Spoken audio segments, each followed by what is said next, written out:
Nawal.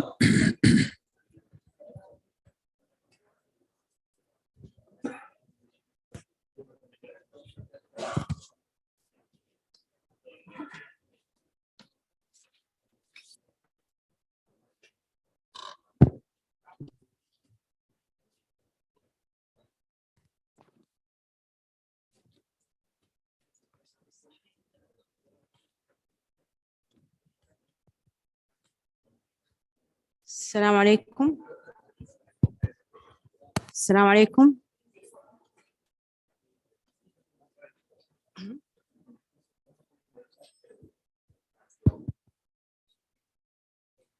السلام عليكم ورحمة الله وبركاته. بسم الله الرحمن الرحيم. Inshallah, we'll start the second session today. And this will be about pediatric liver disease. Okay, so we'll start with the first session with Dr. Omar Kamblin. He's a physician graduated from Imperial College London, and he's practicing as a pediatrician in UK, and he's a researcher in Melbourne, Australia, and Newborn Research Center at Royal Women Hospital. He's having clinical leadership with over 100 peer-reviewed publication.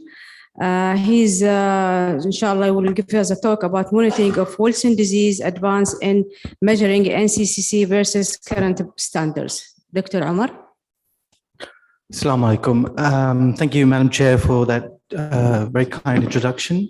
And I'd like to thank the organizing committee for inviting me to speak this morning. I prepared my slides as a follow-on from the first speaker, giving you a background of Wilson disease in Saudi Arabia. My topic was specifically briefed to bring you an up-to-date in the evolving technologies and how to best monitor patients with Wilson disease.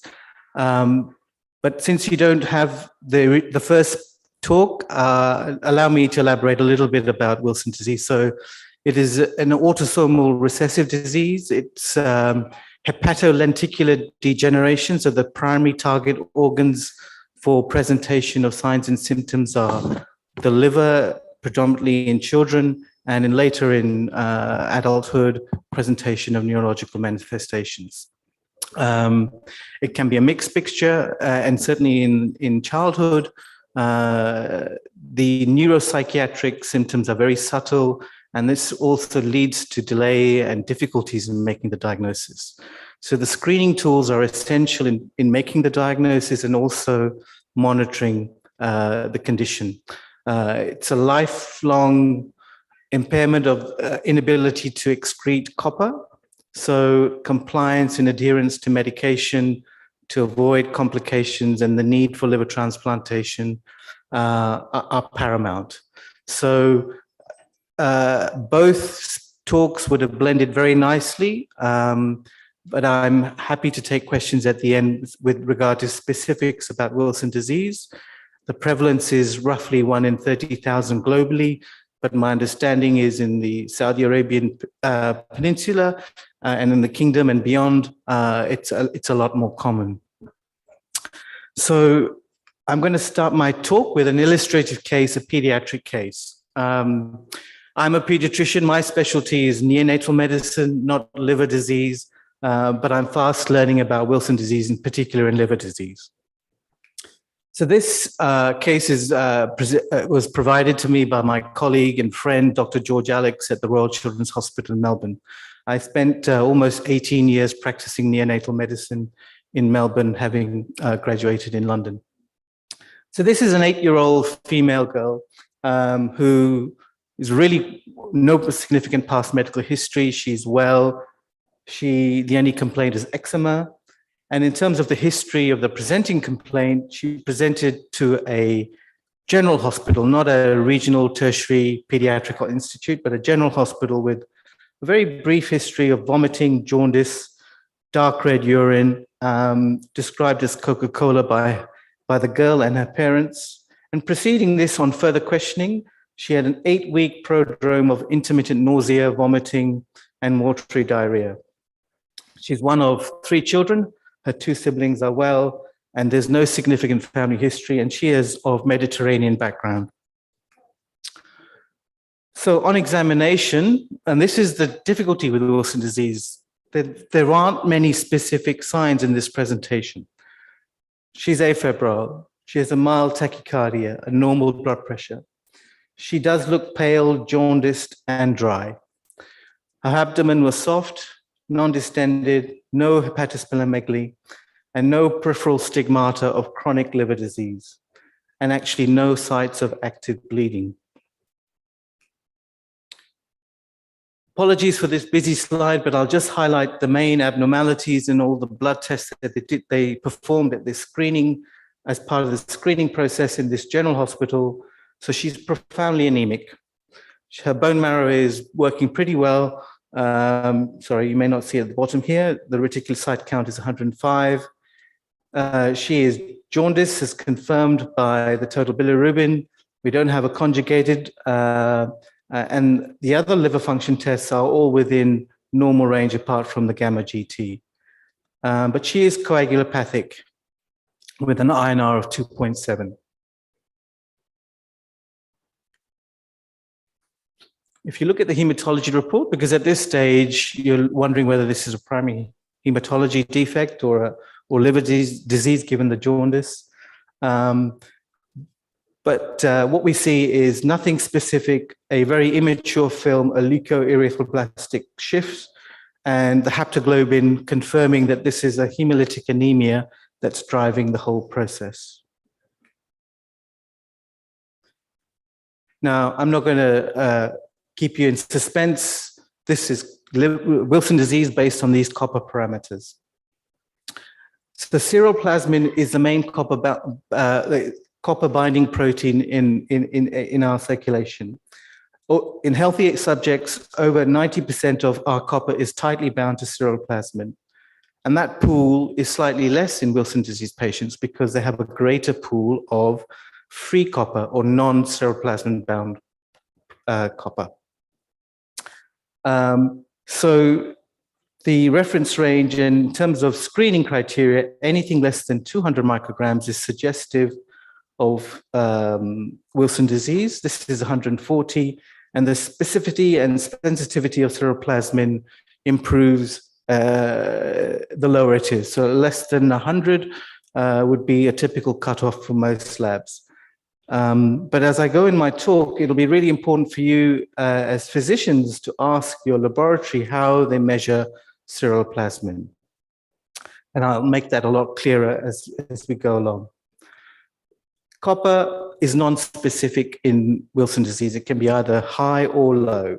The LDH is extremely elevated here, but the giveaway for Wilson disease is actually the urinary copper excretion. The normal range being insignificant, 0 to 1, and this patient had a 34-fold increase in urinary copper. She also had a liver biopsy done, which was not very informative from the histopathology and the rhodamine staining. But based on the Leipzig criteria, the liver copper content was excessive. And so thus, with the UCE, the ceruloplasmin and the liver copper confirming the diagnosis of Wilson disease in this patient. So what happened to this little girl? On presentation, she had no Kaiser-Fleischer rings and no neurological signs or symptoms. She was commenced on the penicillamine once they received these results and transferred to the tertiary center in Melbourne, the Royal Children's Hospital, where they added zinc on top of the penicillamine and instituted a low copper diet. For her presenting symptoms, she received supportive care, red blood cell transfusions, albumin transfusion. Because of her jaundice-driven, bilirubin-driven icterus, she was commenced on ursodeoxycholic acid for the itching. And because of her deranged INR, she also commenced on intravenous vitamin K. But her overall admission and stabilization was relatively short. Within a week, she was discharged home. And I have some follow-up 4 years after. She remains well in remission, continues on both penicillamine and zinc. Those treatment options have their challenges in terms of the side effect profile of penicillamine, to a lesser extent zinc, but actually combining the two with the food effect is a real challenge when you're taking combination therapy. In terms of school performance, she is struggling. She has funding to supply an extra help at school. So even though she doesn't have neurological symptoms, you can see that the condition is affecting her school performance. She has normal liver enzymes, as you can see. Her hemoglobin is restored. Her coagulation is back to normal. She has no evidence of ongoing portal hypertension, and the whole family have been referred for genetic screening, for which I don't have the update on. So the challenge is, and this is where I come to the bulk of my talk, is how should we monitor the copper status of this teenage girl? Because compliance is critical to a lifetime condition. You know, you can say, take these tablets. How do you know your patient is taking the tablets? How do you know your patient is taking the tablets according to the instructions? Because there's a huge food effect, which affects the absorption. And certainly with zinc, if you take it with food, you're going to basically, it's going to also not work as effectively. So there are challenges to monitor compliance and safety with all these medications. So when you assessing the efficacy of any treatment, it may be that the drug works fine, but the patient is actually not taking the medication. So what are the tools that you have at your disposal as physicians? Well, urinary copper excretion is universal. It is pretty cheap, and I will come to the limitations of this test. So cheap and widespread availability is the positives for urinary copper. Liver tissue biopsy, yes, it's there. It's very useful in this case for the diagnosis. It is very good in monitoring patients who you're not sure whether they are taking their tablets or the disease is getting worse.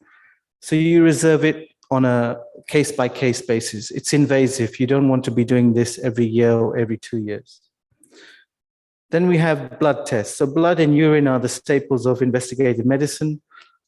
Serum copper, not specific at all.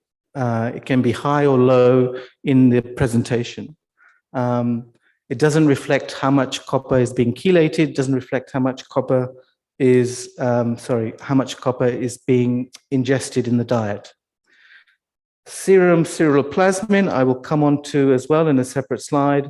And then these are perhaps new terms, which I'll also describe in greater detail that you may not be familiar with, and that is serum non-ceruloplasmin copper, NCC, or exchangeable copper. So if we look at European colleagues for guidance, SASPGHAN published in 2018, when it comes to the monitoring of pediatric patients with Wilson disease, they state the obvious: physical examination, biochemistry, full blood count, liver function tests, urea, creatinine, and proteinuria, specifically if you're on D-penicillamine. Serum copper is there, and also 24-hour UCE. And this is graded 1C, 1 being strong recommendation, but if you look at C, estimate of effect very uncertain, very uncertain. So this is showing that actually we recommend this, but we don't have much evidence to support this. And the level of agreement amongst the committee, there are 11 committee members, was 96%. So you can see this committee broadly support these tools for monitoring, but also acknowledge their uncertainty. So let's examine the 24-hour copper urine excretion. I'll be the first person to admit that in the diagnosis, especially in the case I highlighted, it is extremely useful. It is also useful if you're suspecting your patient is not taking the medication. It is also useful if you think the patient is not adhering to a strict low copper diet. So for that reason, and also because of the cost and widespread availability, it's widely used. But what you need to appreciate, it doesn't reflect the copper that's left in the body. It's just telling you how much is being excreted. It doesn't give you the copper balance, the homeostasis in the body. So for patients with on therapy, especially chelation therapy, it provides assurances of both compliance and drug effectiveness. However, there are significant limitations. If you look at individual values and values amongst the population, there's high intra and inter-patient variability, which, if it's so variable, affects how you interpret it. And there's contamination issues. It is cumbersome. It's a headache for parents, for patients to collect every single drop of urine. It's an intrusion, and it basically also reflects the pharmacokinetics and dynamics of the treatment, which is related to the dose, the timing, and the compliance with both the medication and the dietary intake relative to the timing of collection. Now, as I mentioned, ceruloplasmin is the main copper binding protein in the blood. And that is very tightly bound, and that is essentially a protective mechanism. Any copper that's not bound to ceruloplasmin has the potential to be harmful or toxic. And if the NCC pool is enlarged, as it is with Wilson's disease patients and patients who are inadequately treated, then it becomes supraphysiological and has the capacity to be toxic. So if we look at a physiological target for treatment, it would make theoretical sense to try and keep a very tight control of the non-ceruloplasmin pool. However, although clinicians and scientists can agree theoretically that non-ceruloplasmin is a very good potential biomarker and a target to monitor and treat, there are challenges in measuring non-ceruloplasmin copper. There are in vitro diagnostic tests that can be used to assess the total serum copper and ceruloplasmin, but none of these are labeled or intended to measure NCC. And these assays are not precise or reliable, mainly because of the lower limit of detection. They're such low levels that the technology isn't there in conventional laboratory testing to reliably detect these low levels. And in fact, NCC is estimated using a mathematical formula. So the two commercial assays are immunoassays and the oxidase assay. Immunoassays measure both forms of ceruloplasmin, and there's an inactive form referred to as the apoceruloplasmin and the mature form, which is the holo ceruloplasmin form. And the difference between the apo form and the holo form, now these are proteins that are synthesized in the liver, but to go from apo to holo, you have to incorporate 6 atoms of copper. Now, the defect in Wilson disease is the ATPase transporter. So these patients aren't able to transport copper within the within the trans-Golgi network of the hepatocyte to form the mature holo ceruloplasmin. So the bulk of ceruloplasmin in Wilson disease patient is the apo form. And because the apo form has a very short half-life of 5 hours compared to 5 days of the mature form, that's why you typically get a very low level of ceruloplasmin in Wilson disease. So if you're measuring both, then you're more likely to overestimate the true ceruloplasmin. And if you do the estimation based on the calculation, up to 20% can have a negative value. Now, as a negative value, I wouldn't know how to interpret it. So because of this perception that if you get negative values, how do I interpret it? If I don't know how to interpret it, I won't order the test. So this is not a widespread test used because of this reason. So then we come to the oxidase assay, which is more specific and actually considered more accurate than the immunological method. But it is also dependent on the amount of copper that's incorporated in the seroplasmin. So if the defect in the condition is unable to load seroplasmin with the copper, then again, even though this is more accurate, it still has the same sort of limitation. And because of this and the expense, it's not widespread, certainly in Europe and the US. Apologies for the blurring of this image, but this is a schematic graph of seroplasmin on the x-axis, on the y-axis here, and age on the x-axis. As you can see, there is a change as the human diet changes from human milk to solids. We get a variation again with time and age. So there are seroplasmin peaks around the time of puberty. And we also know that seroplasmin is an acute phase protein.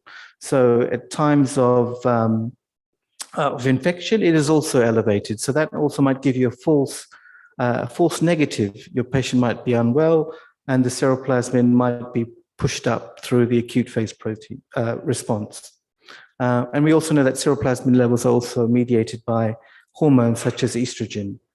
So you need to factor in the age of your patient when you interpret the seroplasmin level. And the key slide here is to say that low seroplasmin, although the lower you get, less than 100, it becomes more specific and sensitive for Wilson disease. It is not always Wilson disease. And these are a list of other conditions that can give you a low seroplasmin. Okay. So that's why in the diagnosis, this is a good screening tool. It's not perfect. Again, based on the method used to detect it. But you need the other tests. And that's where the Leipzig criteria come in terms of making the diagnosis, because there are differentials. And you factor in the clinical presentation of your patient as well as the seroplasmin level. So then we come to the new emerging technologies. This is a fast developing field and aim to help you as physicians make the diagnosis potentially, but this is more to do with monitoring the disease, monitoring compliance, because we are looking at the non-seroplasmin pool or the free copper. Oops, sorry. I'll just go back. So the free copper. So this is the key to managing Wilson disease. How can we reliably tell our patient that they're doing well with their diet, they're doing well with their compliance, and if they keep their NCC within this target range, they should avoid the downstream adverse events. Now, the literature is confusing, and I've listed how you might come across the concept of free copper. Now, free copper is copper that's bound to peptides, amino acids, or completely free, unbound. And this is referred to as the ultrafiltratable copper. So if you took a blood sample, you separate the serum and you spin it, and then you ultrafiltrate it with a microfilter of 30 kilodaltons, what you get is this, the free copper. Okay. Now, the French have invented this exchangeable copper, which is exchangeable, means it can be bound to copper protein and then unbound. It is loosely bound. So there's a reverse equilibrium. So that's why they call it exchangeable copper. So it's the same process. You take the blood, you separate the serum, and you incubate it with EDTA. EDTA will chelate or bind the copper that's loosely bound. It's theoretically not going to release the copper from seroplasmin. And then you do the same process. You do the ultracentrifugation and you use a filter, And what's in the ultrafiltrate should represent the NCC pool, which is the albumin, which is bound to copper, the alpha-2 macroglobulin, and the loosely bound to seroplasmin, as well as all of these copper bits here, okay? The free copper. Now, non-seroplasmin copper is all copper in the serum not bound to seroplasmin. So what most laboratories ask you to do, they measure the copper separately in the serum, and they measure the seroplasmin using the immunoassay or the oxidase assay. And then they ask you to use the formula to measure, to estimate the NCC. And this is where you lead to the negative values. So NCC, when you see it in the literature, make sure you also read how they get to the value. These new technologies I'm going to talk about refer to the speciation, the individual proteins. And this is using advanced technologies, the inductively coupled mass spectroscopy and liquid chromatography. So this gives you LC-Icpms, and I'll come on to that in future slides. And so the simple equation is NCC equals the total copper minus the seroplasmin copper. So this is the exchangeable copper, as I said, designed and innovated by a French team based in Paris. And as I've already mentioned, you get your serum and you incubate it for an hour with EDTA to chelate copper from proteins other than seroplasmin. And then you centrifugation with a filter here. And so you have a supernatant, which is above the filter, and the ultrafiltrate. So the supernatant should be the seroplasmin-bound copper, so the non-labile or the non-exchangeable copper, because the EDTA doesn't strip the copper from the seroplasmin. And the ultrafiltrate is all the free copper and all the other copper proteins, copper binding proteins in the blood. This is work that we have done at Orphalan using the liquid chromatography to show and highlight the flaws that we've discovered in this process. So when you put the specimen through a liquid chromatography pool, you get these characteristic time imprinted peaks, and this is what we call the protein speciation. So as I mentioned before, the greatest copper binding protein in the blood is seroplasmin. And this gives you the biggest peak here. The next is albumin. And then normally you have these other amino acids, alpha-2 macroglobulin, and the copper and the free copper. So when we ran this process, this liquid chromatography using the exchangeable copper method, we also found an extra peak, which is unexpected here. And the different colors in the graph represent the different concentrations of EDTA. So the orange is the untreated, so no EDTA, which is flat. You don't get the peak here. See, it's going flat. And then you get the albumin peak, and then you get the seroplasmin peak. Now, the standard methodology with exchangeable copper is to use this amount of EDTA, which is 3 millimoles, which gives you this color, this slightly browny red color. And as you can see, with this strength of EDTA, you get this high molecular weight complex. So what you're getting here is that some of the copper that's stripped from the seroplasmin is appearing. So what we're getting really is a true underestimate of true NCC.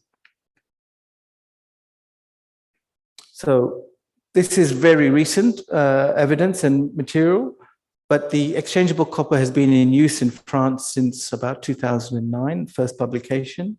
They have over 10,000 specimens where they've used this consecutively. They've published and they use clinically an established reference range. So when they monitor their patients, they make dose adjustments based on this range here. If the patient is outside this range, they'll either increase or decrease the dose of copper chelation. And using some of their publications, they've identified some thresholds which can strike some alarming bells. So if you have a very high copper when you previously did not have neurological disease, a level above 2 suggests that you're either going to develop or already have developed liver disease, neurological disease. They've also advocating the use of the REC, which is the relative exchangeable copper, and it's this formula here, which is the exchangeable copper divided by the serum copper.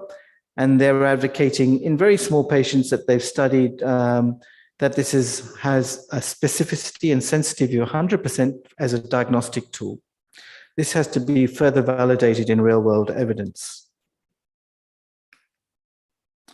So the new technology that Orphalan stumbled across, essentially, because we weren't intending to develop this technology, was actually through the conduct of our phase 3 clinical trial. So let me just briefly give you an overview of Icpms, so inductively coupled plasma mass spectroscopy. It combines this high temperature, this is the ICP device, it's an Agilent 700 series. It combines a high temperature source, which is the ICP, with a mass spectrometer. And it converts the relevant element, in this case copper, to a positive charge in terms of ions, which are then separated and detected using the mass charge ratio by the mass spectrometer. This is the future for metallomics, metalloproteomics, and metrology, measuring metals in blood, both in a toxicology space, but also in disease monitoring. And we know from the data that we have from our laboratory that the recovery of copper is 98%. So we are pretty much accounting for all the copper in the blood. And then you follow this by the liquid chromatography. And this works basically by eluting the loosely bound proteins first, and then over time, the more tightly bound proteins. So as you run the chromatography with time, you get these 3 peaks. This is the void, which is the alpha-2 macroglobulin and the small peptides. Then you get the albumin-bound copper, and then this is the ceruloplasmin-bound copper. And then how do you work out what your NCC is essentially you measure the total copper using the Icpms technology, and then the NCC using the liquid chromatography to get the peaks. And then once you have the peaks for the NCC, then the ceruloplasmin, once you have the peak for the ceruloplasmin copper, the NCC is a simple subtraction, the total copper minus the ceruloplasmin copper. And this is being published last year and validated according to BMV guidelines and validated in the laboratory. And the next stage in its development is to get more clinical development and clinical performance and clinical utility. Just 5 minutes. Thank you. So when we come to using this trial, this assay, this is our phase 3 randomized trial. Most of you in the audience will know that DPA has been licensed since 1956 and trientine since 1985. So these drugs are not new, but this is the first time we've performed, or anyone has performed a head-to-head trial with trientine against depenicillamine.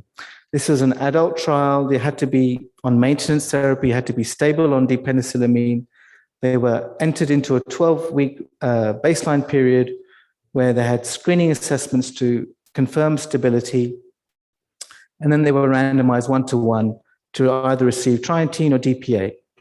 And the primary efficacy point was at 24 weeks with safety data, and then patients also entered an extension phase. In terms of safety and efficacy, we used the UWDRS, the clinical composite global impression of change, and we also had independent adjudicators, and the UCE as well. This slide highlights the difficulties in UCE. This is one patient, and you can see within 8 weeks, we have a UCE which almost went 3-fold increase.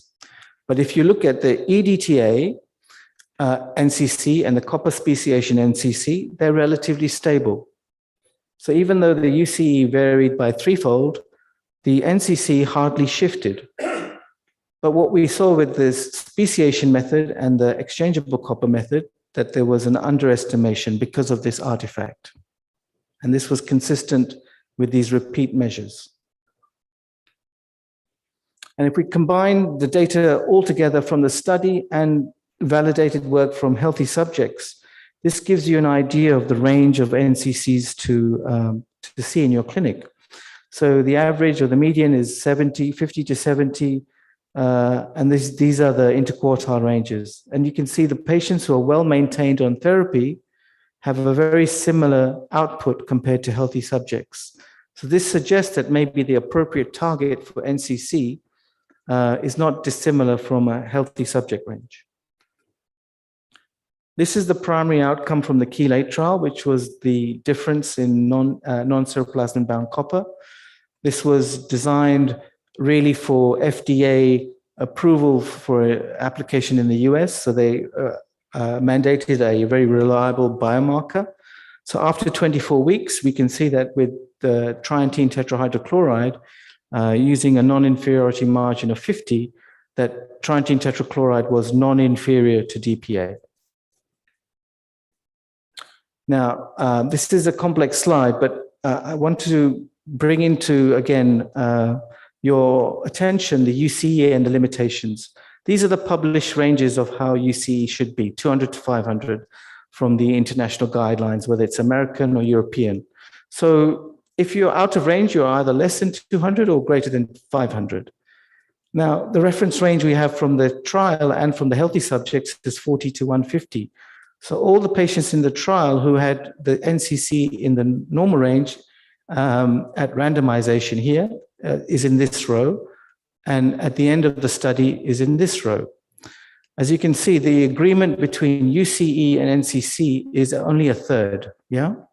So when UCE is in range, NCC is in range 2 minutes more. in a third. 2 minutes. Thank you. So what we need to do with this journey with the assay is to prove that it performs well in newly diagnosed patients, unstable patients, and understudied populations such as children. And further studies are needed to demonstrate the clinical utility. Can we use the NCC to guide treatment, to dose adjustments? Is it reliable as a biomarker? And of course, that needs time, 5, 10 years as a suitability to see and monitor disease progression. So my last slide is to summarize the talk. I hopefully convinced you that UCE is very powerful as a diagnostic aid, but if you are facing with 80 years of monitoring and treatment ahead, it is not the best in terms of patient intrusion, convenience, and it is also unreliable in terms of the variability. It reflects the pharmacokinetics and the pharmacodynamics of the therapy you're taking. In contrast, we are now on this journey of trying to use a new physiological-based targeted treatment of Wilson disease. And NCC is promising. We're not there. I'm not recommending NCC because it doesn't, as I hopefully showed you, it doesn't matter how you measure it. But if we can further develop this tool and validate it in the clinic space, then I see that there's a potential role for this new assay. And I will leave it at that. Thank you very much for your time. Thank you, Dr. Omar. It's good that you stick on your time. I think we can keep the questions to the end, and we can introduce now the second speaker. Okay. I'm so honored to present the next speaker from New Okay, Delhi. my talk in Saudi Arabia is about to start. Sorry. Okay. Okay. Okay. Okay. So the next speaker from New Delhi, India, we have Dr. Neelam Mohan. Dr. Neelam is the director of Department of Pediatric Gastroenterology, Hepatology and Liver Transplantation in Mendata Hospital in Mid-City, New Delhi. She's the president of the Commonwealth Association of Pediatric Gastroenterology and Nutrition. And she's the founder secretary of the Indian Society of Pediatric Gastroenterology and Hepatology and Nutrition. So in the coming 30 minutes, she is going to speak about Nafld as a silent public health challenge. Dr. Nilam, welcome on board. The mic is yours. Thank you so much for having me over. Am I audible? Yes. Your sound is clear. Can you share your screen, please?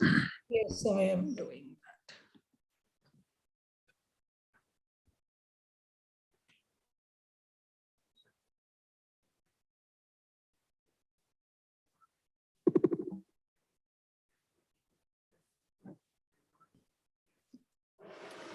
Can you see this? Yes, yes, please. Thank you. Right. It's totally my delight to be here today. And for whatever reasons, always my trip to Saudi gets postponed. I won't say cancelled because I'm still optimistic.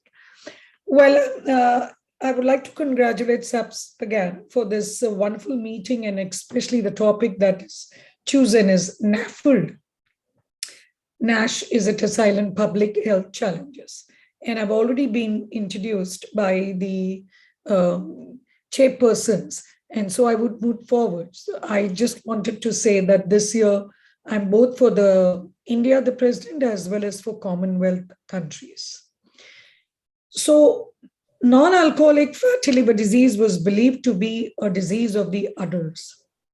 And it was a mid-1980s that we understood about pediatric Nafld and identified it as a reversible, and this is very important, it can be prevented by lifestyle and behavior modification. We were not very clear then whether this pediatric disease marches into adult. Now we are getting more smarter on that. And Nafld seems to be the most common chronic liver disease in children and adults in industrialized countries, and is also emerging a public health issue in developing countries, including India and most of the Asian countries. So what's the difference? Nafld is where you have steatosis. But remember, it should not be secondary to infection, metabolic, drugs, toxins, or genetic causes. NASH, as the name indicates, steatohepatitis, is used when there is inflammation and liver injury, which is seen only obviously on liver biopsy in patients with Nafld. Before I move further, I want to just say, is this terminology right or wrong? Non-alcoholic fatty liver disease. So even the adults were not very happy with this terminology.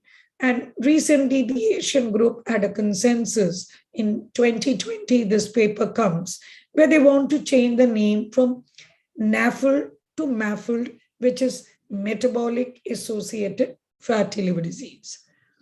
But does that hold good for children? Well, all that is fat in children is not Nafld and NASH. We understand that it is more of cokes and drinks rather than alcohol. So that is, yes, non-alcoholic. But is it all metabolic that we are talking when we say fatty liver? This is a beautiful slide where I'm trying to impress to you all that fatty liver in children is not always fat, Nafld.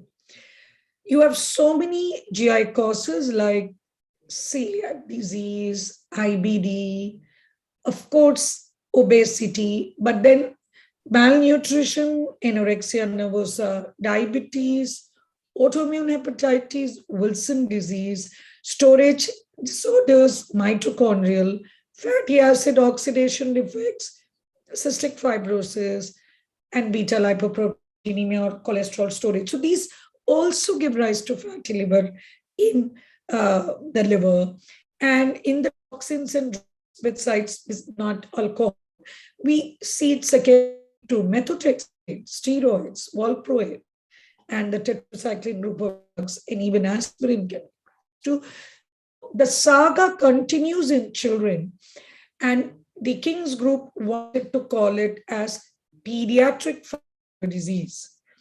But I think one of the American group, I probably would agree to them.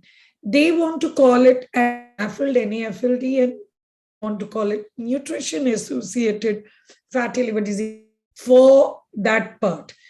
So I am not going to discuss any more on the terminology. And for my further discussion, I want to use the word Nafld.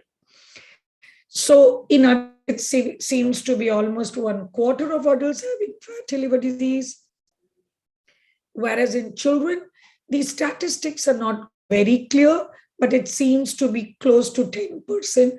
Maybe the way we look at it in different parts globally is either based on ultrasound, and some look at enzymes twice the normal, and these modalities. So compared to adults, our yardsticks are not there, but you can see that the liver biopsy proven in USA from 2 to 19 was 13%. So, that's why we say 10% and more. And even Australia, 10%, Italy, 10, 12%, like that. So what is the prevalence in India? We realized that same thing, the urban population had more, obviously because they have more, fatty liver disease and obesity, etc., as compared to the rural population. I talk only about in obese children. Globally, it's to be as high as 36%. I looked at our data, and this paper was there in the World Congress. Our data was on 30.8. So we looked 3 years on all children who marched into the gastropody, not for any liver reason, and 214 in that 3 years were obese. Males were 69%. And if I take the upper limit of normal ALT 2 times normal, and I took the USA standards, they take 22 and 25 for girl and boy respectively, twice normal. So based on that definition, our Nafld was 66, which is 30.8. And interestingly, globally, we know that higher age has more. So as you can see, 10 to 19 were almost twice as much as the younger age group. Definitely, there is a march of this in our condition. So we did ultrasound in all, but ultrasound could miss in 4 if I think it with FibroScan. FibroScan was also done in all. And in FibroScan, if we took the cutoff of 288, it was picked up in 100%. And of course, biopsy was done only in 1/3, 20 of them, and all of them had the steatosis. But what is interesting is 15% had fibrosis. So fibrosis is also quite common now, seen in children, that we are worried about. And we are looking the whole countrywide, we are looking at a consortium. I'm one of the, this is a national data we are looking. Okay. So what is the pathogenesis of Nafld in children or adolescents? We understand obesity like adults, Nafld, insulin-resistant, metabolic syndrome. We also now know that low birth weight, small for gestational age, maternal diabetes, maternal obesity, all these are factors for children to be predisposed to fatty liver disease. We totally understand the role of environment, that is diet and the gut flora. There is a role of your genes and how it can affect the oxidative stress. So what is the primary hit? Primary hit, majority of the time, we are talking about the metabolic syndrome, insulin resistance, and so whatever reason, the fat accumulates. Once the fat accumulates, because there is increased free fatty acid, you can see that fatty liver. Now comes the role both of environment and genetic. Some of them proceed to fibrosis and NASH much higher than the others. Here, the difference is the environment and genetic and diet, etc. So the secondary hit is the cytokine, inflammatory markers, and the mitochondrial dysfunction. and the gut-liver axis or the gut microbiota that we now understand. I'll talk about it later. All this leads to the second hit where you see NASH. What is NASH? Itis. Itis means hepatitis. Hepatitis means inflammation. So we see inflammation. Fibrosis may or may not be there when we call it NASH. It should be. So if I look from Nafld to NASH, is it a linear curve? No, it's not a linear curve. Anytime you're going slow and then can progress rapidly. So males are more predisposed. Older age, like I said in my data, more than the younger age. Asians more than the Caucasians. And these are the genes, and hereditary more in twins, and how the dietary habit, physical habits of a child will affect. So the gut microbiota, there are a lot of papers which are talking. So we know that the gut microbiota is different. So what we need to understand is it obesity which has changed the gut microbiota, or because of the gut microbiota, is it obese or fatty? Whatever we understand is that there is understanding that the obese microbiome, the microbiome of the gut microbiota has shown to increase the yield of energy from food, because the food gets converted to more free fatty acid and more energy is released out of it. So that's how the gut dysbiosis does have resulted in Nafld. And these are the various, permeability of the membrane is lost because of the dysbiosis. And we know all the actions of probiotics. We keep talking about dysbiosis giving rise to this. Now, in our Indian study, there was in North India, they looked at 56% of the children who had fatty liver had metabolic syndrome. But if you see globally, usually they say up to quarter of them can have hypertriglyceridemia and 8 to 10% metabolic hypertension, hyperglycemia.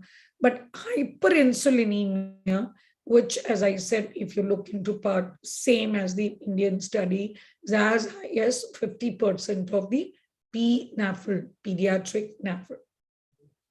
Very interesting slide, which is what the dietitians do when they want to. It is the responsibility of each pediatrician, irrespective of what field they practice, to ensure that they look into the centiles, overweight, obese, and spend time on that parent rather than concentrate only for the disease that the parent has come to you for. So what you need to impress is that the high fructose beverages, they do you more harm than the oil and fat that we thought. So that is more of an addiction. People who get addicted to these beverages, Cokes, cool drinks, unnecessary waste of calories, what we call the processed foods, the fast foods, the fried foods, inappropriate pattern of eating, missing breakfast, eating too much in evenings, eating at night, and eating too rapidly. All these have been shown that they have a direct impact on children with Nafld. And we all understand the role of screen, which results in reduced activity, sedentary lifestyle, and thus predisposes to obesity and Nafld. So is it all that only obese people should have it? Can normal children also have it? That's called lean Nafld, not underweight. Underweight have not been shown, but yes, Nafld, along with the metabolic arrangements, can be seen in normal weight children with the other metabolic issues. It may be just asymptomatic, and you pick up for some reason, like me, it was the people were coming in the gastro clinic whom we picked up. Maybe some of them had constipation, pain, and all that stuff. But it could also present with symptoms related to obesity, irritability, fatigue, headache, depression, muscle cramps, etc., or maybe related to liver, like pain, abdomen, which is in the epigastric or right side, or vomitings and jaundice also in a small cohort. So now my next talk is going to be, how do I detect it non-clinically? Clinically, I mentioned obesity, I mentioned metabolic syndrome. So you're going to look for acanthosis nigrans, you're going to plot your charts and, look for puberty, etc. Non-clinically, is there simple things? Well, let me divide into 4 boxes. Liver enzymes. And as I said, if they are twice the increase, we start thinking more of Nafld, etc. Radiology is, that doesn't mean that all Nafld should have 2 times increased. Let me clear that. So radiology, ultrasound is a good screening agent, CT, MRI, elastography, then the biomarkers, the blood biomarkers, and the other markers, or the liver biopsy, which is considered the gold standard. First of all, whom should you screen for this thing? Like in my cohort, I decided to screen obese. So usually BMI more than 95, like obese children, or overweight with some additional factors, they should be screened. Younger patient with risk factors, family history, obesity and all, should be screened not only 9 years, but even less than 9 years, but they have some risk factor. Siblings and parents of Nafld, if they have risk factors, including the Asian or the Hispanic ethnicity. Now, as I said, 22 and 26 for girls and boys is what the USA SASPGHAN gives you, cutoff for normal enzymes. Now, the repeat ALT should be done if you find it abnormal and you start working on the overweight and obese children. Ultrasound is only for diagnostic, not for quantification of steatosis, and good screening agent. CT you do not recommend for quantification. MRI is got a good sensitivity in this grade 1, grade 2, grade 3 fibrosis also. It is, when you compare it, based on that, it can tell you MRI, proton density, fat fraction. And then the elastography. The elastography, the one which is quite popular is the FibroScan, besides RFI, ARFI. And the MRI detects clinically significant with ROC 0.9 and elastography anywhere between 0.8 to 1. And liver biopsy is, of course, the gold standard. Now, if what cutoff should I look? Usually they study above 5 years. They found that 214 were quite, that gave the 95th percentile for CAP and for fibrosis markers 4.78. Now, if I look at the other study, 249 rules liver steatosis with very high specificity, as we had taken as to above 248, that is 249. And the recommendations for biopsy, North American guidelines suggest when there is an increased risk of Nafld or fibrosis, such as those with high ALT levels, splenomegaly or enzyme ratio is more than 1. But SASPGHAN is more wider and embracing. And I agree that any child more than 10 years or family history of Nafld, hepatosplenomegaly or abnormal, please understand, nothing stops a fat child to have a metabolic disease. An obese child can also have autoimmune or Wilson's disease or something. Of course, you're going to look for the blood markers, which I already mentioned to you in the absence of. So I assume you would have done a complete workup also for the child before you think about this, but still you will consider a biopsy. There is steatosis in both adult or pediatric, but the inflammation is more lobular in type 1, whereas in pediatric, it is more in the periportal region. The significance of this, we don't know, but we do scoring on biopsy, and that is the score we use based on steatosis, ballooning, inflammation, and fibrosis. What are the biomarkers? If you take a lot of things together, age, sex, BMI, waist, enzymes, albumin, INR, glucose, all that stuff, insulin, triglyceride, cholesterol, and then they say a value of equal to or more than 9 gives you 98.5 positive predictive value of it being Nafl, more of Nafl, I mean. And the enhanced liver fibrosis based on those use of PNFI, and these the test together may have some advantage, but there's still more for research thing rather than routinely being utilized, because the more popular, these are the other biomarkers, not, they still need validation study, and the most popular thing we still find is the enzymes and the fibroscan, and then the biopsy when needed. So natural history, that younger children with more severe fibrosis at presentation, maybe they have some genetic variants, they progress they may progress more rapidly. Remember, weight loss can stabilize or reverse the disease. One cohort looked at a multicentric study, 13 years from diagnosis, 24% had developed fibrosis or cirrhosis. Another one, by 20 years, 14% had more risk of dying or requiring transplants. And then you always look and rule out the various manifestation of metabolic syndrome when you find Nafld. And so you would screen them for all this, lipids, glucose, HbAc and all. They can have long-term effects on the kidney.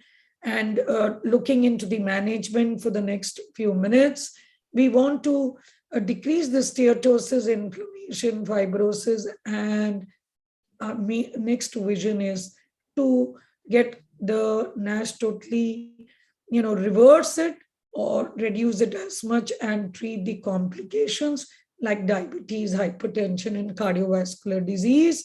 What is more important is the lifestyle. All sugar-sweetened beverages, they have to stop, because that is giving rise to visceral adiposity. And you're important to convince about the diet and activity. Call them every couple of weeks, if not, 2-3 weeks, so that you're able to sit with them, understand the diet and work, ensure that the screen time is not very high, not more than 2 hours, as much as possible. The management is the only established treatment is weight loss, and even a small weight loss reduces steatosis, and more than 10% weight loss will reverse or stabilize Nafld. And same thing has been seen in adults and in Italian study. Of course, the dropout rate is high because people don't comply. So ask them to eat more legumes, fruits, vegetable, nuts, seed, fish, olive oil, and no to processed foods, sweetened beverages, refined foods. Some metformin, usually endocrinologists use when there is a metabolic syndrome. Vitamin E, some parameters of histology like ballooning improved. But if you looked into the tonic trial, which was placebo-blinded trial, they did not show great improvement over the NAS score ALT with these drugs. Both of these drugs were done in the tonic trial in children above 8 years of age. And then, so the most important thing is diet and exercise. We'll touch base the probiotics and drugs, and any bariatric surgery is limited in adolescence when you're against the wall and issues. Fecal microbiota is not FDA approved. 1:1 basis, you'll have to take permission. Probiotics are still debatable. The preliminary studies with small numbers, as you can see, have been showing some results, and this has been offered to people who are not cirrhotic, but with serious comorbidity conditions like diabetes, apnea, obstructive apnea, and idiopathic intracranial hypertension. These are grave complications for which you do suggest a bariatric surgery. What is also important to understand, these new drugs act either on the fat or on the inflammation or on the fibrosis part. And the most of the newer therapy that we look into is the medications like omega-3 high-dose metformin work on the fat.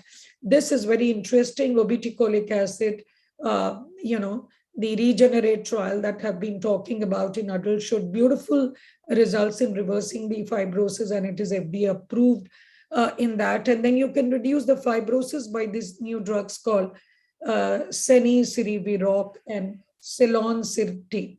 And combination of both this can also be there. These trials are going on in children on URSO and no improvement and probiotics and all that stuff. These are very good phase 2 and phase 3 trials, which is on elafibranol and obeticholic acid, because as I said, that is a FXR ligand, and it should it improves fibrosis in the adult trial called Regenerate, and let's see what happens. And the other drugs which are anti-fibrotic are also in the phase 3 trials. Can fatty liver give rise to need for transplant? Yes, occasionally. Can post-transplant patient develop fatty liver? Yes, because of drugs and all. They can have an obesity and can give rise to the fatty liver. Now, I thought that the discussion is going to be so I made it into a 25 minutes talk, but probably, I don't know, the discussion may be subsequently. So I would like to sum up by saying that beyond doubt, obesity is becoming an epidemic worldwide, and children are not spared. It is a major health concern, and Nafld, or the fatty liver disease, is not being well recognized in children. And as we understand, most of the adults who are suffering from Nafld and NASH, we now understand that it was a march forward. The pediatric Nafld is progressing into adult Nafld. So you have time. It is potentially reversible if you work in the child age. And the success of weight loss, the lifestyle, is really good. As I said, it can reverse not only steatosis, but also fibrosis. Otherwise, we know that overweight children become overweight adults in 80% of the time. It is not only addressing at 1:1 level, which I had talked to you all, it is responsibility of each pediatrician, but it is important to discuss at a societal level. Can you do something about the schools ensuring the canteens? You all as a society can work for it. Take the pediatric society hands in hands with you. And so first step we did in India is now schools are not allowed to keep any processed foods, and cool drinks are not allowed. And then a restriction of, this advertisements, middle of a beautiful cricket match, all advertisements, and beautiful cereals, these advertisement, and child gets lured to it. So can we do something about this advertisements? Of course, the state loses a lot of money through that, but it is a point that can be considered in well-to-do countries where they think they want to address this, because we understand that the only opportunity to reverse the course of the disease in childhood is, and the pediatrician should be ready to act as, treat the burden. Otherwise, it will get into the adulthood and progress to CLD, cirrhosis, and carcinoma, etc. The novel therapy, pharmacotherapy, is highly needed. Then we may be able to reduce the transplants in adults. And as I said, this newer targeted compound like FXR or obeticholic or antifibrotic, the names I gave you, and certain anti-inflammatory, they did show response in early clinical trials, and phase 3 trials in children are ongoing. A combination therapy of drugs which reduce the fat and then fibrosis and then, inflammation can be also looked into. Thank you for your attention and having me.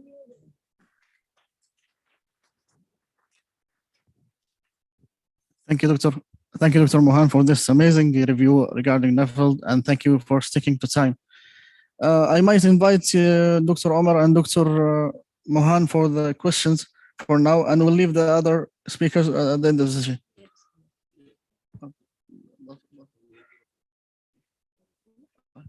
Yeah, welcome, Dr. Omar.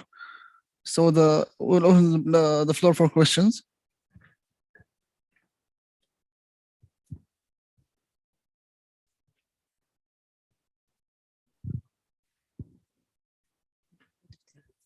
Thank you, Dr. Mohan, for this really interesting lecture. I would like just to ask you regarding patients with Wilson disease and they are obese. Usually these patients, they have fatty liver. And how you follow these patients? Really, I have problem with two patients. Really, they are fatty and diagnosed Wilson disease, and they are on medication. They are asymptomatics. How we can follow this patient? It is really that the patients stick to treatment, or what we can do for these patients, for your experience. So as I mentioned that nothing stops from an obese child to have any other disease. That's what I made a comment. So we also know that Wilson's also has steatosis, and the steatosis can be seen. We had a speaker talking about it. So in your case, there is a possibility strong that besides the Wilson, the fatty liver because of obesity gives further, can expedite the course of the disease, because Wilson also, we know that if you treat properly, you can stabilize, if not, partially reverse or stabilize the disease in Wilson's too. So besides the chelation therapy, you need to definitely work on the diet and the lifestyle in this patient, because the parents will understand. Otherwise, it will end up damaging your liver at a faster rate and end up with, cirrhosis or whatever. That could be an issue. Wilsons rarely go for transplant if they are adequately treated, unless they presented with acute liver failure.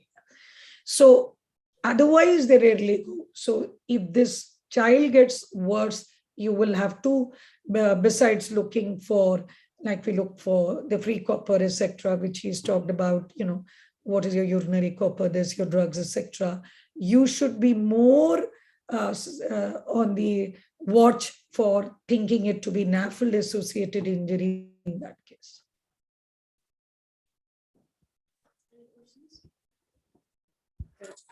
Thank you, Professor Mohan, for this excellent presentation. I have two questions. The first question, sometimes we receive in our clinics a consultation with an ultrasound finding of fatty liver for somebody who has like abdominal pain or so. And how would you, approach these patients? Either a patient who has normal liver enzymes or a patient who has slightly elevated liver enzyme. This is one. And the other thing, what is the experience of FibroScan in pediatrics? Because it is very popular now in adults, and in pediatric, we don't do it much. Thank you. Right. So the first question is exactly what I did in the study, which I said that we did in our center. We took all the children 3 years who were marching in, for any gastro reason. And we were surprised that the cohort was 216 children were obese. So I'm sure even in age, your place, you will see a lot of obesity in children. So if you find a child who is obese, and you see also the parents look to be obese, or if there is a family history of diabetes, or you should do the basic test in the child like I do. I always look for, besides a CBC, I would like to look at an LFT, a glucose parameter, HbA1c, fasting glucose, and a lipid profile, plus minus a fasting insulin and a fasting ESR. Now, we know that, so basically I'm trying to look at the metabolic syndrome, and I look at the neck for acanthosis nigra. So if this child has any one of these, so the first screening is that you examine and you do the blood test. And between the ultrasound and FibroScan, we prefer FibroScan for quantification or deciding like steatosis and giving for KPA for fibrosis. I showed you 4 studies which says that FibroScan is pretty effective. And in our study, all the 66 children, we did much more FibroScan. We do daily 3-4 patients, we do daily.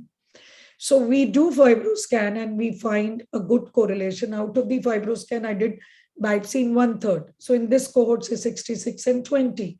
So it was very good in picking up. But fibrosis early, it misses.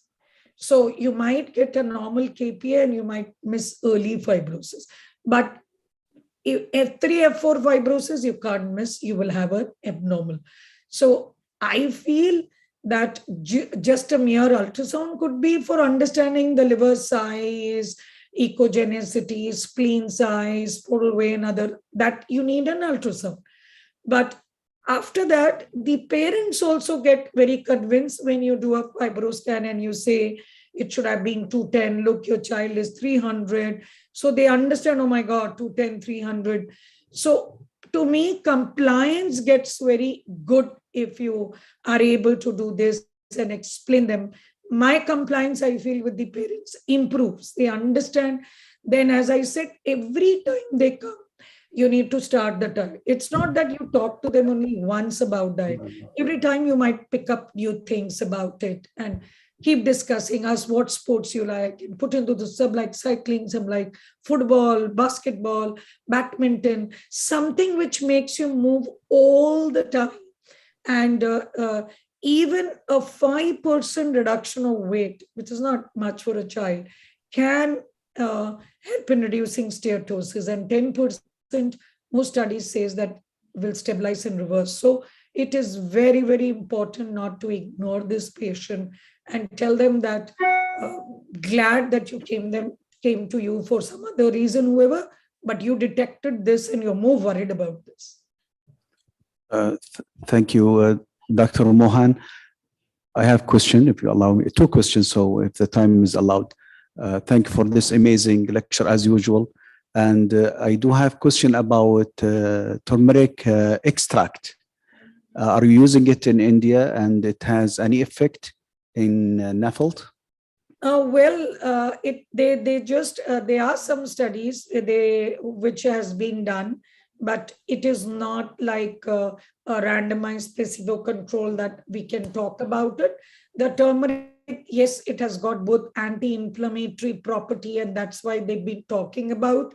But do I prescribe? No, not really. But yes, we are all fond of turmeric. We, like in the COVID pandemic, one of the few things that we were doing, including me, sometimes we used to, take the turmeric in milk, and we used to think that it improves our immunity. And I always teach my children, your 5 fingers, parents, is immunity. So your diet that we are talking about, a good diet, which is rich in protein, vegetables and fruits to give you vitamins. So, and in other seeds and turmeric, probiotic and prebiotic, all that stuff you talk. Second, you talk to them about sleep. Second, I would say exercise and activity. Third is sleep. Fourth is the mental health. You need to talk to the kids about the mental health, parents and all, because that is also going to reduce your immunity if you're unhappy. And sometimes I say the brain doesn't know when you laugh, whether it's a genuine laugh or you're artificially laughing. So fool your brain, see a Mickey Mouse cartoon and just keep laughing just to get your endorphins released and be happy. And the 5th one was your screen time.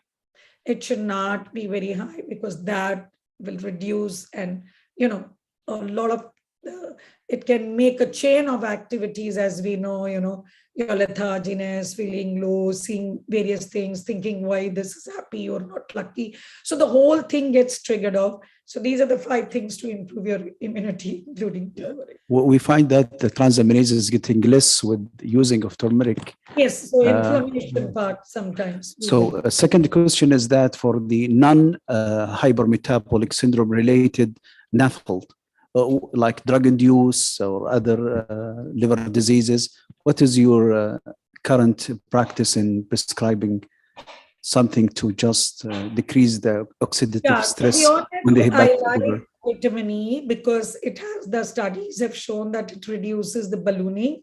So you need to give it a good dose, like 400 mg, and give it for at least 6 weeks to 8 weeks to 12 weeks, vitamin E.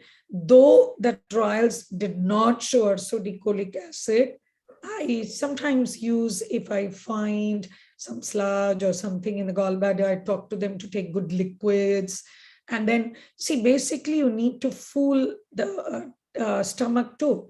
So giving them regular meals to the child improves. Instead of 3, you should ensure that there are 6, 7 small amount planned meals, more liquids. That all helps you. And I do prescribe occasionally ursodeoxycholic acid. But of course, the newer drugs, they're in phase 3. I've never ever given it. A couple of patients, my endocrinologist, along with it, they've used metformin when they have other reasons to use it, either a polycystic ovary or some other reason like diabetes and all they want to use, then along with them. I Thank think you one very more much. questions, only one more. My question to Dr. Omar. For those kids who has been diagnosed by screening, let us say that the index case is Wilson disease and the other child is 3 years or 4 years or whatever, then we have started this patient on zinc therapy. Shall we do urine copper and how frequently, or just we can depend on transaminases till, for example, reach 10 years or something like this? Thank you. Thank you for your question. Before I answer your question, I'd like to agree with Professor Mohan that steatosis is often present when you do a liver biopsy at the diagnosis of Wilson disease, and certainly in adults and in older adolescents, they coexist. So you might have Wilson disease, and your therapy is targeted towards keeping the copper balance very tight. But unless you address the other issues that Professor Mohan has so eloquently shared with us, the diet, the exercise, you will also be able then to also control both the comorbidities there. With regard to your question on screening, I think the decision to start treatment really is highly challenged and debated in terms of if the child is asymptomatic. You might ask yourself, what is the benefit and the risk of starting early treatment? Because once you start treatment, then you actually have to even pay more attention to the monitoring. The other is the conservative expectant management, where you follow the patient up in clinic, especially if you describe a patient under 5, and assess the patient clinically as well as biochemical parameters when you reach that threshold for treatment.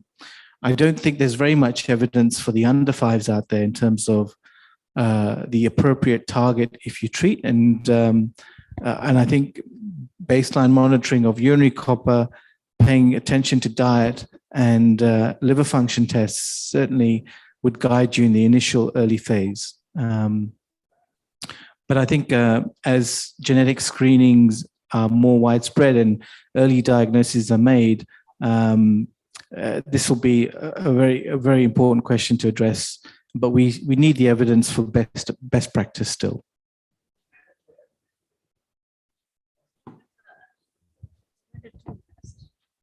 I think we can keep it to the end. Yeah.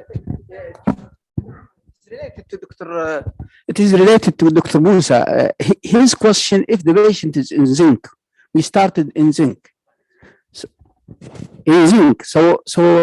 Yani how you monitor him? He's not insulating agent.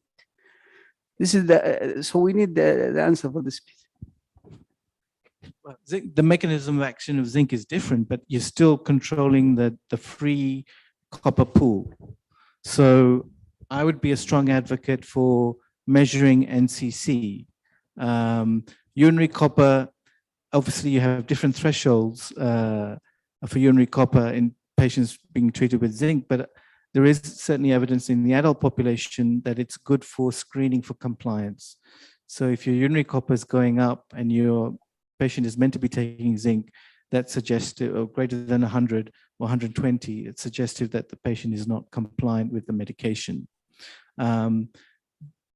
But I would like you to think about the physiological basis of treatment, and that is to keep a very narrow band of free copper, whether you call it NCC or exchangeable copper. That is the therapeutic target. Now, well, regardless of therapy, that should be, I think, moving forward. In 5 years' time, we'll hopefully all be talking about physiological means of monitoring, irrespective of therapy. So NCC captures that because UCE, the thresholds depends on the mechanism of action of the drug, but the NCC is universal. So in a way, you don't have to think twice about UCE, what drug is my patient on. With NCC, again, this is hypothetical because we don't have any data on NCC when patients on zinc, but it should be the same target. Thank you so much, Dr. Kamlin and Dr. Mohan, for your kind patience and answers. So for the sake of time, we will move to the next speakers.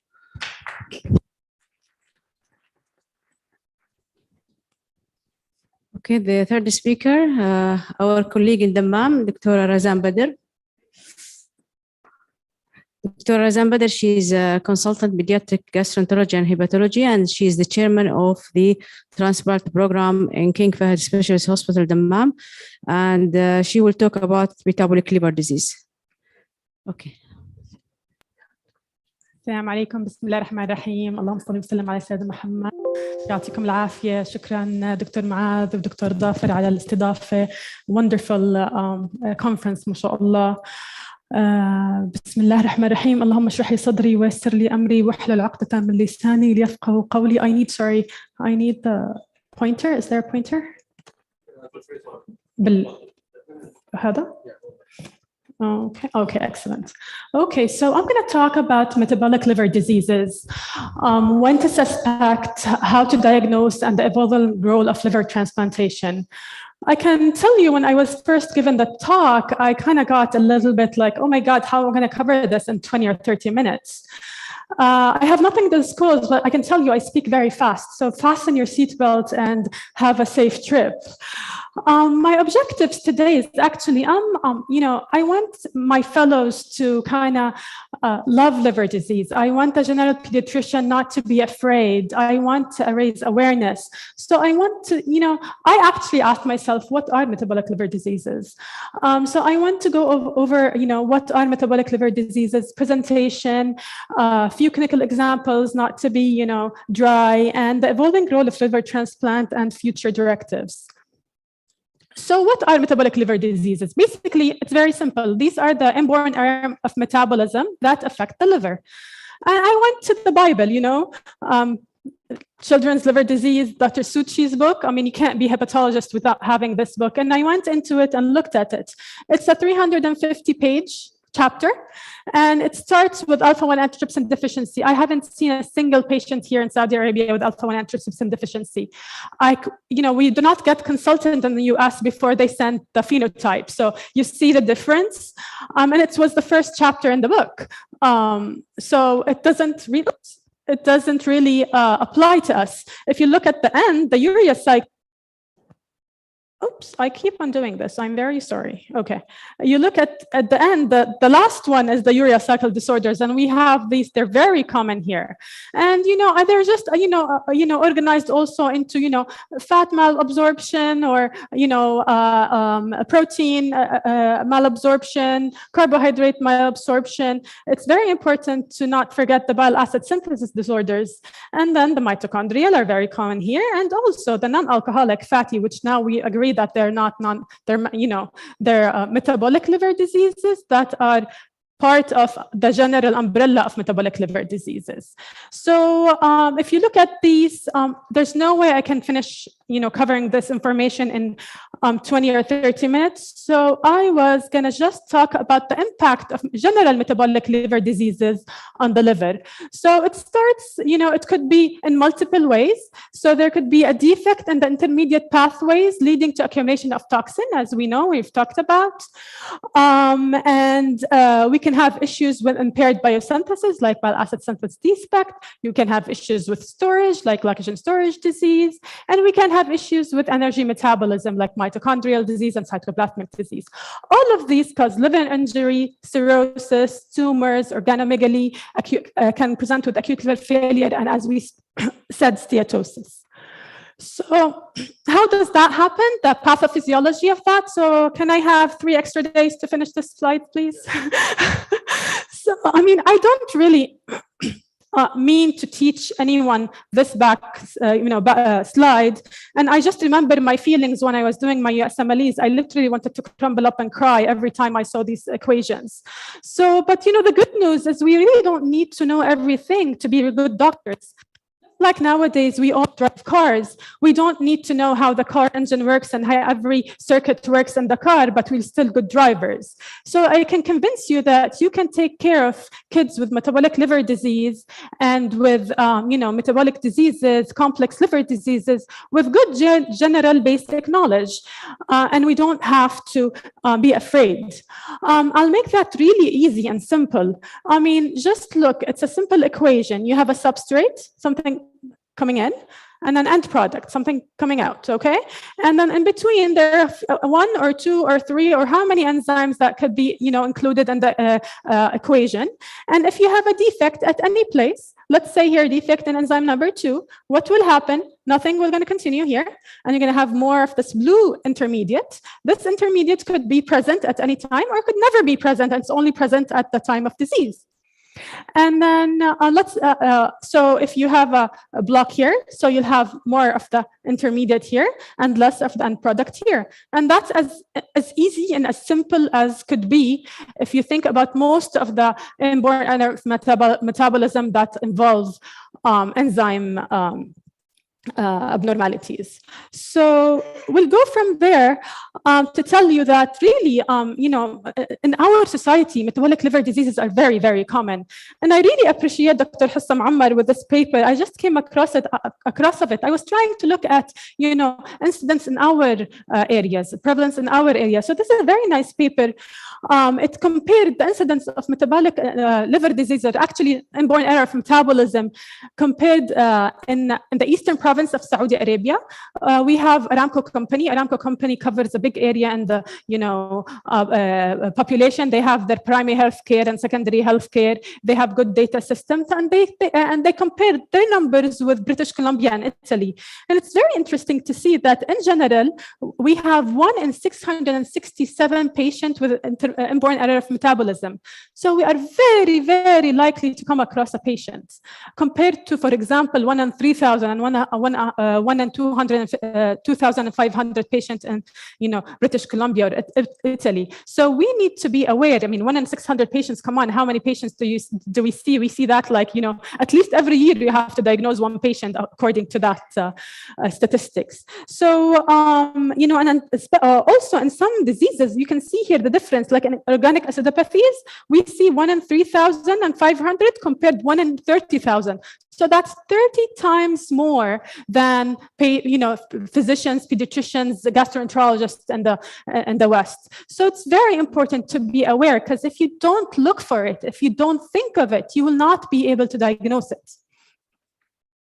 So the presentation, they can come to you in any place. They can come to you in the ER, they can come to you in the NICU, they can come to you in the clinic, they can come to you in the primary clinic, and the liver clinic, and the GI clinic. In any clinic, you will see a patient with metabolic liver disease. They'll present with hepatomegaly, hepatosplenomegaly, they can come with hyperammonemia, they can come with vomiting, failure to thrive, acidosis, cholestasis, cirrhosis, acute liver failure, you name it. There are multiple presentations. If you don't think of it, you will not be able to diagnose it. So I'm not going to go through everyone, but I like to put them under umbrellas. Okay, so umbrellas of presentation. So if you see a patient that presents, in the NICU with neonatal hydrops, the first thing that comes to my mind is Niemann-Pick type C, mucopolysaccharidosis, Gaucher's disease. You have to think of these, you have to rule them out. If you see a patient with congenital hyperbilirubinemia in the US, you first start with ordering alpha-1 antitrypsin phenotype. Here in Saudi Arabia, you check, for galactosemia, tyrosinemia, and of course, the rest of the, you all well know how to diagnose patients with, conjugated hyperbilirubinemia.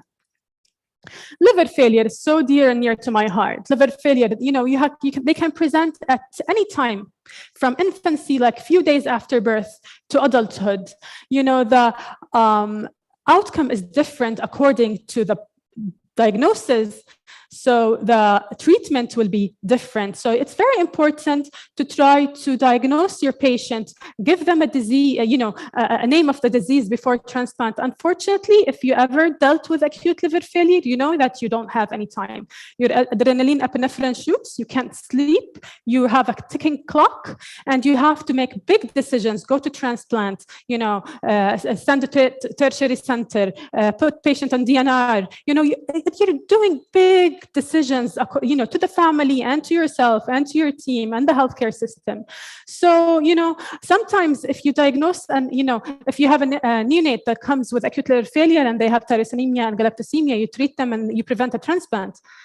So the outcome is really, really difficult. If you have a patient with mitochondrial disease who's, have multi-organ involvement and you treat them, that, transplant, send them a transplant center, that's a waste of resources.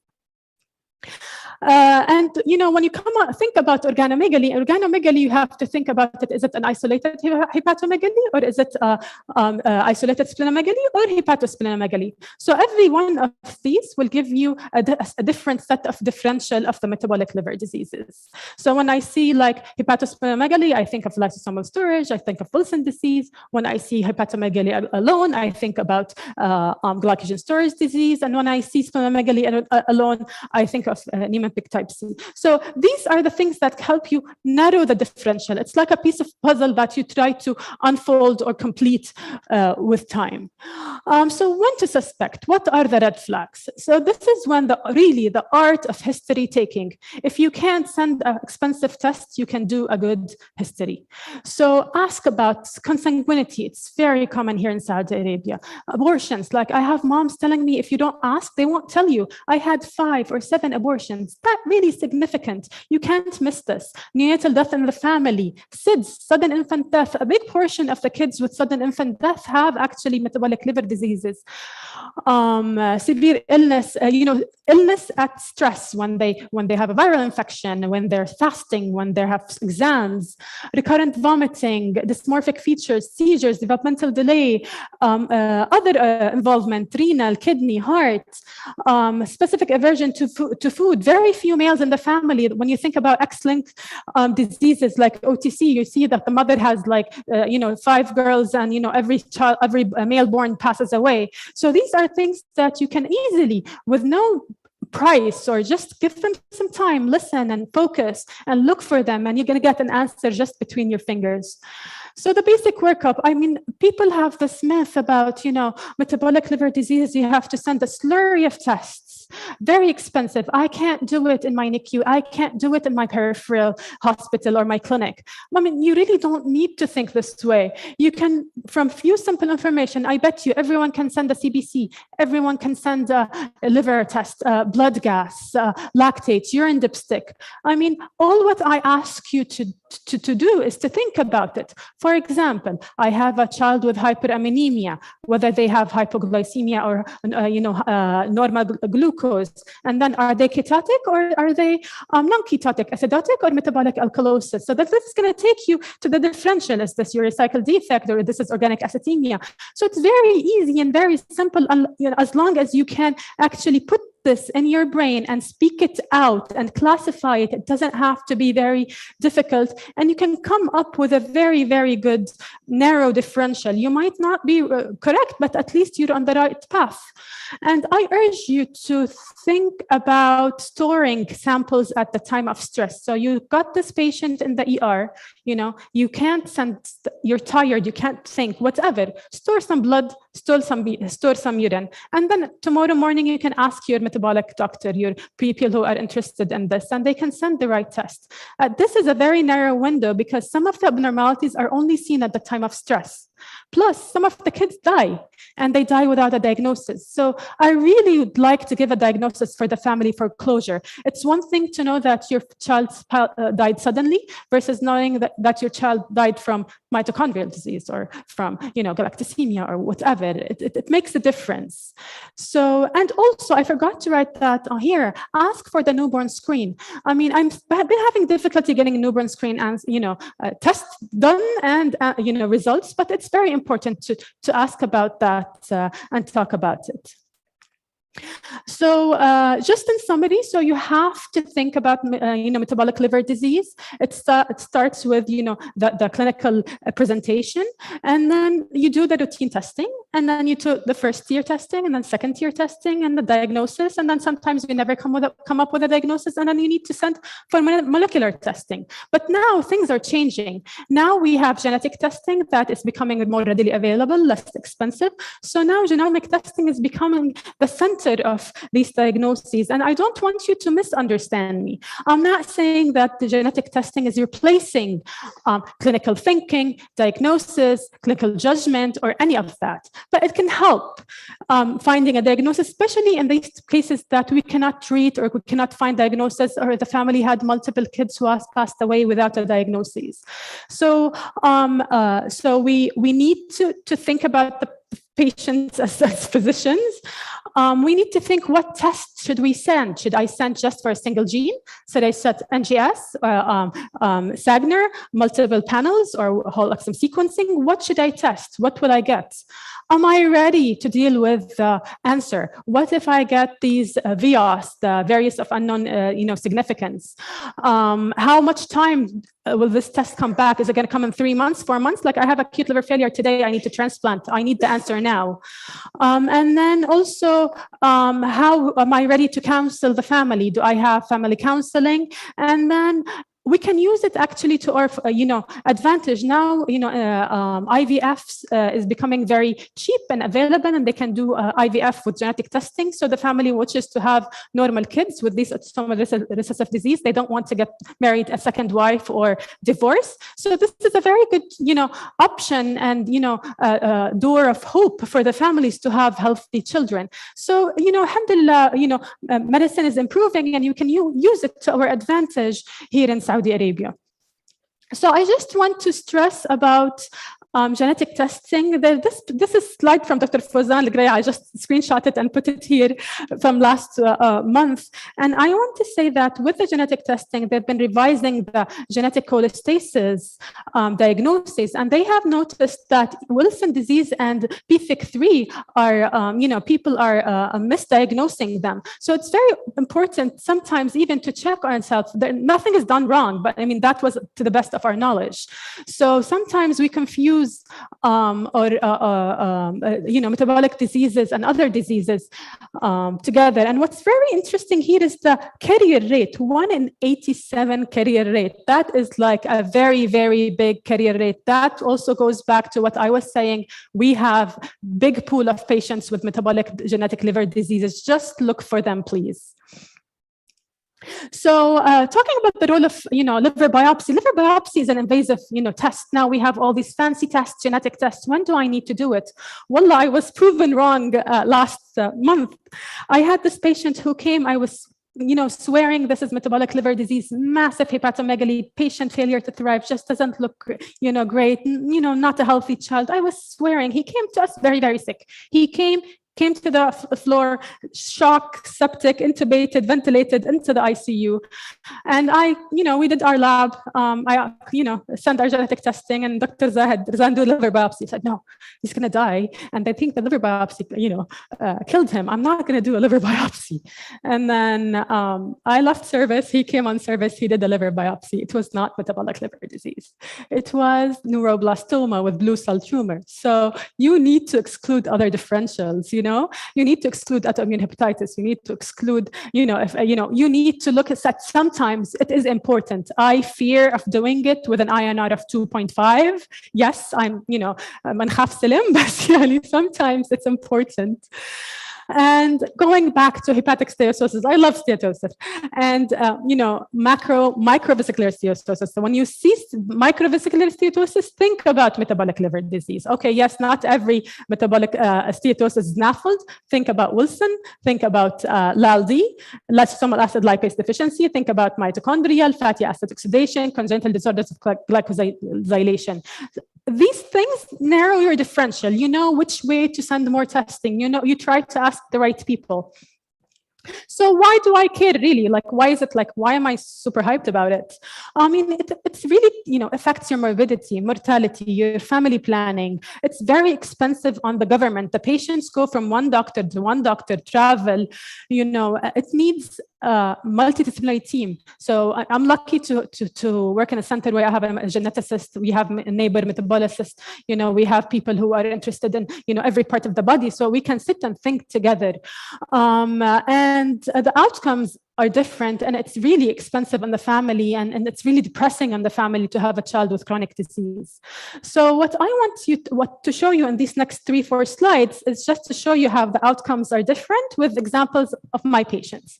So Kegler Nijar 1, we all know how, this is the simple equation, UDP glucuronide transferase, we conjugate bilirubin, we don't have it, we have high unconjugated bilirubin, usually bilirubin very high at the 20 level, the liver enzymes are normal, we diagnose it, the patient needs to be on phototherapy forever, day and night. And you know what, the family does not understand, they go travel to do Umrah, and the child is 3 days without phototherapy, and that patient comes back with kernicterus, severe brain damage, whether you transplant them or not, they're gonna end up and die.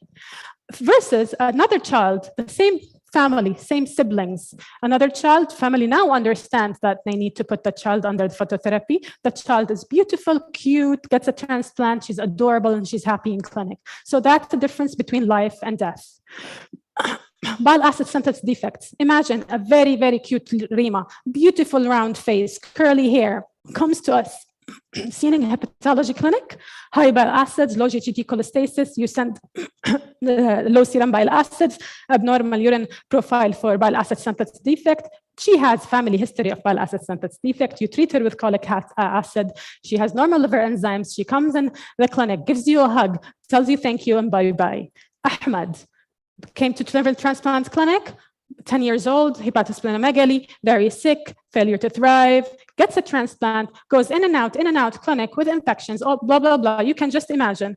And then after the genetic error comes up, we send for genetic testing. This patient had bile acid synthesis defect. If someone thought about it 10 years ago, he would have been treated and spared himself a transplant. Transplant is super expensive. Transplant it's a disease. It's just, we replace the disease by a disease. So acute liver failures, you cannot work with acute liver failure in pediatric without having mitochondrial disease, like literally in your brain, like flashing. So 2 Abdullahs, around 10 months, 12 months, 14 months. The first Abdullah comes to you, the family is begging for a transplant. He's sitting in bed, smiling like cute, but no one examined him. No one pulled up his head. Significant head lag, skin, myopathy. The patient is very small. He's 10 months. He doesn't lift his head. He doesn't sit up. Definitely, this patient has more than a viral, acute liver failure. You take history, a sister who died 5-7 years ago had same presentation. Someone thankfully diagnosed her, gave her a diagnosis of MPV-17, mitochondrial disorder. We know that that child has the same disorder. We cannot transplant him, prevent him from transplant. So this is wonderful. Versus the other Abdullah who has also an IR5, livers in the enzymes in the 1,000 and a bilirubin of 200-300. Even if he had the metabolic liver disease, but I examine him, he looks well, he looks happy, he looks healthy.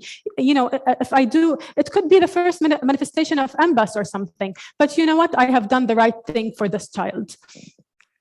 So also talking about fatty liver, and ever since I was in fellowship, they kept on talking. That's when the Sabi lipase alpha was put in the market, talking about not every fatty liver is just fatty liver. Look at the profile of the lipid profile, and there's this metabolic liver disease that can present at any age from infancy to adulthood, and it's going to affect your lifestyle, and there's a treatment. So, if you have a drug that has a treatment, why not diagnose the people and treat them, right?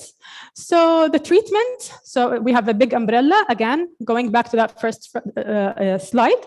So, you can either decrease the substrate, by dietary restriction. You can try to do some enzyme inhibition or induction, depending on the disease. You can replace metabolites. So if I need a metabolite here, I can give it, like bile acid synthesis defect, or I can remove toxin, like in Wilson disease. So this is just a general kind of outlook on treatment. And I want to urge you to, with follow-up, you need not to forget screening for HCC.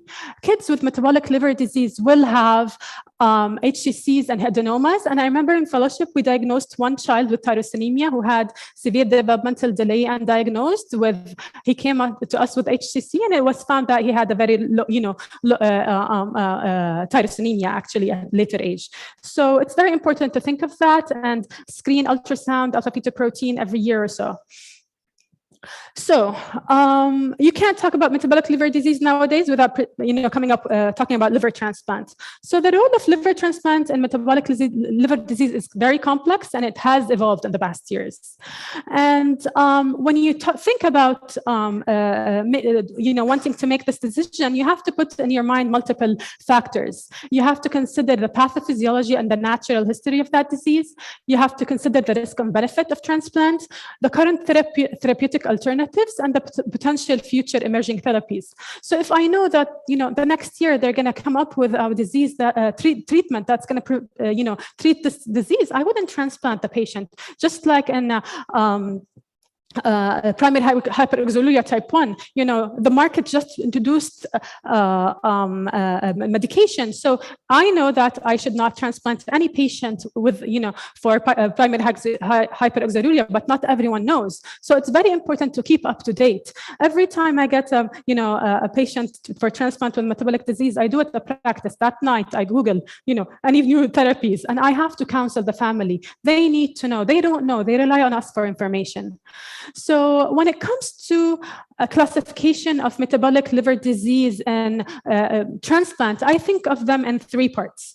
So disorders that affect the defect is only in the liver, and these patients have end-stage liver disease. So these are it's a no-brainer. These patients will go to liver transplant, like Wilson disease, glycogen storage disease. You treat them just like any other cholestatic liver diseases. Okay, and then we have disorders with an enzyme defect limited to the liver, but no end-stage liver disease. It's just like the patient I talked about with a Crigler-Najjar syndrome. So it's like an enzyme replacement liver transplant, urea cycle defect. And then we have disorders that have enzyme defects that are in the liver and the extrahepatic manifestation. And the transplant is only partially correct, and it will not reverse 100%. So it's basically a bridge or a treatment versus cure with other transplants. So some metabolic liver disease, like in MMA, and you need to do liver and kidney transplant. So it's very important to think of it this way. It's very important for counseling. So family think that the transplant could be just a magic cure, for the disease, and it's not. So I just want to, I'm not going to steal your thunder, Amna. Amna is working right now to review all our patients that are transplanted for metabolic liver disease. And she's working on, the management protocol and outcome. And inshallah, she's going to present in an oral presentation next year, our data. But what I want to tell you is that, in general, 10% of liver transplant is secondary to metabolic liver disease. In our center, it's number 2. So, we live in an area where there's, a lot of consanguinity and parents are now understanding and learning more about transplant, and they come to us seeking transplant. Alhamdulillah, our outcomes are beautiful, and metabolic control is great. And, we're very happy and pleased with the results. Inshallah, Amna will tell you more about it next year. So, and I want to tell you just a very interesting thing about, one of the metabolic diseases, MSUD, maple serum urine disease. So, in some diseases, actually, these livers are awesome. They're beautiful. Actually, sometimes I get a call from the transplant surgeon, Razan, why are we transplanting this kid? Their liver is pink and happy. And it's because that MSUD or some other metabolic liver disease. So the liver gives 10% to 15% of that enzymatic activity to the body, and it's all they need to have a normal pathway. So what happens is that we have a donor, whether it's diseased or living, that donates to the MSUD donor. And then the MSU donor donates his liver to usually this is a pediatric patient, and usually this is an adult patient with HCC, for example, who are low on the list. So now we have treated 2 patients, added an organ into the pool. So how exciting and interesting could this be? And subhanAllah, the adult doesn't suffer because they have 80% of the enzyme in their body and the muscles and everywhere else. So it's a super exciting thing to be able to do it. It is logistically challenging. You have to open multiple OR rooms. We have done 2, and the 3rd is coming, inshallah. So future directives, this is, we always have to be looking up and see what's going to happen, what's happening. Dr. Rilla and Dr. Diwan are very, interested, been speaking about auxiliary liver transplants. So this is a very interesting concept for me. So basically, you keep a part of your native liver, and you bring a part of the donor liver that is going to fix your metabolic defect. And you put it there, so you have less immunosuppression. If anything happened to your liver, you have a backup. Unfortunately, or for example, acute liver failure, maybe you just need time for your liver to regenerate, And so it's a wonderful idea, but unfortunately, it's very, technically challenging. And it can be used in different ways, but I have not seen it happen. I've heard it many, many times. I've not seen it happen. But, inshallah, in the future, we can, I ache, I mourn every time I transplant a pediatric patient for acute liver failure. Literally, it's just a heartbreaking. So if we can fix it with the auxiliary liver transplant, that would be awesome. Liver cell transplant, also Dr. Diwan and Dr. Rilla have been talking about it. So the concept is amazing. 5 minutes more. Donor, how many minutes? 5 minutes. Yalla, خلص it. Donor liver, shake, put it in the freezer, and whenever you need it, you take it, throw it, and inject it, and you can, have the enzyme defect or fix the acute liver failure. And so, in concept, great, still not in practice. Gene therapy and organ bioengineering. I'm sure you all saw the pig liver transplanted recently. Super exciting, بصراحة, if we can make our own livers with no genetic defects that needs, limited immune suppression. That would be awesome. And I really don't think this is far away. If you think how a liver transplant started in the 50s with transplanting dogs and where we are right now, inshallah, al-qadam afdal. So in summary, metabolic liver diseases are common in Saudi Arabia. Failure to recognize treatable metabolic liver disease result in severe morbidity and mortality. Specific treatment is available for many diseases. Diagnosis of an index patient may not only help the patient, but also help the family member and can prevent recurrence and maybe have normal future family members with IVF with genetics. Improvement and outcome of liver transplant has altered the clinical decision-making towards its use in metabolic liver disease, and stay tuned for upcoming advances in treatment of metabolic liver diseases that might affect your decision for treatment and transplantation. Thank you very much for having me. Thank you very much, Dr. Raza. I think you can come on the stage. you stick in your time, although it is very broad subject, but you just finish it in your time. Okay. So our last speaker in this session will be Dr. Zainab Sawan. Dr. Zainab is a pediatric demonstrator at King Abdulaziz University Hospital who just finished her fellowship training in pediatric gastroenterology and King Faisal Specialist Hospital in Riyadh. So in the next 20 minutes, Dr. Sawan is going to speak about management of glycogen storage disease. Thank you. Dr. Zainab, the mic is yours. Good afternoon, everyone. I'd like to thank the organizing committees and the chairs for arranging such a spectacular international conference. And I'm delighted to talk about an important topic, specifically in nutrition, the importance of nutrition and its vital role in such a rare inborn error of metabolism, glycogen storage disease. So, do you have a...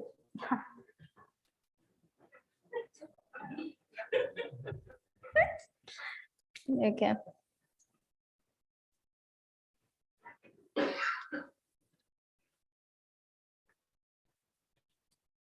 Okay. No. Yeah. Okay.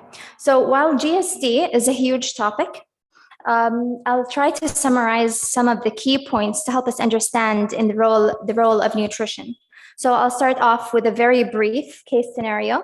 We'll talk about the major types of hepatic GSD, evolution of Gsd treatment, specifically hypoglycemia, then the impact of such a restricted diet on the psychosocial aspect of these children. So we have a 5-year-old boy who presented with recurrent loss of consciousness, sweating and pallor. Mother reported that this becomes worse when he wakes up and it improves after meals. On examination, he was found to have round, fat cheeks, thin extremities, clearly malnourished, protuberant abdomen because of the severe hepatomegaly he had. Lab-wise, he had hypoglycemia. Glucose was 40 milligrams per deciliter, a high lactic acid of 3.1, and a high triglyceride level of 200 milligrams per deciliter. Then we have a second case of a 5-month-old girl who her mother complained of frequent feeding difficulty, developmental delay, had significant hypotonia on examination, and had cardiomyopathy on echocardiogram. So first thing that will cross in mind is that these two patients have glycogen storage disease. Now, while GSD, there are at least 16 recognizable types of GSD. We'll only mention the hepatic types of GSD, which are divided into 3 major categories. The first is GSDs with defective gluconeogenesis and glycogenolysis, which is the most common type, type 1. Then GSDs with defective glycogenolysis but intact gluconeogenesis, types 3, 6, and 9. And then GSDs with altered storage of glycogen, namely type 0, 4, and 11. So, as Dr. Mirazan mentioned, thank you for paving the way, we don't have to know every single detail. So GSD, the most common type, there's a defect in glucose 6-phosphatase, a rate-limiting step.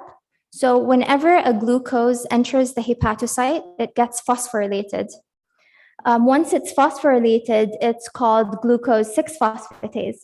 Now, this is a long process for glucose 6-phosphatase to become glucose again. And the important step is to have the glucose 6-phosphatase enzyme. Now, this is defective in GSD type 1. So if glucose 6-phosphatase cannot become glucose again, they have severe or profound hypoglycemia. When G6PD accumulates in the liver, it becomes shunted into different pathways. So they have elevation of ribose 5-phosphatase, which is a catabolic pathway, subsequently leading to high uric acid levels. It also gets shunted into high acetyl-CoA, and instead of going to Krebs cycle and generating ATP, they develop hypercholesterolemia and hypertriglyceridemia. It also shunts to the high pyruvate level. So they have high alanine and high hyperalaninemia and hyperlactemia. So the major metabolic defect is the hypoglycemia, and then comes the metabolic sequelae we just mentioned. So they present with, because of the hypoglycemia, they might present with seizures and lactic acidosis. They present, I keep on doing this. Stunted growth, round fat cheeks, and hepatomegaly, manifesting with the protuberant abdomen. And as a long-term complication, they develop hepatic adenomas, which has the potential for malignant transformation. So the primary goal is nutritional management is to prevent hypoglycemia and minimize acidosis, subsequently preventing the metabolic sequelae. Now, going on to evolution of Gsd treatment, since Gsd type 1 was the first Gsd type to be discovered, and they presented with profound lethal hypoglycemia, it was found that whenever these patients received fructose or galactose, the acidosis would get worse. So they recommended to stop giving fructose and galactose. Then in 1960s, portacaval shunts were introduced to bypass the hepatic circulation and subsequently prevent glycogen accumulation. So around 75% of the ingested carbohydrates would bypass the liver. In 1972, it was found that the dextrose in TPN would help patients have euglycemia and prevent the hypoglycemia. And within 4 weeks of initiation of the TPN, they would have maintained a good glucose level, reduced hepatomegaly, and improved biochemical markers of their metabolic sequelae. In 1974, it was found that continuous feeding had the same effect of TPN and portacaval shunt without the invasive intervention. And it was associated with a lower surge in insulin level. So they wouldn't have the profound hypoglycemia. In 1980s, cornstarch, which is a slow-released carbohydrate source, would maintain glucose concentrations for up to 3 to 5 hours. It had resulted in lower insulin levels as compared to the continuous feeds, without the fatal risk of leakage or pump failure that would lead to the fatal risk of hypoglycemia. Now, in cornstarch, it improved metabolic control with a 3 to 4 hour dosing of cornstarch. However, increasing the dose would not prolong the interval of the cornstarch requirement. If the interval was prolonged more than 5 hours, they resulted again in the metabolic sequelae we mentioned. Now, this is quite important, especially when talking about the overnight feed, because midnight feed can affect the quality of life of these patients, measuring the blood glucose at night and having the midnight feed. So they came up with the extended release cornstarch or the glycoside. There was a study about the comparison of uncooked cornstarch and compared to glycoside or the extended released cornstarch in Gsd type 1. This is Gsd type 1A compared to Gsd type 1B. Blue color is the uncooked cornstarch, and the orange color is the extended release. As you can see, most of the patients on uncooked cornstarch could maintain a normal glucose level with 4 hours of fasting, compared to the extended release cornstarch, who could maintain their blood glucose levels for up to 8 hours, as obvious in both groups. But as you can see, there's a significant difference in the number of participants, of patients in Gsd type 1A and 1B. First of all, because 1A is much more common, it's around 85% of Gsd type 1. The second is the unpalatable taste of the cornstarch, and especially the extended released cornstarch. especially that type 1B, they have abdominal pain and they are predisposed to having colitis like Crohn's-like IBD. So according to the American College of Clinical Genetics and Genomics, they recommended regarding nutritional therapy, small frequent feeds and to avoid fasting, avoid sucrose, fructose, and lactose, and having an NG or a G2 placement for emergencies or overnight feeds. But we need to be cautious, especially in type 1B, whenever they have neutropenia, to insert the G tube at that time because of the risk of infection. Raw uncooked cornstarch, as we said, with frequent monitoring, especially initially or whenever we change the type of the cornstarch. The diet is mainly composed of carbohydrates, complex carbohydrates, 60 to 70%, sorry, not 700, 60 to 70% of the total calories. Protein is the minimal required amount of protein, which is 10 to 15% of total calories. Multivitamins, calcium, and vitamin D should be assessed and supplemented whenever needed, especially with the restrictive nature of their diet. The use of vitamin E, a daily dose of vitamin E, might improve the neutropenia in type 1B. Iron supplementation might be required, but oral or IV, but this should be done after assessment of their nutritional status. Type 1A iron deficiency anemia might be associated with the hepatic adenoma. Type 1B, it might be associated with enteric colitis. So all of these need to be assessed. Low purine diet for patients with high uric acids and those who are predisposed to developing gout.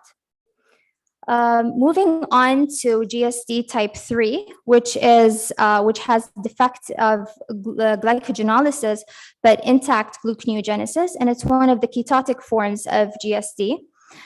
They tend to have a characteristic facial feature of mid-face hypoplasia, as you can see in this in the image above, and growth retardation. Laboratory-wise, they have again hypoglycemia, hyperlipidemia, and hepatomegaly.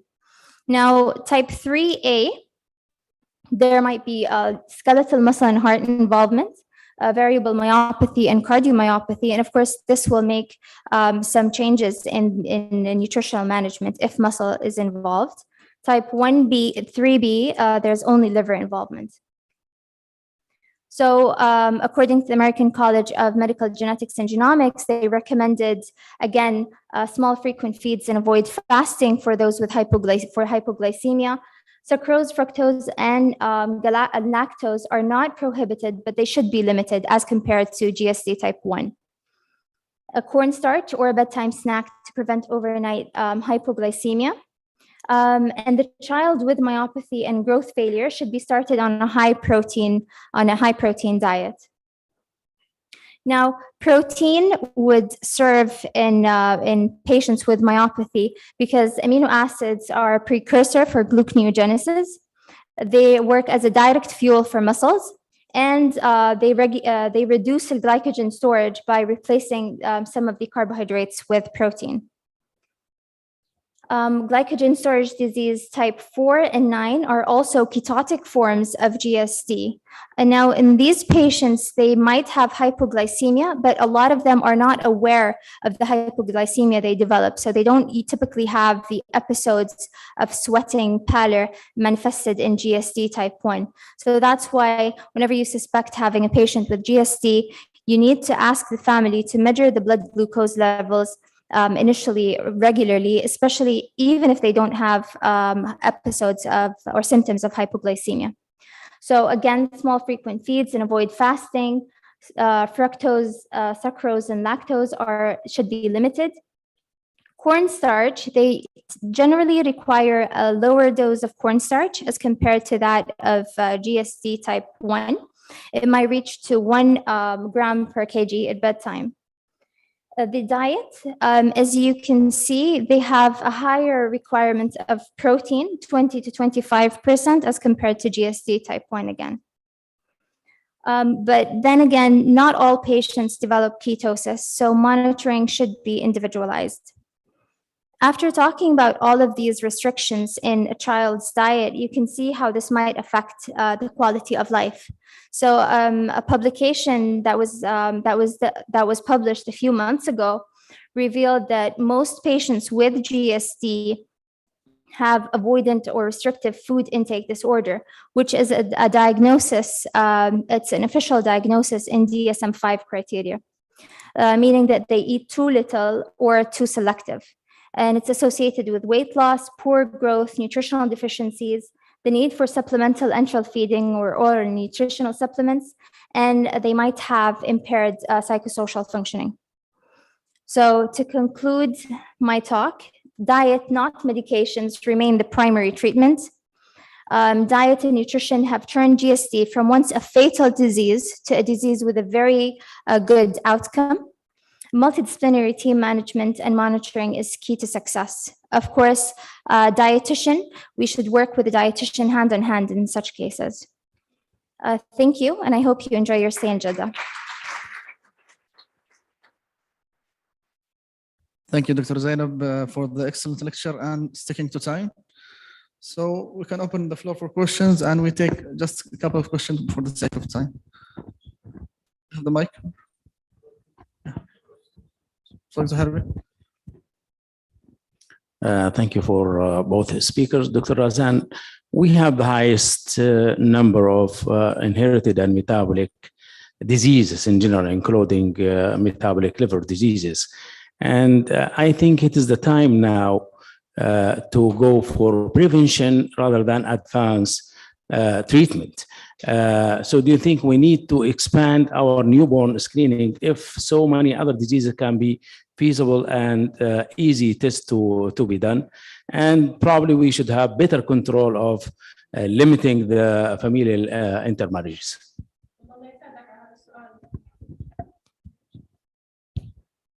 Thank you very much على هذا السؤال. عن جد الله يسعدك. You've read my brain وأنا هذا اللي عشان بفكر فيه امبارح. إنه unfortunately يعني I've been practicing here for 5-6 years. I literally have not had my hands on a newborn screen. I'm not sure if my families actually do it, how they do it.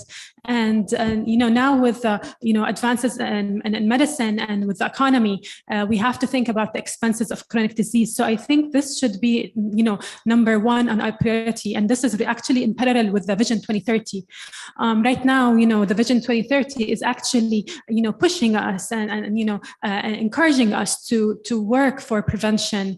And it's on our shoulders, actually. It's us who need to start doing this. So I think we should start with, you know, when we want to talk about prevention, we have to present a case to the government. So I have to have a good incidence prevalence. I have to have a good, to know exactly how much, you know, taking care of these diseases costs, how much liver transplant costs. You know, people think liver transplant is only 400 and 600,000 riyal, which is not. You know, liver transplant is a very, very expensive disease. So I think if we can put all these together and do a business case, I think our government will do a wonderful job with us. It's just, you know, it's up to us to do that work. We need to do a lot of homework to do so.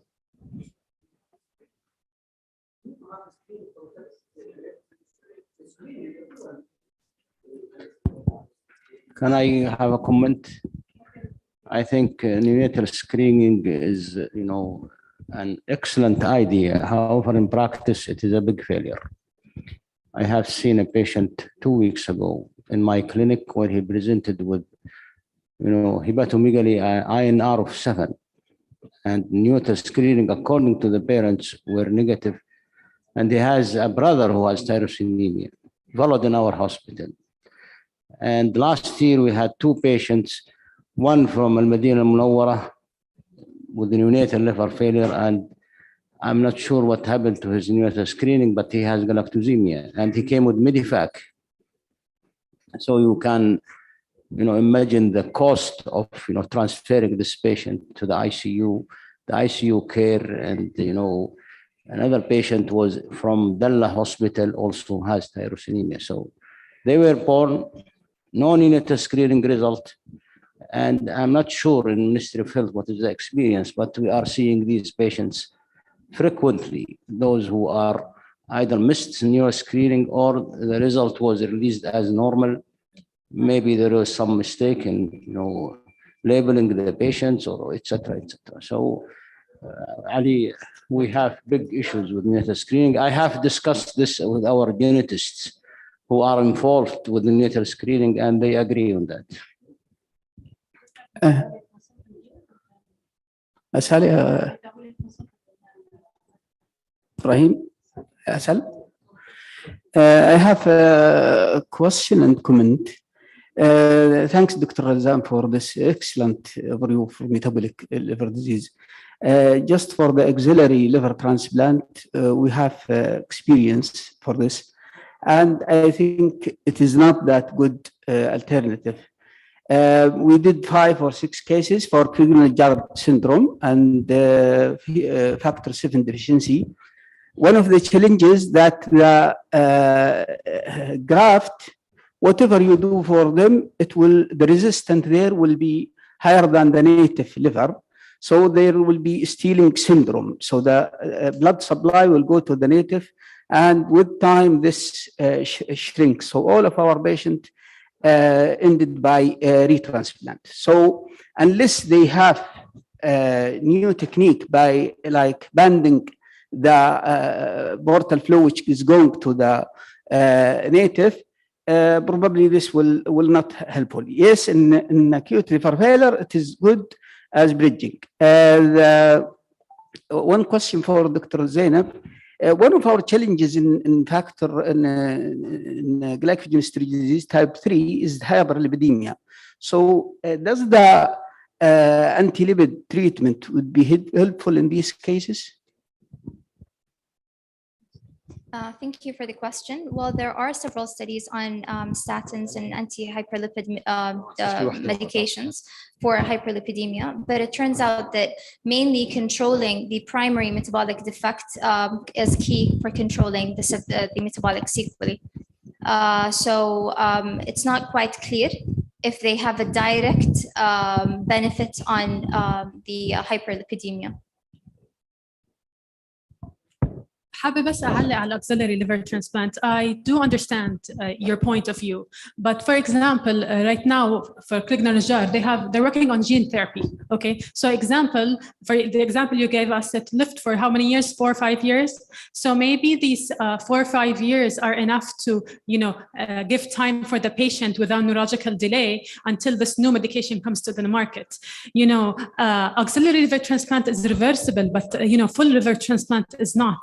And that's, the big thing, especially transplanting pediatric patients at 1 year of age or 5 years of age, it's a life sentence. So for me, I'm hoping that the science improves as fast as we would like it to happen, but sometimes that doesn't happen. So if it was my child, I'd still rather to have an auxiliary transplant and give it time. Like last week, I had a patient that's been contemplating liver transplant for his MSUD son for 10 years. He was waiting every year for that new medication to come, and it never came. The patient had developmental delay. The patient had multiple issues, and the father was telling me, I regret not doing it, but we want things to happen on our own way, and we want perfect answer or perfect treatment for everything, but we don't have it, and we use it to the best of our judgment. Unfortunately, we don't offer it. We don't have a surgeon that offers auxiliary liver transplant, but in an ideal place, maybe it's and with time, as I said before, liver transplant started in transplanting dogs 50 years, 1950, and now we are talking about liver transplant, 1-year-old transplant, and then living 60 years and 70 years like a normal adult. So إن شاء الله العلم في أشياء كتير حتجي حلا. We just have to keep open eye and keep try to innovate and improve. Whatever, a failure right now doesn't mean that we can't do it in the future. We just have to keep working on it. Thanks for speakers. My question, Dr. Razan. Congenital disorder of glycosylation. Do you think it's underestimated in Saudi Arabia? Totally underestimated. Because I have seen a lot from neurology. Totally. So how can not to miss it? How can we what? We don't want to miss it. We just think about it. think about it. I think this is the main goal, the main message I want to send. Think about it. It's our duty to teach ourselves. I remember, in fellowship, I had one patient that had multi-system disease, and we thought about congenital disease of glycogenization. I pulled out the papers. We started reading. I started thinking about it. So, I mean, it's okay to miss patients. We don't have 100% accuracy, but the more you think about it, the more it's just like defensive driving. You have to think about the people who are, the drunk driver on the road, the guy on the bicycle. You think about them. Same thing. We need to think about these diseases to prevent them, and I think that's as good as we can do for now. We have to teach our general pediatricians. I think we need to, we can't wait until the patient comes to us. Usually by the time they need to come to us, they're either dead or really disabled with a very high morbidity. So I think we need to put our hands with the general pediatrician, the family physicians, to help us kind of think about these patients early. Thank you very much. Can I just comment, Dr. Nawal? I'm not. Fine. It's okay. Okay. Thank you, Dr. Rajal, for this wonderful presentation. I have one question about the organic academia. In our center, we did the highest number this year. Around 40% of our transplant last year were metabolic disease. Talking about organic acidemia, propionic acidemia, and methylmalonic acidemia, we start to have the first case, and we're doing the second case in coming 2 weeks. My question is, do you have a local protocol in post-liver transplant care, particularly the medication to continue or not, and the partially restricted diet? We are working now to unify our protocol as well. Thank you. Thank you very much for this question. Yes, we in these diseases, we start with counseling the family, and we make sure, I say it in 3 different languages, I write it, I speak it, I dance it, that it is not a cure. It is a treatment to prevent some neurological damage, and they need to understand and sign. And yes, in the first 3 months, basically, we don't really changed much the diet. And as I told you, we're lucky that we have Dr. Yusuf Hussawi with us, and he works on, and then we have good dietitians, and we follow the, I keep on Googling and researching. Amna was asking me the other day, and we were just, looking up, what's going on. It's a process, you continue to learn, and you continue to learn from every patient. So yes, there are protocols, they're published, and we continue to change and learn case by case. And I'll be actually, you need to teach me. ما شاء الله السنة الماضية عملتوا 100 cases, so يعني احنا إن شاء الله بنتعلم منكم, but يعني لنا الشرف نشتغل مع بعض إن شاء الله. طيب, and just a comment, I'm not metabolic, but I would like just to tell the experience actually what are we doing at the hospital, maternity and children hospital, with those screening and what look like, I'm not saying prevention, but detecting every newborn being screened for metabolic disease in the hospital or maternity and children hospital. So where's the point is, again, what this Dr. Mahirib is saying is, I do think the problem is related to the availability of the medicine. Sometimes one of the enzymatic that being supplied to those patients who've been detected as metabolic cases is coming up to 93,000 Saudi riyals. So it's not going to be available every time. So we got stuck with that one. That's why those patients, they get deterioration and the liver being get fibrotic and then probably cirrhotic and then being ended with liver transplantation. So the screening is everywhere and it is there. We're talking about centers, our center, every newborn being screened. That's why this is the time for prevention right now. Sorry, maybe Dr. Abdullah, I agree with you. For a short time, I'm working the MH, but I think maybe the private centers, they have their problem. This is, I think, my suggestion. No, these 3 patients that I mentioned, yeah, one came from Najran Governmental Hospital, one from Medina Governmental Hospital, and the one from Riyadh is a private hospital. But I think if you have a neonatal screening run by Ministry of Health, there is no difference between hospitals. I have a question to Dr. Zainab, maybe, if you allow me. one of the major issue with the management of glycogen storage disease type 1 is the compliance and acceptance of family for the, night feeding or, mom feeding. And we have difficulties to convince parents to start, this type of treatment to prevent hypoglycemia, especially at night. But some of them, they refuse. So did you review the literature? Anything is written? Is the same practice is being reported in other areas of the world? Yes, actually, there are several comments regarding the family compliance with the nighttime monitoring and nighttime midnight feed. But what we can do is educate them, keep on educating them about the importance of this, because it's a life and death issue, and it's a neuroprotective measure. Because if the patient continues to have episodes of hypoglycemia, they will have some sort of mental retardation later on in life. And especially with Gsd type 1, it might be profound hypoglycemia, and which leads to death. So that's why they came up with the extended release cornstarch, especially in families who cannot keep on measuring the blood glucose on hourly basis. But unfortunately, because of the unpalatability, they have to go on with the uncooked cornstarch or the continuous nighttime feed. So planning the management has a very big role. Parents have a very big role in planning the management, taking it very seriously. And yes, it is a common issue, especially in Gsd type 1. Okay, thank you, our great speakers, and hereby we conclude this session. Thank you for joining us. Thanks for the attendees, and have a good day.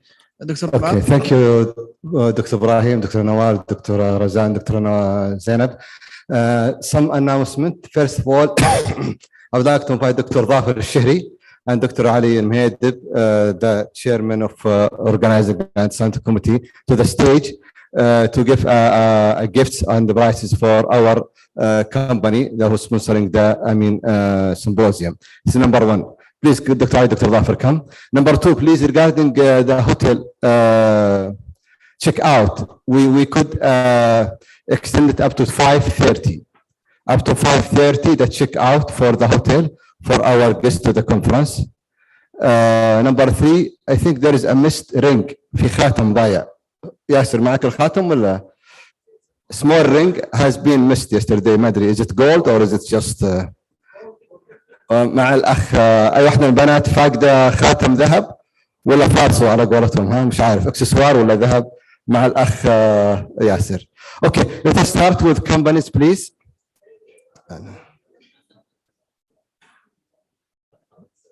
Abvay, please. Abvay company. Thank you, Abvay, for sponsoring our conference.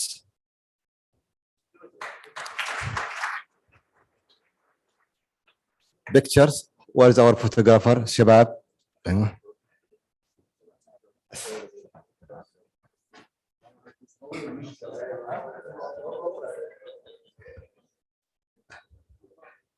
Novalac. شركة نوفالاك.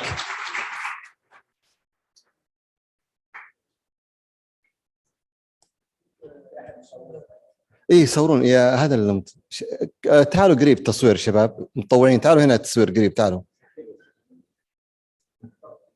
in the middle. تعال قريب صور هنا. ايوه كبريتا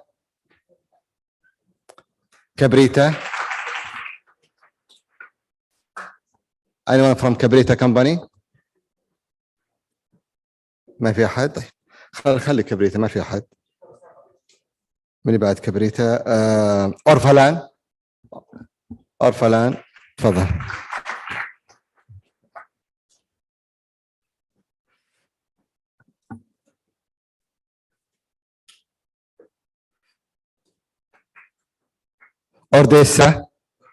أورديسا كمباني.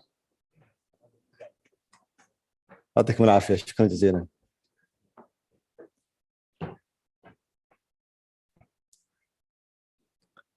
تفضل يا دكتور تفضل. Come to the stage. Ordesa company.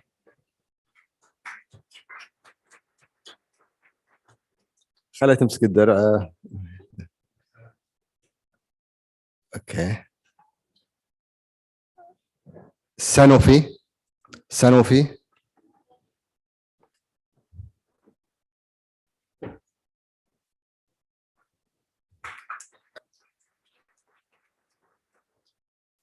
كنت تشيل كمامة أحسن لك. تشيل كمامة عشان الصورة ها.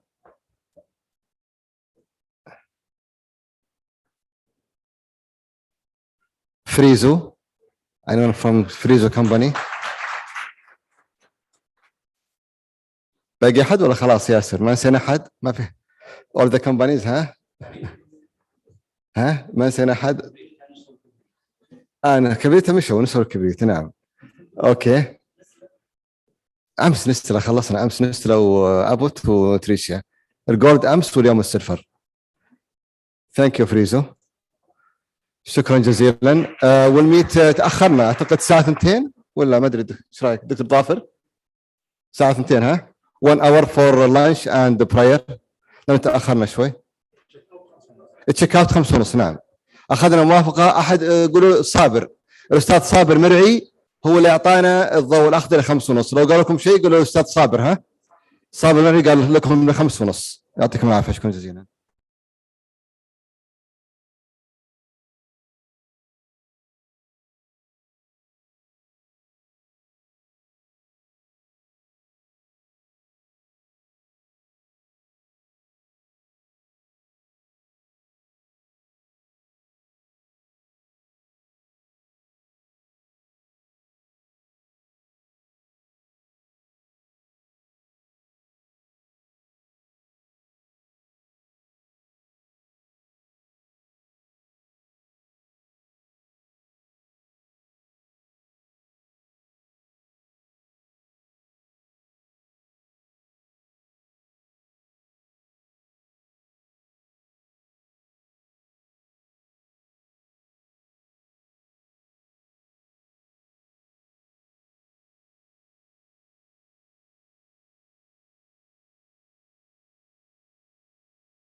of the esophagus by sharp object.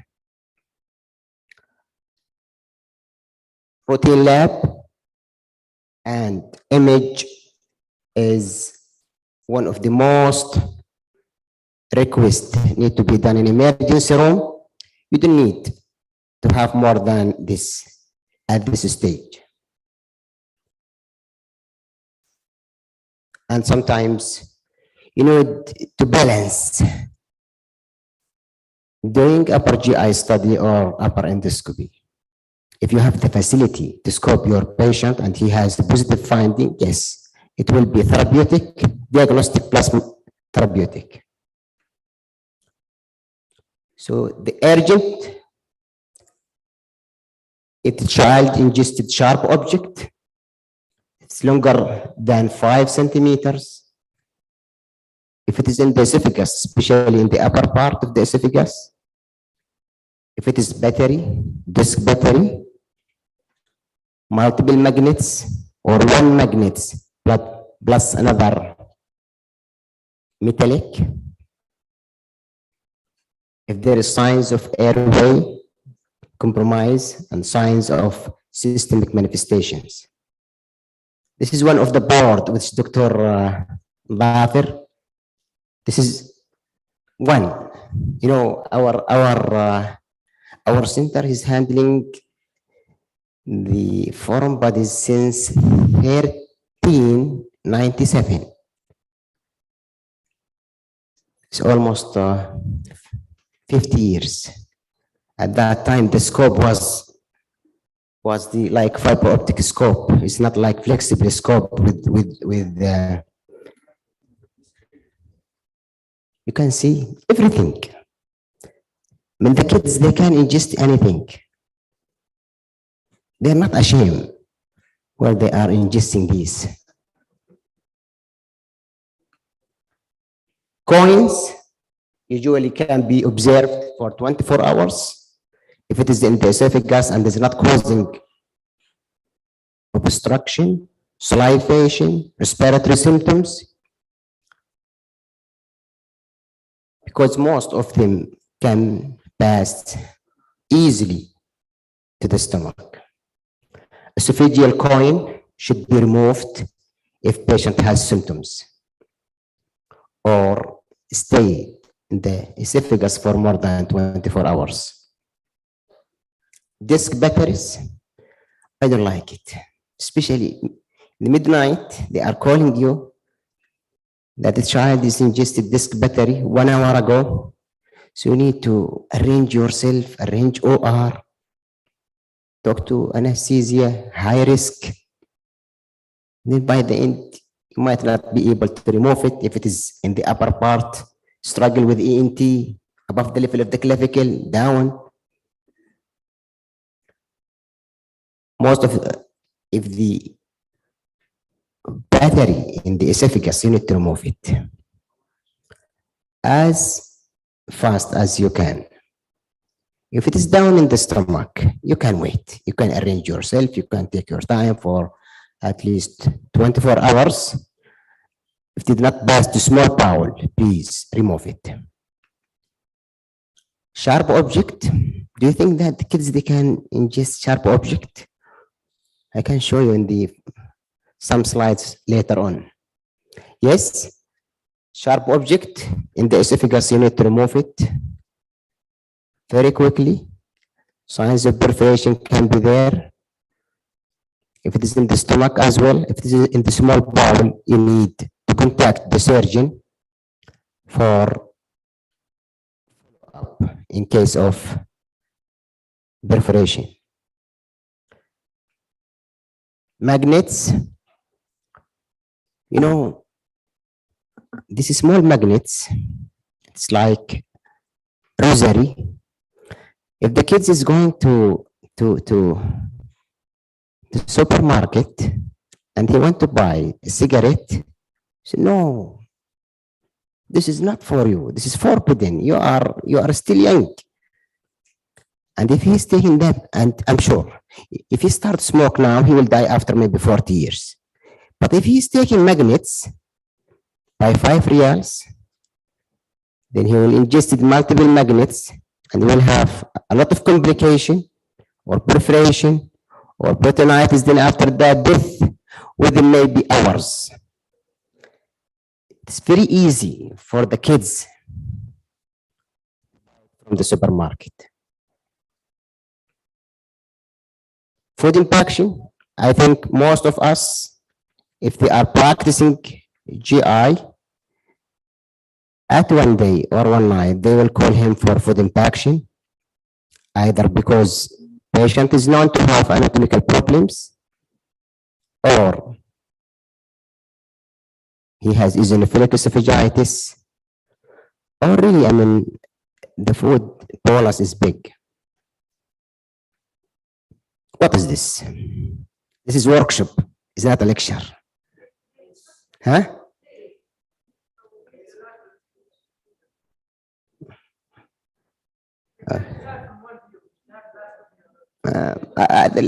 هذا الموجود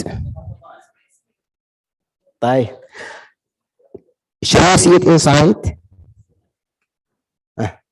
حلوها الحين اوكي he said براية sharpener. Do you think sharpener? No. Yeah, this is inside the stomach.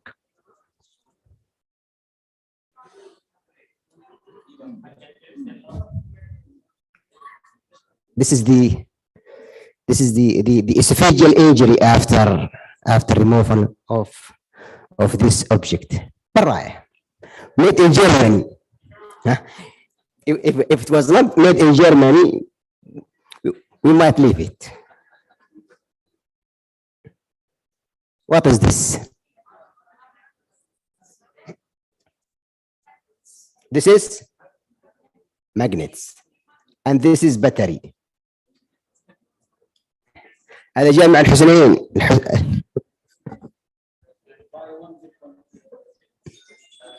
You know, I've stuck with this patient. I have removed this battery and one of magnets, and the other one was deeply embedded in gastric mucosa. It was fistulizing to underlying bowel. I think third part of duodenum. You know, this is the surgeon, this is the laparoscope, and this is the endoscopes, and you know, we could not catch it. Then by the end, patient underwent laparotomy.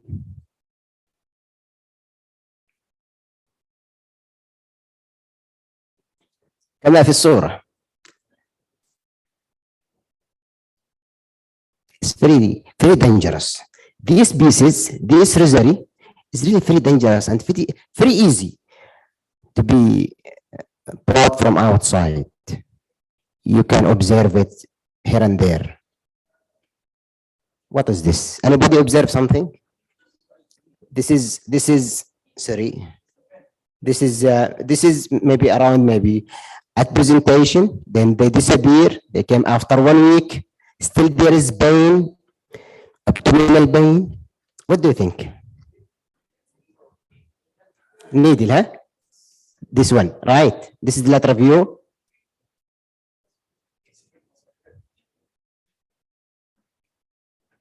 What is it? This is the pylorus. And this is it was penetrating by the way. It was penetrating the gastric mucosa going outside, but it's not perforation. So we could catch the head of this hairpins, try to remove it with very low risk of injury to the gastric mucosa or another penetration. It is the one.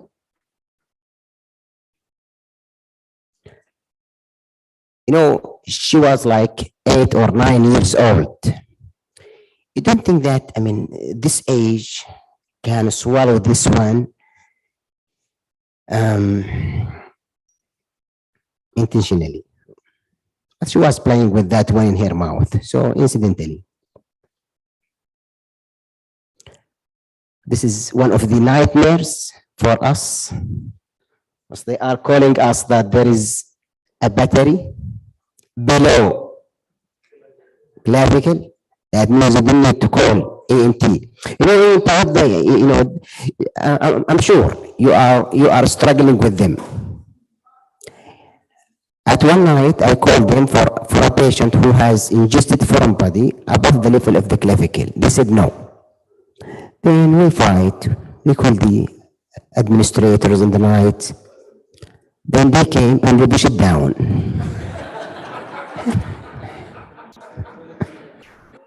Allah Kareem.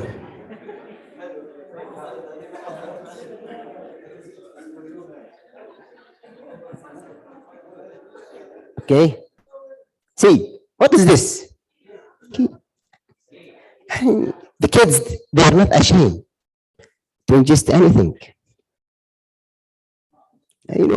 Key can be used to switch on your car, clean your ears, feeding your baby.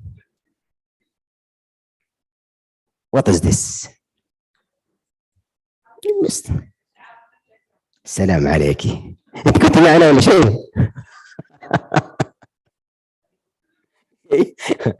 هذا يعني really this child he has وطنية. Okay, I think Dr. Muayyid was with us during removing this foreign body. It's not easy to be ingested, but has been ingested.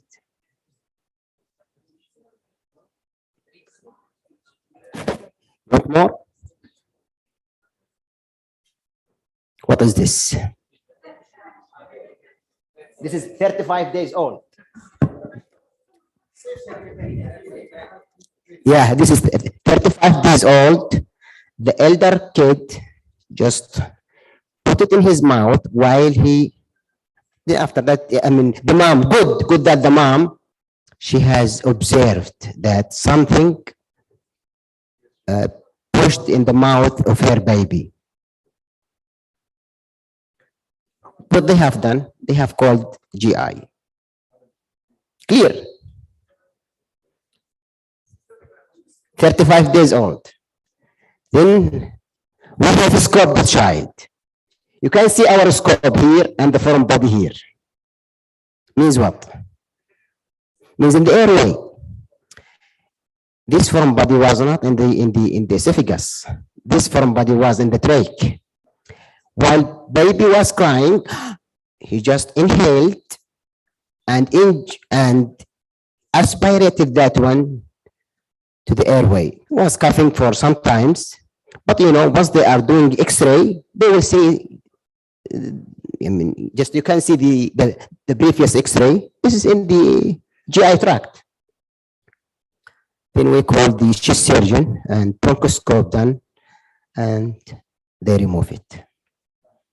What is this? هذا زحل. هذا زحل. المشتري لسه جاي. See, very big bone.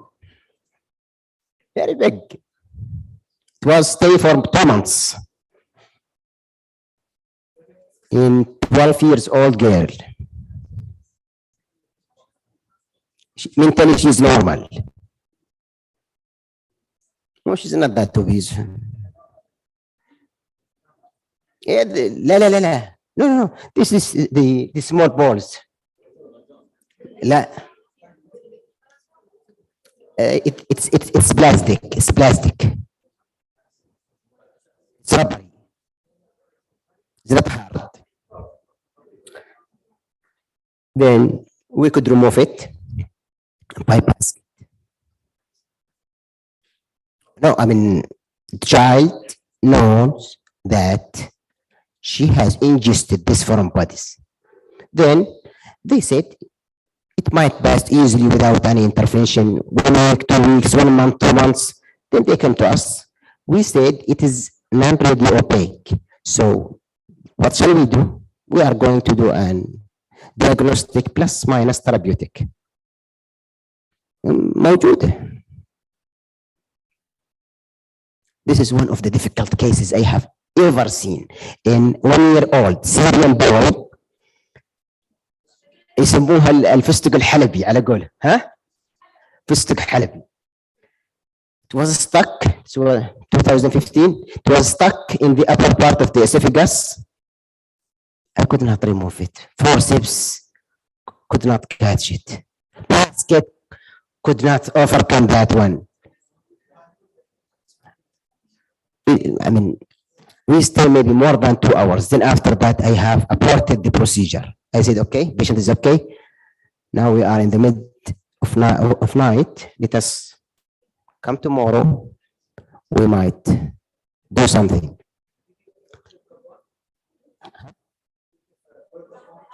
It is in the upper part of the esophagus. It's not in lower.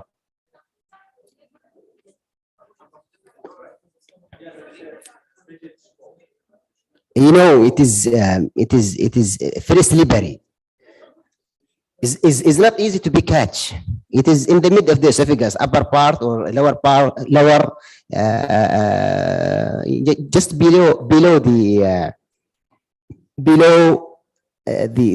clavicle. What shall we do? احنا من بعدها حرمنا الفستق الحلبي هذا. Yeah, I tried to push, but there was resistance, and there was, if you can see there was some where is, yeah, I mean there was like some trauma. Okay, we said maybe. Second day, just I was thinking what to do.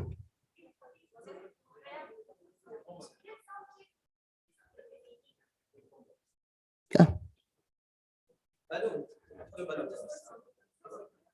It is almost blocking the lumen. So in the second day, I asked the nurse, please.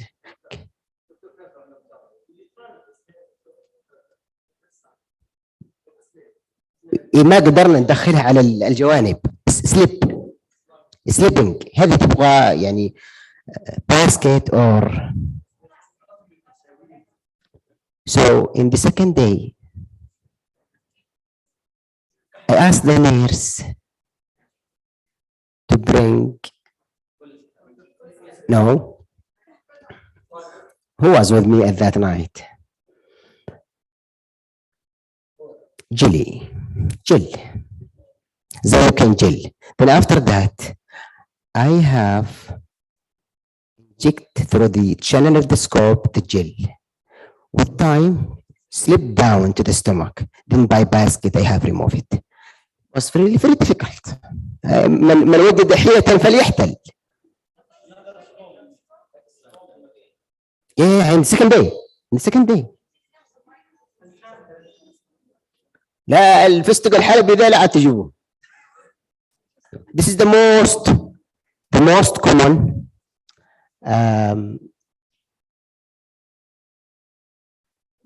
instruments which we are using.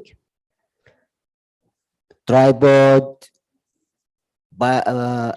This is long teeth, the soft one and sharp one, and short teeth, and this one like bipolar,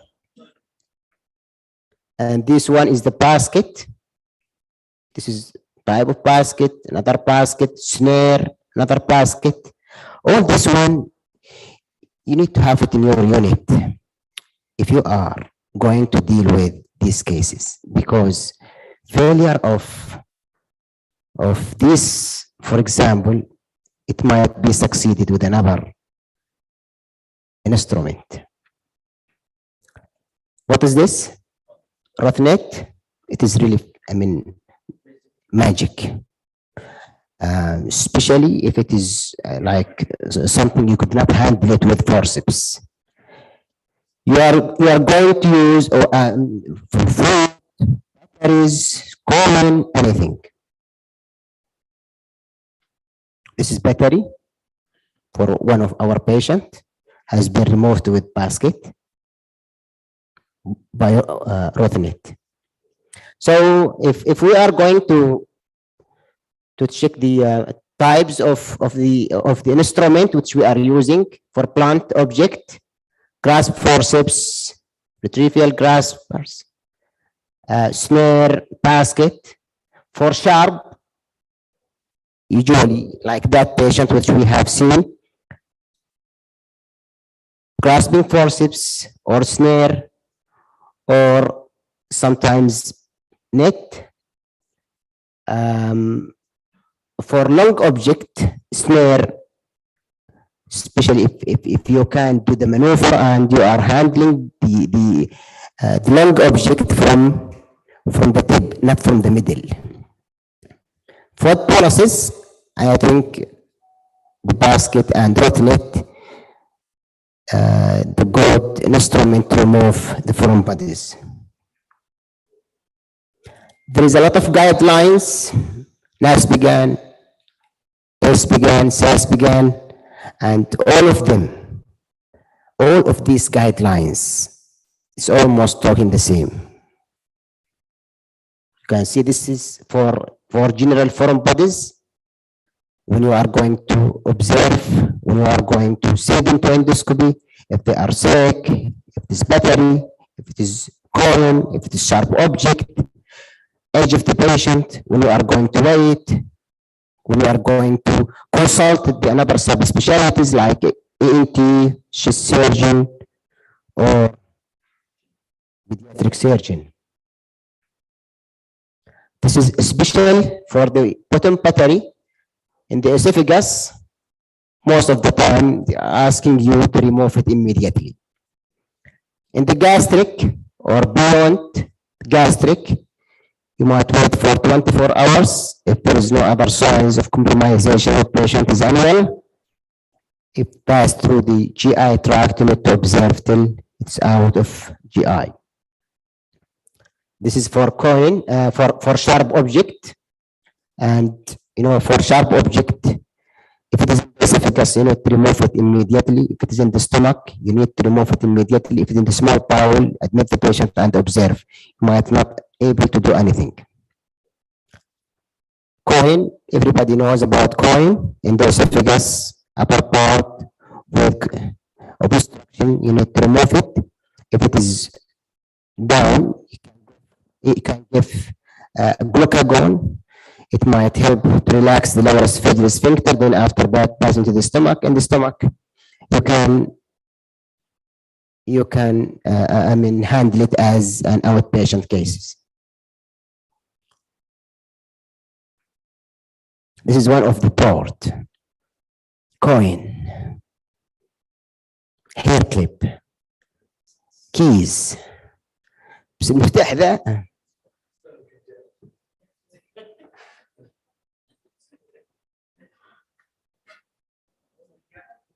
yeah, all pediatric. Watch, see. Miswak. This one or this port or this slide is not from pediatric age group. This one for one patient who was in the prison, and in the prison, in the environment of the prison is not good. So he was thinking that if he has ingested something, then after that they will bring him to the hospital, they will open his abdomen, he will stay like 2-3 days or 2 weeks in the hospital. Then they have consulted our adult GI. Within 3 hours, he removed 16 liters and he sent it back.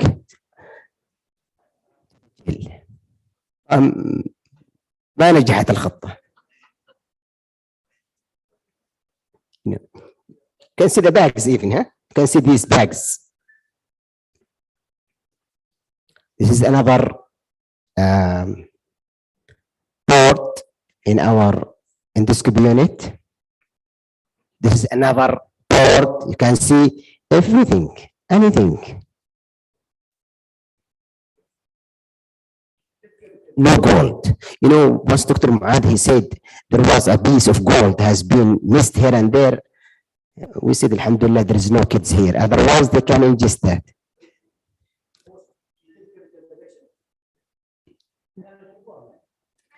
No, anything coming from inside is for us, even if it is gold. We have gold, we have diamond. هذه ترى حقوق الطبع محفوظة. You can see. This one is, see, this is the batteries, huh? Some of the batteries. Yes. 3 years old, presented to emergency room with suspicion of foreign body ingestion, has difficulty in swallowing, mild salivation. What do you want to do? Okay. So routine workup has been taken in emergency room. Then we have done the X-ray. This is the X-ray. This may be a few months ago. Bottom battery.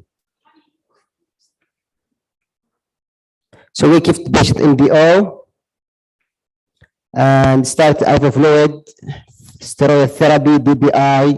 He's around maybe 2-3 years. I think 2 years, 2.5. This is the endoscopic view for that patient. There was something here like a piece, plastic piece or something. Now, maybe around 2 to 3 hours, not more than this. Severe esophageal injury, very severe esophageal injury.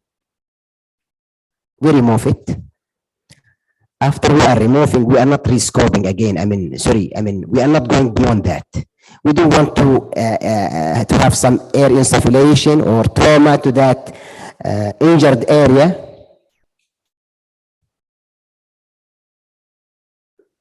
Patient kept in BO for almost 48 hours. IV therapy continued. Then after that, started liquid diet. Semi-solid then was tolerated, discharge with follow-up. And after 4 to 6 weeks, we are requesting to do upper GI study if there is dysphagia. Most of those patients, which I have removed the bottom or disc batteries, I'm starting them on steroid. You can see maybe they are more than 100. 2 of them, they developed esophageal strictures and need endoscopic dilatation. Is it because of the PPI? Is it because of steroid? This is from the literature review. You can see the battery can do aortic esophageal aortic fistula, which is really very emergency. I'm sure you have heard about it in Riyadh for the last 5 years. One patient in Al Yamamah, they thought he was coming from outside. Then they consulted us in the morning and could not reach to us because of vomiting blood and arrest. In the peripheral hospital, they thought that one was a coin. For 7 days, patient stayed with them every day. They are doing X-ray. What is this? This is 2 years old, mentally subnormal, has ingested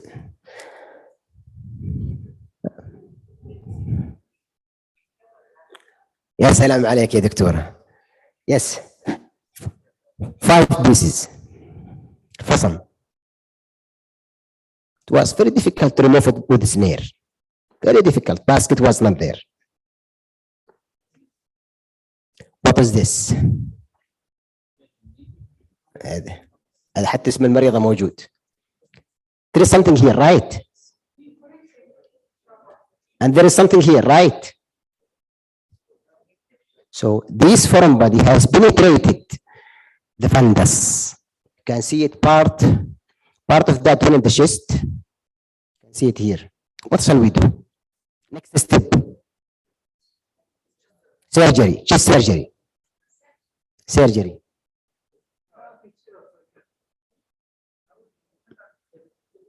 Okay. This one. that one, the hair clip was broken for 2 pieces, and she has ingested that one. You can see here one, and the other one is here.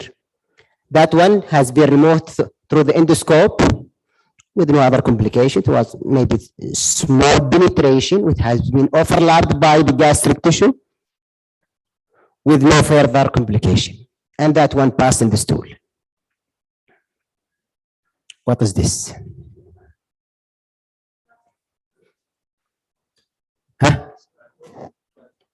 Okay. This one said 2 months, 2.5 months. حتى تغير اللون. أنا توقعت إنه صار ذهب. Can see pre-pyloric, could not pass the pylorus. We remove it. There is no abnormal or erosions near the pyloric area, and you can see the color of this coin came to be black. So timing of endoscopic intervention in pediatric foreign bodies, bottom battery, if it is in the esophagus, yes. If there is symptoms, yes. And if it is in the stomach where there is symptoms, yes. It is an emergency. If there is symptoms, you need to remove it. In the esophagus, even if there is no symptoms, you need to remove it. Magnet, yes, especially if it is multiple. Sharp object, yes, especially if it is long and penetrating, as in the X-rays. Food impaction usually causing an obstruction to the esophagus, and you need to remove it. Coin, you can wait if there is no signs of obstruction. Long object in the esophagus or gastric, you need to remove it if there is symptoms. If there is any obstruction of that foreign body, you need to remove it as much as you can. A lot of guidelines there. So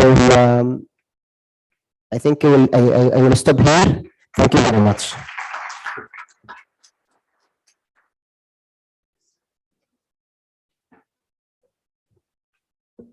Thank you so much, Dr. Musa. Really, we enjoy it. And actually, we face these issues a lot. So can we have the next speaker, Dr. Ibtisam Al-Dalan? Can you introduce the next speaker? Yeah. What is the mic? Alaikum wa rahmatullahi wa barakatuh. The next speaker, Dr. Afnan Al-Jawad. She is pediatric gastroenterology consultant at Al Qatif Central Hospital, Eastern Province of Saudi Arabia, Bachelor of Medicine and Surgery, Taipan University, Medina, Taiba University, Medina in 2013. She is Saudi Board of Pediatric Certificate in Al Qatif Central Hospital in 2018. And she's pediatric gastroenterology and nutrition fellowship in King Faisal Specialist Hospital. She's going to to present for us the capsule endoscopy. Thank you so much, Doctor. I would like to thank the organizing committee for this such a great organization, and it's my pleasure, and I'm really honored to be to participate in this scientific meeting. Thank you, Dr. Musa. You refresh us. So, like we just start our day.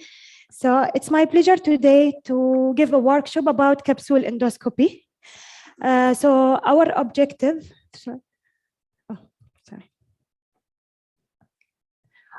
our objective in this workshop, we will have a quick review about the clinical utility, clinical indication, contraindication, the benefit and risk of such modality, and we will go over how to perform this procedure.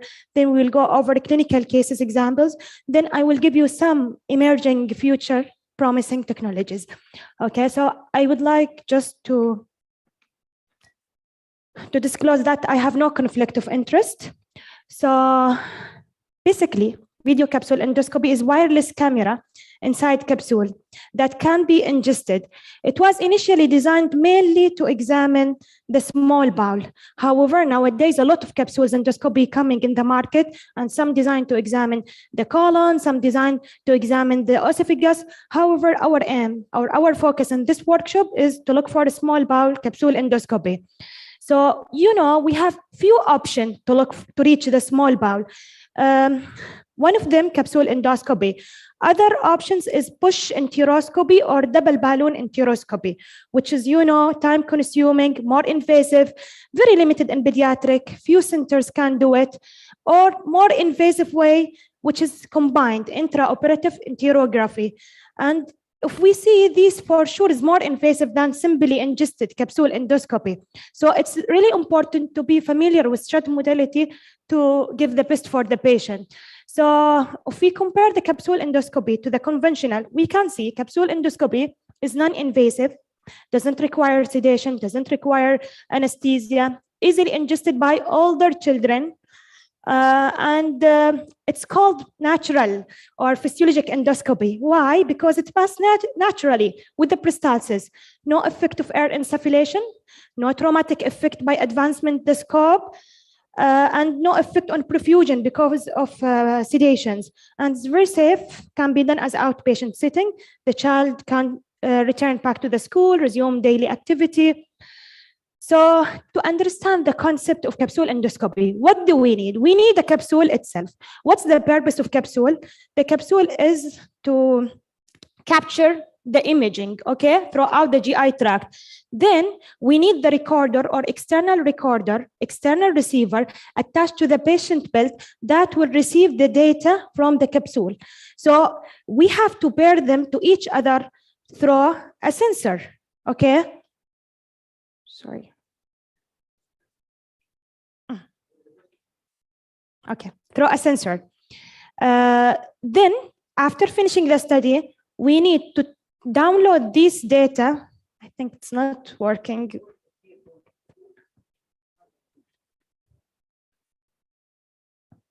Lara, I want to go to next. No, I cannot. Okay. Okay, then we need a special software system in order to download the data to be reviewed by a primary physician and to be reported later on.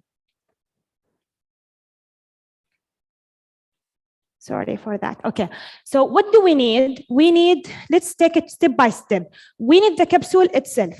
We need a sensor array. You see it, this sensor array. It's like the ECG leads, number 2, okay? Here, this one. Nowadays, they bring like a sensor belt. That's what we use in King Faisal also, specialist hospital. The sensor belt is more easier, more visible for the patient and prevent the adhesive pads. And here you can see the recorder, number 3, okay? And here is the recorder pouch, okay? This is the recorder pouch, should be attached to the patient throughout the study. So also we have different sizes of capsule endoscopy. We have a special sensor array adjusted for pediatric size. We have a special built for smaller children, and it can be done for a children as young as 2 years old and as small as more than 7.9 kg. So what's the story of capsule endoscopy? You know, it's not so long since discovery of this modality. It's only 21 years since discovery. So in 2001 was the FDA approved the capsule endoscopy to be used in adult. However, after that, a lot of capsules become available in the market. And the first pediatric study was initiated at St. Johnstone Hospital in Canada. So after that, soon in 2003, it was approved to be used in more than 10 years. And in 2009, it was approved to be used in more than 2 years. But in the literature, some experts, they use it even for 10-month-old child, and it was safe and effective, but it's not FDA approved. So we have a various companies, but we have 4 major companies that got FDA approved. We have the Belcam given image by Medtronic. We have the Endocapsule by Olympus, and we have the Microcam, this coming from South Korea, and we have OMOM coming from China. The first three companies are approved to be used in pediatric. The last one is only for adult, okay? All of them are comparable to each other, no big difference between them. Only slight difference in the size, and the weight, and the battery life. All of them, the size ranging from 26 to 27, with diameter between 10 to 11, the weight around 3.5, 3.7. Most of them, the battery life is only 8 hours. This is also limitations. But this microcam extended to 12 hours.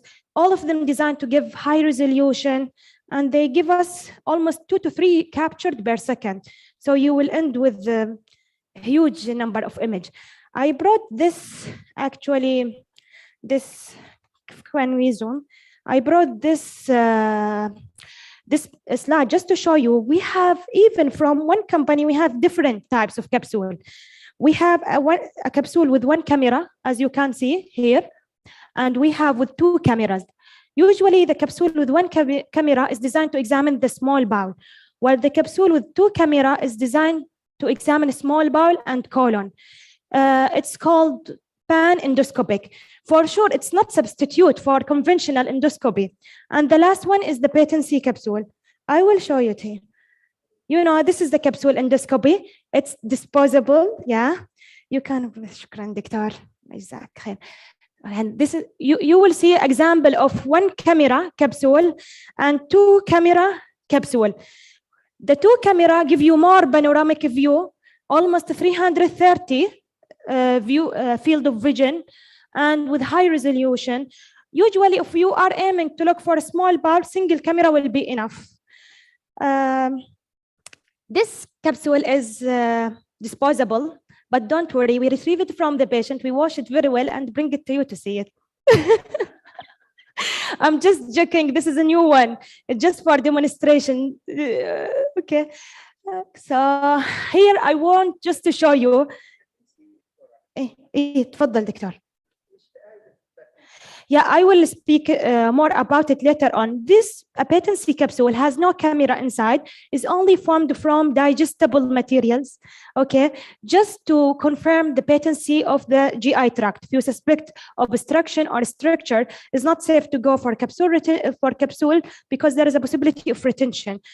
And I will explain it more later, inshallah. Here, I would like to show you how is the dramatic improvement and the dramatic progression of capsule endoscopy. See, in late 19th, how it was. It was very complex, a lot of wires. You can see very hard, occupying a large space. Here becomes smart and softer in 2000. See the image here. You can see like camera.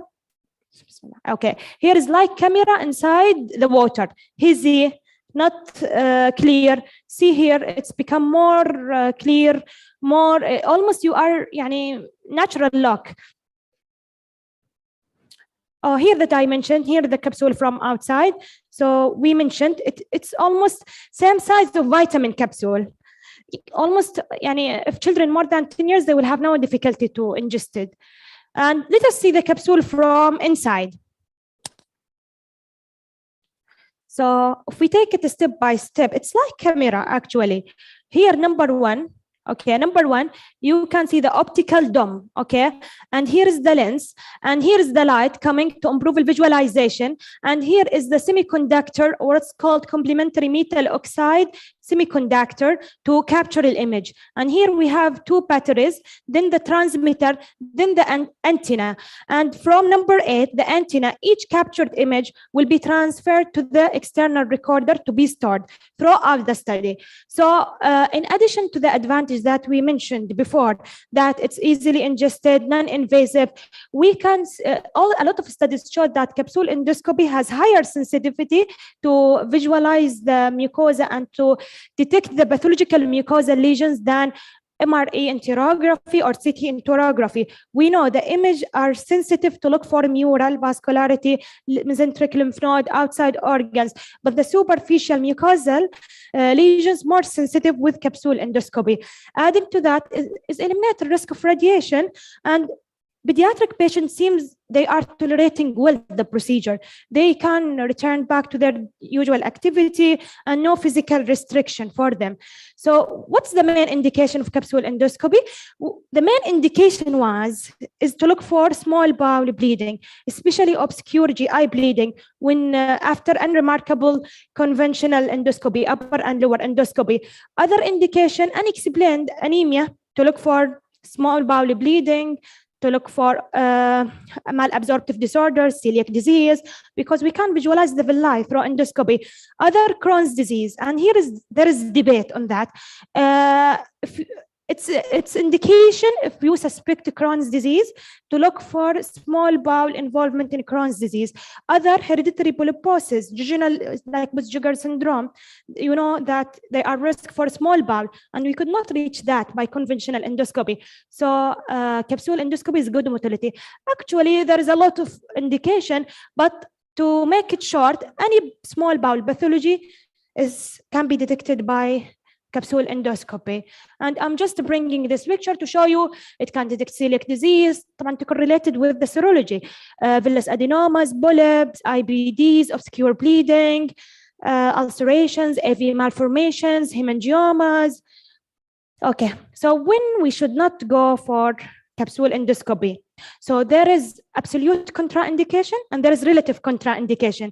We should not go. It's absolutely contraindicated. This is the single absolute contraindication to go if you suspect small bowel obstruction, because there is a high risk of capsule retention and necessitating surgical and laparotomy later on. Another contraindication, patient with swallowing disorders, dysphagia, they cannot swallow the capsule.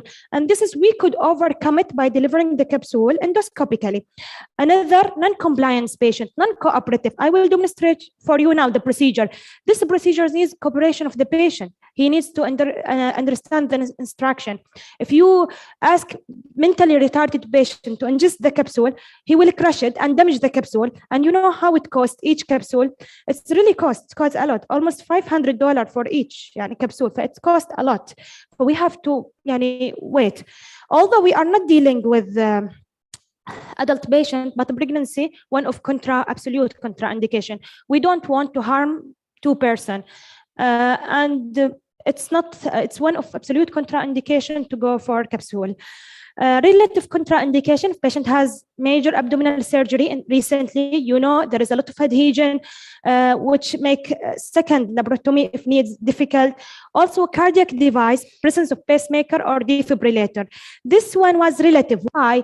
It was advised by manufacturer to not use any capsule endoscopy in patient carrying pacemaker. However, a lot of studies came, there is no significant clinical interference between both devices. So how to perform the procedure now? So we will start our procedure right now. So there is pre-ingestion instruction. So you have to instruct the patient, okay, before the procedure that he should be fast for 10 to 12 hours. What we do usually, we like to do the procedure in the morning. So we will instruct the patient to have overnight fasting, and he should be even MPO from medication 2 hours at least before the procedure, okay? What about the bowel preparation? What do you think? Should we prep or not? Especially if we are looking for small bowel. Yes, here there is debate, but based on expert opinion, most centers and guidelines recommend to give bowel preparation to improve the visualization. Even for a small bowel, it will decrease the dark bile that will give you false impression sometimes. So here I would like just to show you prep to not prep. They found that it's improved visualization. 2 meta-analysis showed that, but no effect on a transient time and no consensus was reached. But based on the Canadian guidelines, most of the guidelines they recommend to give bowel prep. Some they give anti-foaming agent like simethicone 15 minutes prior to procedure. So at the day of procedure, so now the patient came to me, he is fasting, he is ready to have the procedure. So before starting, make sure all equipment are ready. You need the capsule itself again, okay? You need the recorder, external recorder. You need a sensor. You have 2 options, either sensor array or sensor belt. And you need, lastly, the software system. So after making sure that all your equipment are ready, make sure that the recorder is fully charged. And you will see that the endoscopist nurse, they will not bring the recorder for you unless now the patient will ingest the capsule just to conserve the battery. We face it sometimes in OR. For example, sometimes we are planning to do upper endoscopy, then lower endoscopy, then, for example, we will deliver the capsule. So the nurse will not bring the recorder unless we are aiming now to insert the capsule, because they want to conserve. We have limited battery life, only 8 hours. So usually this is a nurse endoscopy will do it. After patient arrive to endoscopy unit, you have to make patient check-in. There is a special software here is called Rapid software. You have to fill the basic information of the patient. You have to link the patient to the capsule by putting capsule ID. Then you will follow the instruction. After that, you have to make sure that the capsule is linked to the recorder, okay? So they have to be paired to each other. How we can make this? We just passes the capsule and capsule itself over the recorder. Then the recorder will be automatically blink. So now I will leave you with video to just see how. On the day of the exam, ensure the patient has followed all the instructions. Before the patient arrives. Okay. It will take only a few minutes. On the day of the exam, ensure the patient has followed all the instructions. Before the patient arrives, make sure you have all the required equipment. If you are using the PillCam SB3 sensor array, prepare it before the patient arrives by inserting each sensor into an adhesive sleeve. The dots and this side up markings should be facing away from the adhesive side.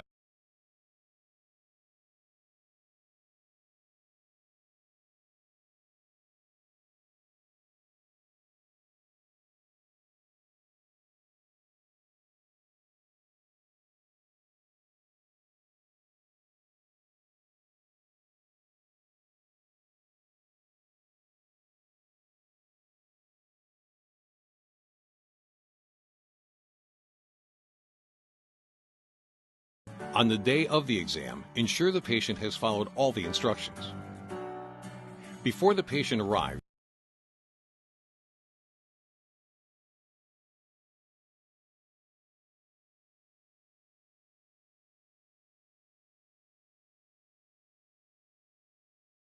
on the day of the exam, ensure the patient has followed all the instructions. After attaching either the sensor belt or sensor array, you're ready to give the patient the recorder. Place the recorder pouch across their body, over the left shoulder. Adjust the level of the pouch to keep the recorder at the patient's right hip. Will receive to the connect the data. sensor belt or sensor array to the recorder, insert So the cable connector place the into recorder in matching the connector pouch, on insert the top cable right side of the connector. recorder. You will hear. Okay.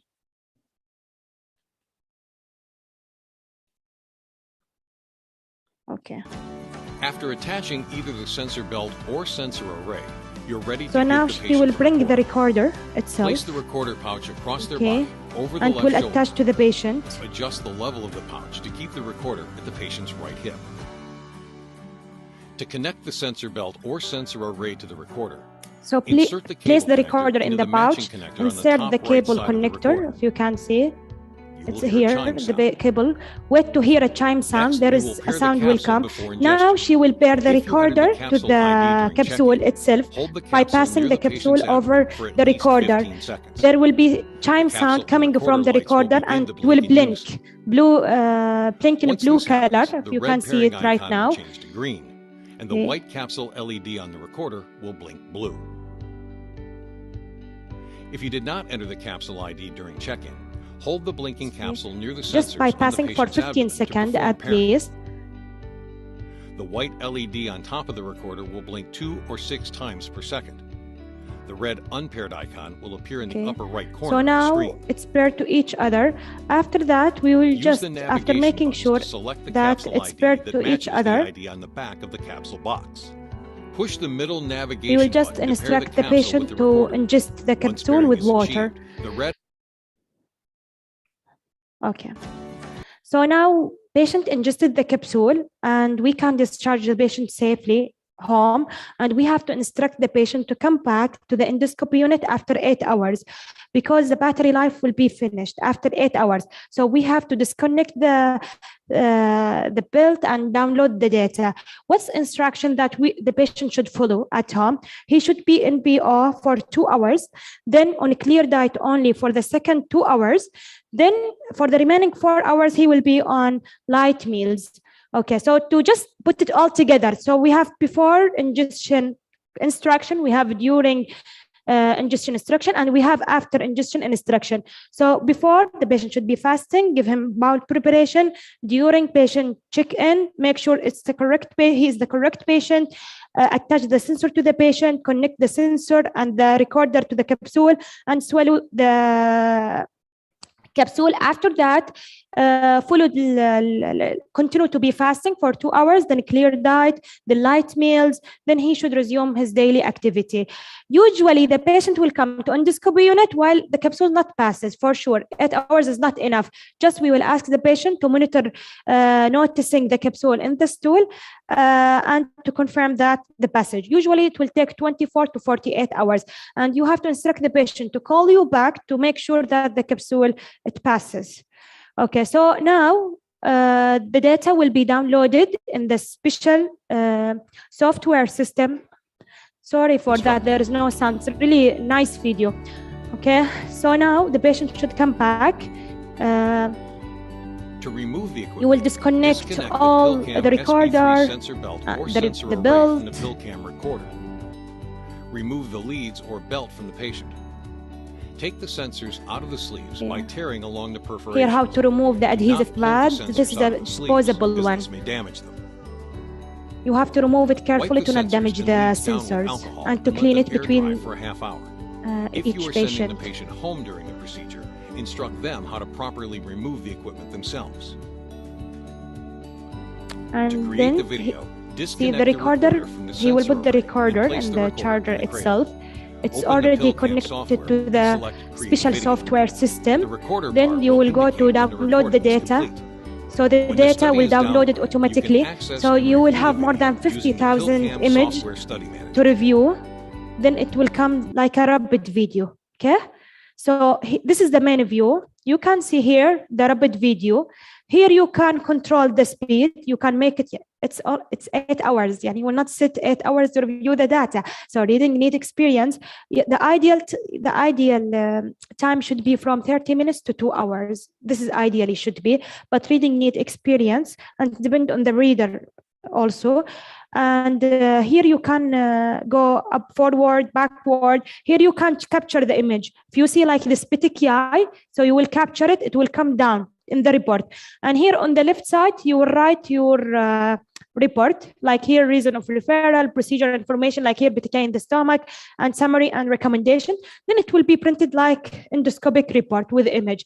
Here, I will, subhanAllah, see how the villi is nicely. This is a normal small intestine. And what do you think this? This is a polyp. Yeah, this is jejunal polyp. This is Butt-Jigger syndrome. And here you can see blue rubber bleb nevus syndrome. And I would like to share with you one case that we saw. This case was, this patient was having multiple hemangiomas, and she was dependent on blood transfusion because of chronic anemia, severe anemia. And this patient, we did for her upper and lower, we found a lot of hemangiomas, and some of them submucosal, even hemangiomas. We successfully cleared them, but small bowel we cannot reach, so we placed the capsule at the same time, and we found also a lot of small bowel hemangiomas. This is a blue rubber bleb nevus syndrome, which is common to have GI hemangioma. Here you can see erosions, as you see here, erosions, here polyp. This is also, this is the same. Here you can see some bleeding. Here the circumferential ulcer, this classic insect ulcer. Here, I think polyp. Here, also, this is a adenocarcinoma in adult. Here, hookworm. You say this is hookworm. Then here, this is small bowel. There is a bleeding and there is a varix, intestinal varix. Here, this is a case of Crohn's disease. You can see the fissuring. You can see the abscess ulceration. This is a classic serpiginous ulcers. Here, classic serpiginous ulcer with the structure as well. What is this? What do you think? This is scalloping in celiac disease. Yeah. So now, for those who have swallowing difficulties, how to overcome this? Especially we are as a pediatrician, we face it a lot, especially for those less than 10 years. So for those, we can deliver this capsule endoscopically. There is a special instrument called advanced seed delivery, come with the same, from the same manufacturing, is designed to hold the capsule and to release it in the duodenum. So if you don't have this fancy instrument, what you will do? If you don't have this one. Yes, basket or snare bulbectomy also can deliver. And I will give you, me and Dr. Mahedib, he knows the trick. So one day we don't have this at that moment. So we decide to deliver it by basket. Then we want to release the capsule. It was stuck inside. It cannot be released. We tried by moving, we tried many maneuvers, it's stuck. Then what we just put a little of gel in the body. Okay, and we found it useful and slide easily in the duodenum. Ideally, you should put it in proximal duodenum, not in the gastric, to prevent the gastric retention. So now what about patency capsule? So the patency capsule, you use patency capsule if you suspect of those patients with a small bowel obstruction to just confirm the patency of the capsule. It's usually capsule formed of digestible materials, lactose actually, with 10% barium. Why 10% barium? To make it visualize in X-ray, okay? And usually it will dissolve within 30 hours or after 30 hours if it's not passed. And the procedure exactly like capsule endoscopy. We have to prepare the patient. Patient should be MPO, give him bowel preparation, then morning ingestion. Then at around 30 hours, but not later, in day 2 of ingestion, you have 2 modalities to follow the patency capsule, either by X-ray or if you have this scanner. This scanner coming with patency capsule, it will blink if the capsule is present. So if the patency is proven, the patient passes the capsule, so then patency proven. If not proven, when it will not be proven? So it will not be proven if the patient passes the capsule after 30 hours, okay, beyond the limited time, or it can already dissolved, because there is a timing in this capsule, should not be dissolved before 30 hours. So now, in case of obstructive small bowel pathology, the patency capsule will dissolve after 30 hours and the remnant pass through the small bowel. So, however, with all of these advantages, still we have some limitation. It's good to be addressed. We cannot control the passage of the capsule, so we could not precisely localize the capsule. There is a possibility of missed lesions up to 20%. There is a risk of incomplete study. It's dependent on the GI motility, and we are tied with the capsule life only 8 hours. So if capsule battery has been finished and the capsule not passes, possibility of capsule retention that require laparotomy, and we could not intervene. We could not take biopsy. We could not apply hemostatic measures. So what about the capsule retention? Capsule retention is defined as having capsule more than 2 weeks. Risky group: Crohn's patient, small bowel tumors, radiation enteritis, surgical abdomen, inside structure because it will be circumferential. So retention reported to be around 2%, but in Crohn's patient can be up to 13%. And the longest duration reported is 2.5 and 2.5 years, and was safely retrieved without any complication. Yeah, I'm done. So capsule retention can be removed. If you have a case of capsule retention, there is a debate. Some they observe a few months. If the patient is asymptomatic, then it's depend either by enteroscopy or necessitate surgical, yani laparotomy or laparoscopy in order to remove it. So here's the future of the capsule. They are thinking to overcome the limitation. So now they are working on reporting capsule to be controlled by the physician. See here the capsule coming from the capsule forceps, biopsy forceps. They are working on that. The early results of the trial are promising, and we are excited to know. And we don't know where we will be after 10 years. When we see this, now they are recording the lecture. We don't know, after 10 years, maybe we will have some far progression. So here also, if you see, they are working on capsule that has hemostatic measures, can make clipping. And almost I'm done. And now they are working to limit the battery in order to extend the time of examination. Thank you so much, and I hope you enjoy it. And I'm really sorry for the video. It was a really nice video, but however, I hope you get it. Thank you so much.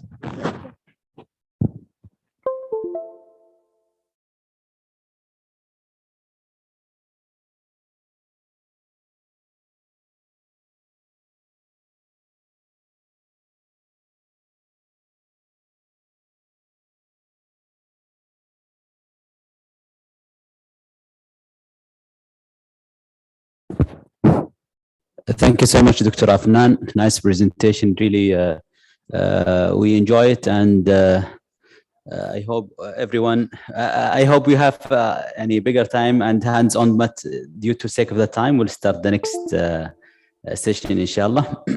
Can you please?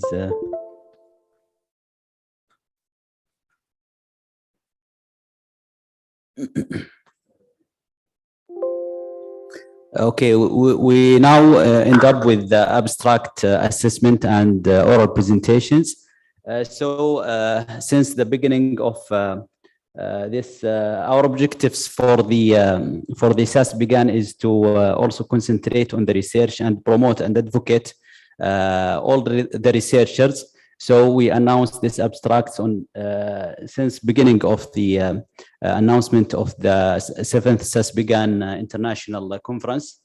We called for the abstract, and actually we received the abstract from different regions from Saudi Arabia. Most of this research was concentrated on our scope of interest, which is pediatric gastroenterology or hepatology or nutrition. After collecting collecting all the abstracts, we removed also the names and also anything indicating any place to be more precise and prevent any bias for the evaluators. Then we assigned, we choose carefully the evaluators, and based on scientific background, honesty, and their also interest in reviewing the research paper. After also these evaluators, they didn't know each other, okay? And they are from different regions, from Saudi Arabia and from different hospitals. After that, we design an electronic forms, okay? With the help of whole scientific committee, and which one it includes a lot of domains, actually 5 domains. Every domain has an grades, okay? After that, we distribute these forms to the evaluators. Then we collect the final results for this abstract. So the evaluators will, thankfully, the first one, Prof. Ahmed Sarkhi, thankful for him, and the second one, Dr. Khalid Al-Guair from Tabuk, Dr. Ahmed from King Saud University, Riyadh. The last one, Dr. Razan from Dammam. After that, this is the abstract that we received from different regions, and all of them, they will talk inshallah today, except one. She apologized, Dr. Manal. She has some medical issues and she apologized. So the first abstract, we'll start with the third one. Dr. Nafld, she took the third place, and her price is 2,000 riyal. Can you please, Dr. Ali and Dr. Muad, please can you, Dr. Ahmed, Dr. Khalid, please come. Dr. Razan, okay.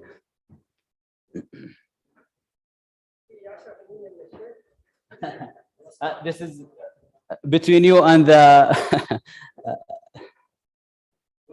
يا الفائزة الثالثة دكتورة نوف جوس حصلت على المركز الثالث تستاهل. تفضلي دكتورة.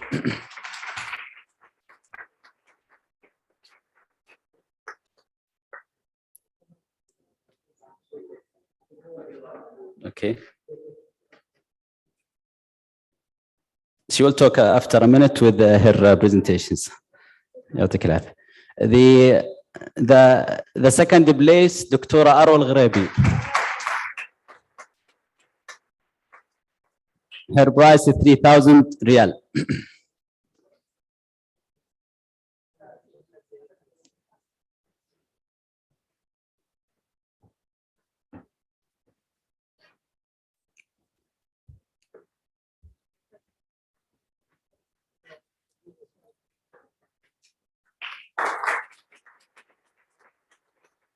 The first place, Dr. Afnan Al-Jawad. Her price is 5,000 riyal.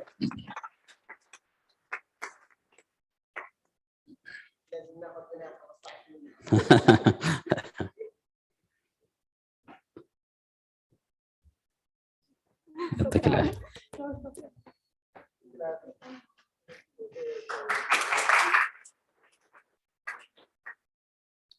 Okay. The others, they will just, we will announce their, the others, everyone took the 1,000 riyal. Dr. Abdulaziz bin Aqil.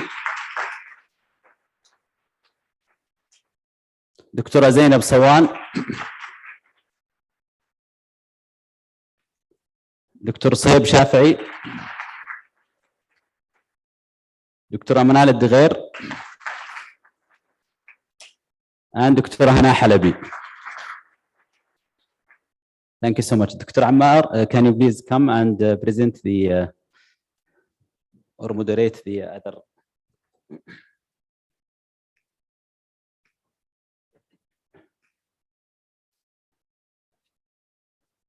Assalamu alaikum, everyone. Good afternoon or late afternoon. So the first presenter will be Dr. Afnan Al-Jawad. And she is a pediatric gastroenterology fellow at King Faisal Specialist Hospital in Riyadh.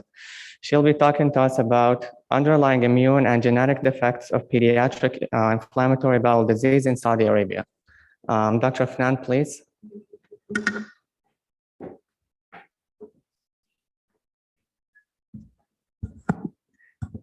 Thank you so much for your support. So I will start my paper. It's about underlying immune and genetic defect of pediatric inflammatory disease in Saudi Arabia. And here's the authors with me. So as you know, pediatric inflammatory bowel disease is a growing concern nowadays. And we are seeing a lot of pediatric IBD nowadays, maybe more than before even. And almost a quarter of all IBD patients started their disease during childhood. In Saudi Arabia, the estimate incidence of pediatric IBD is around 0.5 cases per 10,000. So there is nowadays increasing amount of evidence that pediatric IBD could be related to genetic, it's multiple contributing factors, but for sure there is a belief that it could develop in genetically susceptible individual. And as you know, our area has high rate of consanguinity. Almost half of population are consanguineous, okay? Also, on the other hand, primary immune deficiency that presented with colitis or IBD-like picture, most of them are autosomal recessive disorders. And we are, because of high incidence of consanguineous marriage, we have a lot of these disorders as well. So unfortunately, there is a lack of studies, particularly from Middle East regions, that examine the association between immune and genetic causes of pediatric IBD, for which we took the opportunity in King Faisal Specialist Hospital and Research Center in Riyadh to study the immune and genetic causes of pediatric IBD and its association with the primary immune defect. This will help us a lot. This will lead us to accurate diagnosis, will lead us to target our therapies. Okay, so instead, some of cases, instead of the standard treatment of IBD, they might go for bone marrow transplant earlier. So this will make a lot for the patient. So our objective was in this study to evaluate the clinical and genetic characterization of pediatric IBD, genetic screening of all pediatric IBD less than 14 years old, immunological assessment, and identifying a novel underlying genetic not known before to be predisposed to IBD. So it is a prospective study which was held at King Faisal Specialist Hospital and Research Center. We include all patients that diagnosed with pediatric IBD who is less than 14 years old. And for those who are listening to us from outside, why we take a 14 years old as a cut point? Because we are, as per hospital policy, and because of our cultures, we are following the patient up to 14 years old, then will be transferred to adults. And we depend on the Porto criteria for the diagnosis, and it's routine to exclude infectious colitis and allergic disorders on all patients. So all patients were consented for the procedure. All cases were screened for genetic by asking whole exome sequencing to the patient. In addition to that, we screen for immune deficiency by requesting the immune lymphocyte marker, serum immunoglobulin, tetanus antibodies, and the neutrophil burst test. And all genetic results were reviewed by senior genetist to check for clinical significance of that gene. And some cases, they required further parenteral workup to check for segregation and further functional study. Also, we collected all clinical data for clinical genotype correlation. So what about the result? We consented 45 cases initially, but unfortunately, 10 cases were excluded for different causes, either transferred to adult or they were not able to come to hospital because of pandemics to take a blood sample. Then we remained with 35 cases. 2/3 of them were male. All of them were Saudi. 40% labeled as UC, 28 labeled as Crohn's disease, and some of them labeled as IBD indeterminate.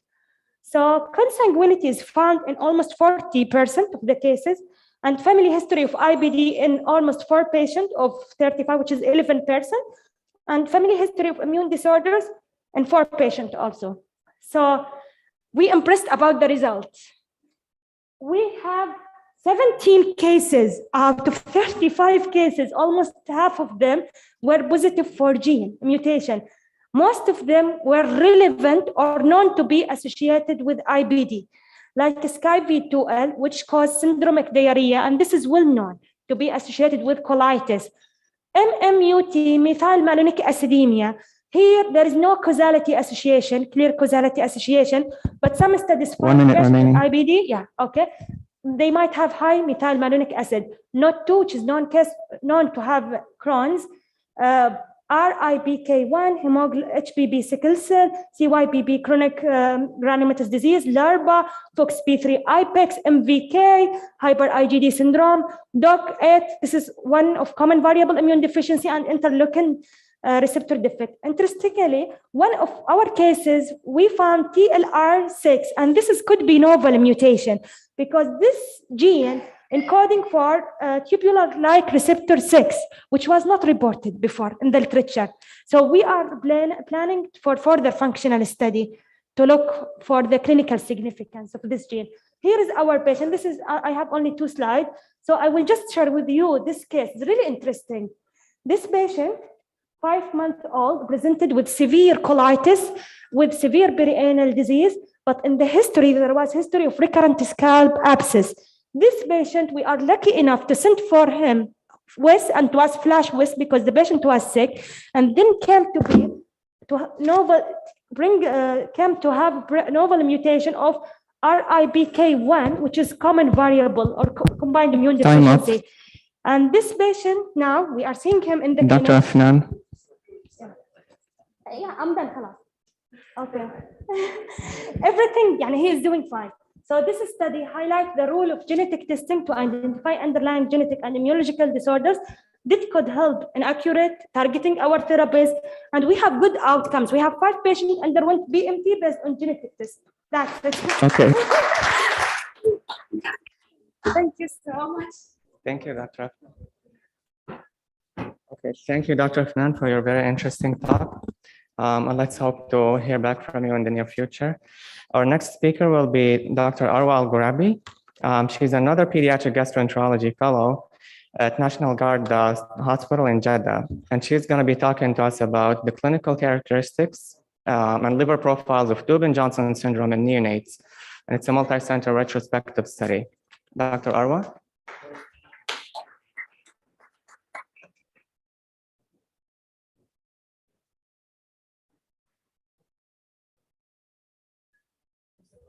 Assalamu alaikum.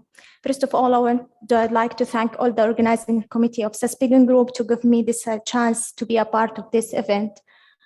Today, I will talk about our paper on behalf of the authors and Dr. Mohammed Hassousa about the clinical characteristic and the liver profile of Dubin-Johnson syndrome in the neonate. This multi-center retrospective study. So the Dubin-Johnson syndrome, it is autosomal recessive disorder characterized by the gene mutation, ABCC2 gene mutation. And Dubin-Johnson syndrome, it's a rare disorder in the infant and the children. However, in the Jewish, they higher incidence of approximately 1 in 3,000. Dubin-Johnson syndrome is rarely present in the children and the infant, and is different from the adult onset Dubin-Johnson syndrome. Actually, they present with the severe cholestasis and the hepatomegaly. To diagnose of the neonatal Dubin-Johnson syndrome is depend on unexplained conjugated hyperbilirubinemia with elevated urine carboporphyrin 1 level and liver histology plus genotyping variant. In Tagawa study, they described 10 neonatal Dubin-Johnson syndrome, and they conclude that the immunohistochemical staining of the liver for MRB2 and molecular genetic analysis of the ABCC2 gene mutation. In that Arab country, regarding the neonatal Dubin-Johnson syndrome, we find only 1 case report data reported in Saudi Arabia, and to our knowledge, multi-center study regarding the neonatal Dubin-Johnson syndrome not being reported in the Middle East country. So the aim of our study to describe the clinical characteristic, hepatic profile, histopathology, and gene mutation and the treatment outcome of the Dubin-Johnson syndrome. The method of our study, it is multi-center retrospective study done in 3 tertiary hospitals between 2010-2022 in National Guard Jeddah, National Guard Riyadh, and King Faisal Specialized Research Center in Riyadh. And the author, they identified the neonatal Dubin-Johnson syndrome from the database computer in this hospital, and they reviewed the medical record of the clinical presentation, lab and radiological and histological finding, plus the outcome of the treatment. We include the patient, they present with prolonged conjugated hyperbilirubinemia and the age between the birth to 12th month with a positive gene variant of the ABCC2. And we exclude the age more than 12 months and suspected Dubin-Johnson syndrome, but without genetic confirmation and any patient present with congenital metabolic liver disease. So, Dubin-Johnson syndrome, we defined depends the present on prolonged conjugated hyperbilirubinemia with confirmation of the genetic variant of the ABCC2 by whole exome sequencing. The statistical analysis of the epidemiological data and the result were expressed as mean, RACs, and percentage, and the data were analyzed with the SPSS software. So this study is approved by ethical committee in KMARC. This is the table of our results. Actually, we include 11 patients. We found 73% of them, they are male, and 27% of them female. And the median age of the presentation is 8 days, but actually we have one patient present at 48 days due to the delay of the diagnosis by the gene mutation. And only 2 of the patients, they present with pale ecalic stool, but actually the liver biopsy and MRCP done for them, and we exclude the biliary atresia. And we surprised 63% of them, they have failure to thrive by low Z score, 1 minute. weight and height. And the jaundice is the main clinical characteristic feature. Total bilirubin and direct bilirubin, it was elevated on all of them with different variation. The liver function test, AST and ALT, were normal in all patients, except the gamma GT and alkaline phosphatase were elevated in 2 patients. And surprised, we helpfully the hallmark and the as a chemical indicator for Dobbin-Johnson syndrome, 100% of the patient, they present with elevated bile acid. Total cholesterol, coagulation profile, and hemoglobin, platelet, and albumin were normal in all patients, except 1 patient, they have microcytic hypochromic anemia. The liver biopsy were done for 4 patients, and they have mean clinical characteristic feature of the liver biopsy with darkish gray in color. But at that time, the liver biopsy was done because the genetic testing not available in their hospital. And the abdominal ultrasound done for all the patients were normal. Even we didn't identify any dysmorphic feature or any other organ involvement. Family history identified in 18% of the patient, while the consanguinity by 82%, and the genetic testing were done for all the patients. They identified ABCC2 gene variation with glycine, amino acid substitution of the glycine to valine, and also we identified new mutation in 2 patients, valine to tyrosine. The medication used for all of the patients, except 1 patient that received the therapy, using the Orso plus multivitamin, and with this patient following over 12 months, and we identified all of them, they are alive, and no one they're requiring any liver transplantation.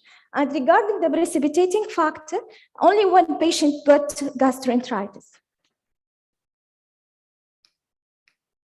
So the conclusion, this is the largest study describing the clinical characteristic, hepatic profile, histopathology, gene mutation, and treatment outcome in worldwide.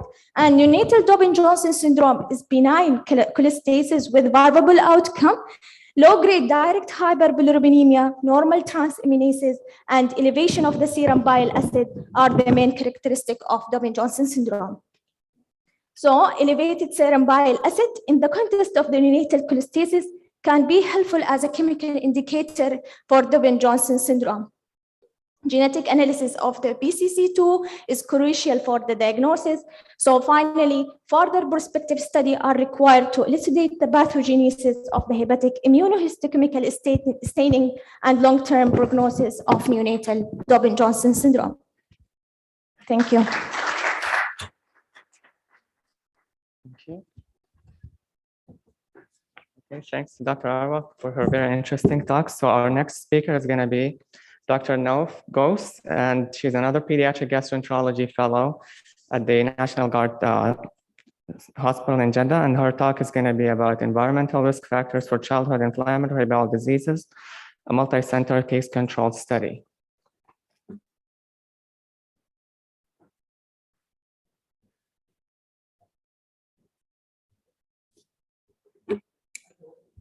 Assalamu alaikum. Good afternoon, everyone. I am Dr. Nauf Ghosh. It's a pleasure to present for you today on behalf of my group and Dr. Muhammad Hassousa, our topic, environmental risk factor for childhood inflammatory bowel disease, which was a multi-center case control study.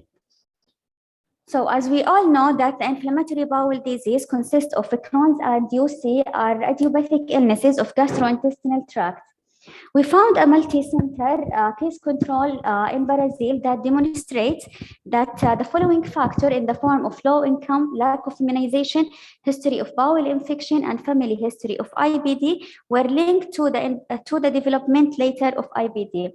Also, there is another case control study in Italy that determined that using of antibiotic early in life will lead to increasing the chance of getting IBD later on in life. A systemic review with a meta-analysis that included 35 studies also conclude that a breastfeeding baby have a lower chance of getting IBD later on in life. So, to the best of our knowledge, there is no case control multi-center study has been conducted to the Saudi children regarding the environmental risk factor and the IBD evolving. So, to further increase our knowledge, we found that the IBD rising trend in Saudi population. So, we aim to examine the association between environmental exposure and the risk of a childhood IBD. So our study was a retrospective hospital-based case control study. Medical records were reviewed association between environmental exposure in IBD from the period 2009 up to 2021. Our inclusion criteria was as follows. We select the patient from birth to 16 years of age. All of them was diagnosed according to the Porto criteria. We exclude the age more than 16 years of age with immunodeficient patient and any self-reporting IBD or IBS. So our target population cases was patient from IBD cohort between 3 tertiary center, National Guard Hospital between Jeddah and Riyadh, and King Faisal Specialist Hospital in Riyadh. Control were selected through convenience sampling technique from a patient visiting outpatient clinic. A flow chart, we will review it later on. Children with IBD of the cases were matched with their control that we identified from our database.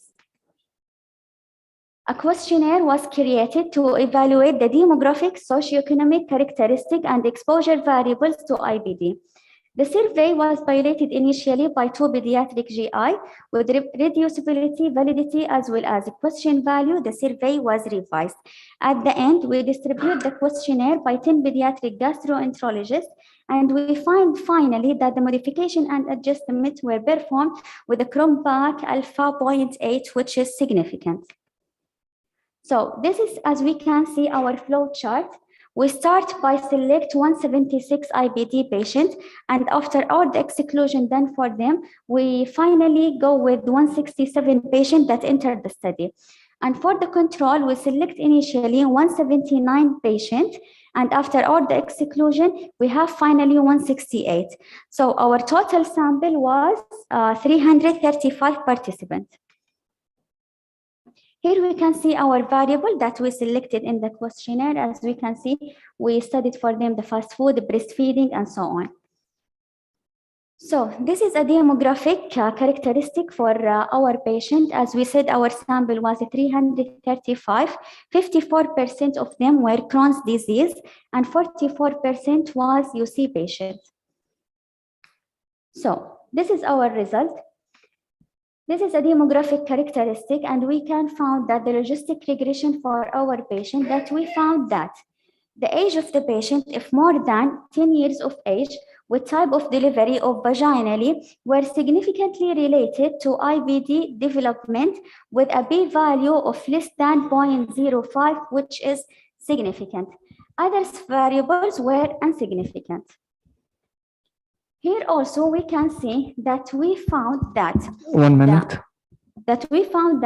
the low fruit intake with early exposure in life to antibiotic and early appendectomy with the stressor in life and sleep disturbance with low physical activity and gastrointestinal admission in the hospital more than 2 times in a year was significant to develop IBD in the favor of Crohn's more than UC.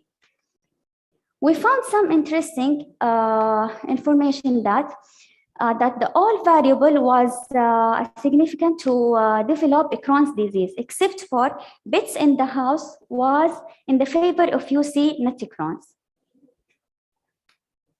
So in the conclusion, that we highlight the association between environmental risk factor and the IBD development. We found that if the age of more than 10 years with the baby delivery vaginally with deficient fruit intake, with performed low physical activity and early exposure in life to antibiotic, with appendectomy and frequent gastroenteritis admission were all a potential risk factor for IBD. So, knowledge of this risk factor can help us and our pediatrician perspective to identify patients at risk for environmental exposure. So our future is a longitudinal prospective study is necessary, of course, to confirm the risk factor association observed in the present study. And thank you.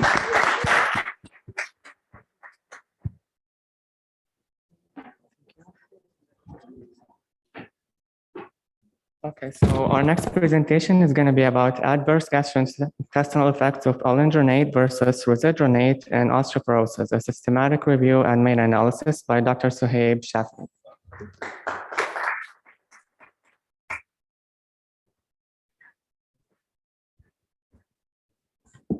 Thank you, Dr. Khayat, for moderating the session. Thanks for organizing committee for giving us this opportunity to stand here and to speak in front of our expert consultant. So without any delay, I'm Dr. Suhaib Shafi, pediatric gastroenterologist from a fellow in National Guard Hospital in Jeddah.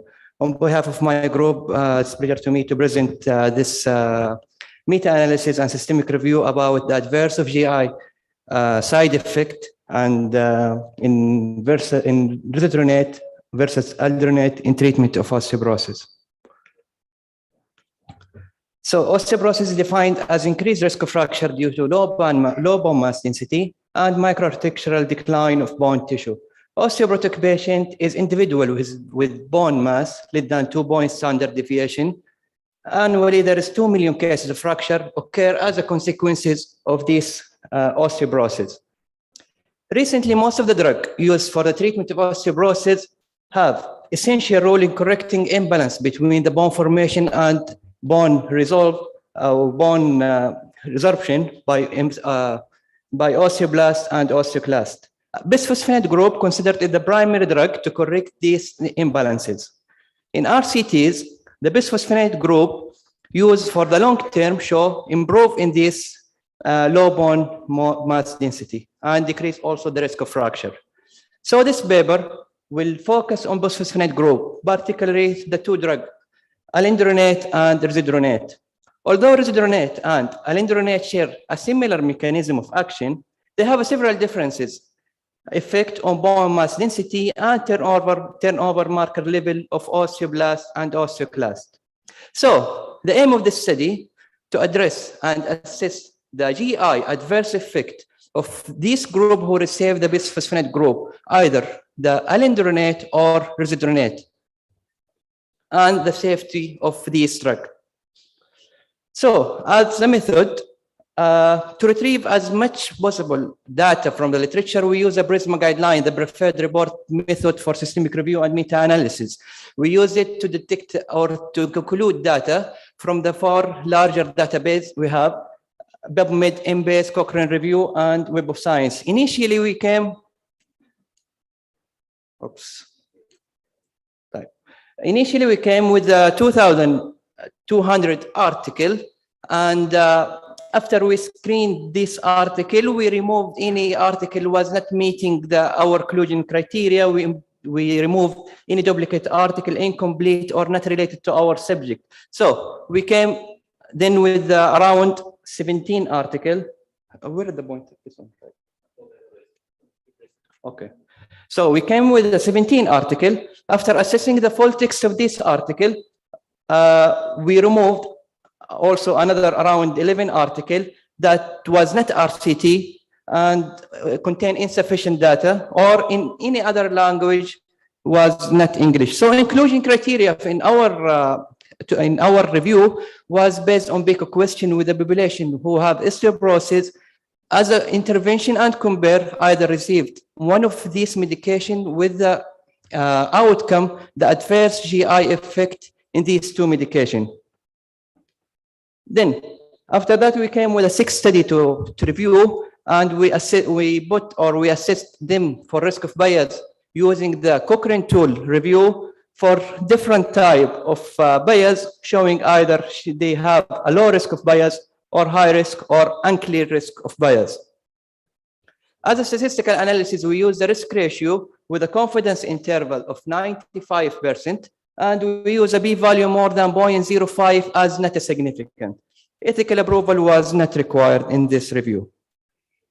So as a result, this result showing the 6 studies comparing alendronate and risedronate. As a mean age, the age, yes, it was high in the elderly group, ranging between 50 to 60%. Also, some studies mentioned the previous alcohol consumption or previous tobacco consumption. So as a result, if you see here, we calculated the risk ratio for each study with the combined total effective risk ratio. And if you see here in forest plot, all the studies put it there and showing with the combined risk ratio 1.1, it's a favor risedronate in terms of side effect and GI side effect with the z-score 0.77 and p-value of 0.44. So we calculate the incidence rate of GI adverse effects. So we found in people who received alendronate it was 20%, and in people who received risedronate is 18%. So GI adverse effect mentioned in these reviews was gastric perforation, duodenal perforation, peptic ulcer, and GI bleed.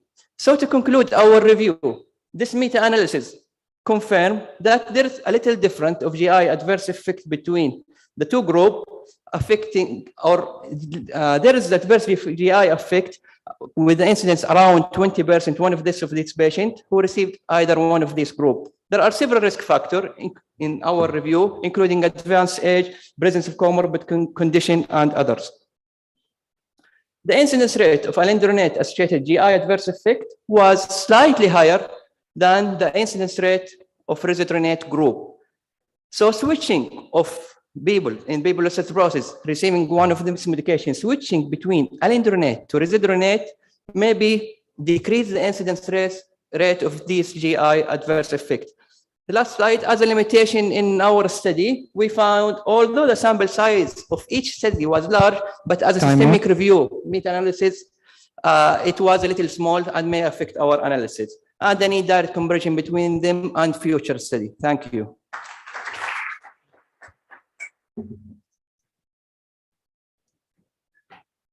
I do apologize for our speakers because we were running out of time, so we actually shrunk our lectures, our talks to 5 minutes instead of 10 minutes. So I do apologize for that, but our next speaker is going to be Dr. Abdulaziz bin Aqil from Riyadh, and he's going to be talking to us about clinical features, genetic analysis, and prognostic outcomes among Alagille syndrome in Saudi Arabian patients.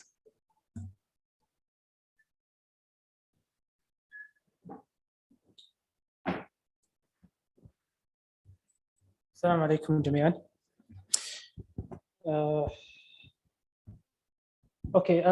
I will try to do my best to pass through it through 5 minutes. So I'll be talking about the clinical features of Alagille syndrome and its frequency among Saudi patients. Actually, during this meeting, Dr. Alistair Baker gave us an excellent lecture mentioning the features and history of Alagille syndrome during the past couple of decades. So I will be fast going through this. Alagille syndrome, as we all know, it's a autosomal dominant syndrome that is having a variance or a very high spectrum in regard of its varying severity and its varying expressivity in its presentation. It affects multiple organs, the brain, the heart, the kidneys, the face, and you can name it. And that's what makes it really challenging in diagnosing the patients. Clinical manifestation can be multiple things. It mainly affects the liver. Usually we see these patients who are jaundiced, with severe pruritus, high gamma GT cholestasis. And the cardiac, usually it presents with peripheral pulmonary stenosis, tetralogy followed. Right-sided disease is more affected than left-sided disease, but however, it can present with any type of cardiac lesions. As you can see in this patient, they have typical facial features, prominent forehead, deep-seated eyes, saddle-like nose, and pointy chin. And if you have a really experienced ophthalmologist, they can identify the posterior neurotoxin, which is a abnormality that can be found in the anterior chamber. skeletal abnormalities most commonly is butterfly vertebra. And in the renal abnormalities, usually it's uretropelvic obstruction, renal cyst, renal dysplasias is the most common, and tubular renal diseases like renal tubular acidosis. So this study is a retrospective cohort study reviewing all the patients from 2000 until 2017. We recruited all these patients and checked their demographic data, cholestasis, presence of congenital heart disease, skeletal abnormality, characteristic face, in addition to gene and kidney abnormalities. All the patients aged from 0 to 14 who were presenting with at least 3 major criterion of Alagille syndrome who were referred to King Faisal Specialist Hospital were included. So, and our results were as following: that the difference between male and female is usually is almost the same. It's around 53% of our patients were female, 46% were males. And the reason of referral, as expected, cholestasis is the most common reason of referral. Above 90% of the patients were having cholestasis. The one patient was the exception, was referred to our colleagues in cardiology because of congenital heart disease, and was found out to have hyperbilirubinemia and ended up to have Alagille syndrome. Gene study was done were positive in 16 out of the 32 patients, and it was negative with only 3 patients. However, at the beginning of the study in the early 2000s, it was not as readily available as what we have nowadays, and that's why it was not done. In regard of skeletal abnormalities, as expected, these patients were having butterfly vertebra, the most common skeletal abnormality in 75% of them. However, only 37% were having any vertebral anomaly at all. Characteristic face were present in 39%. And I'm rushing through this because I want to spend my last couple of minutes in a specific slide I'm going through later. Kidney abnormalities, dysplasias is the most common. Dysplasias can present with other findings such as small kidneys or fullness of the renal pelvis. And again, it's around 31. And as Dr.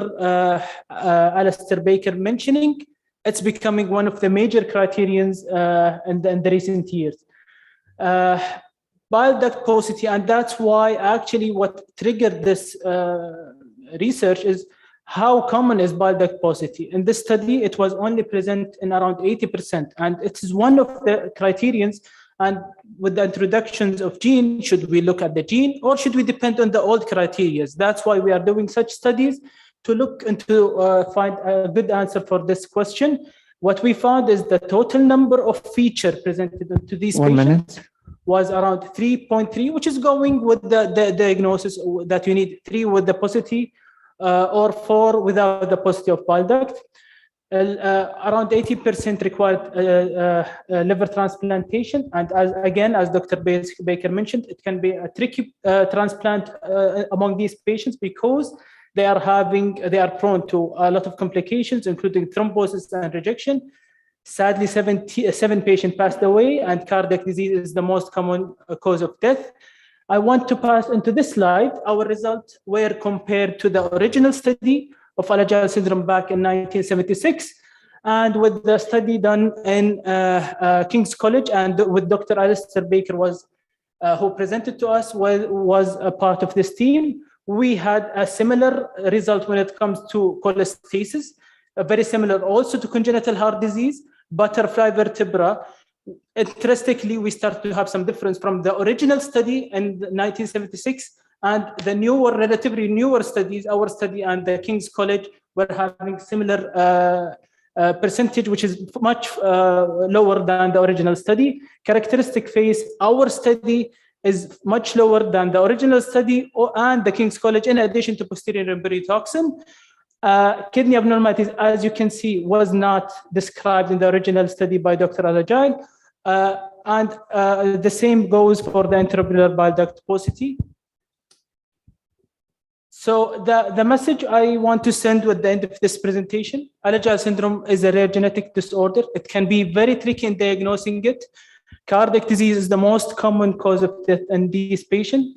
severe intractable pruritus, in addition to liver failure, is the most common cause for or indication for liver transplantation.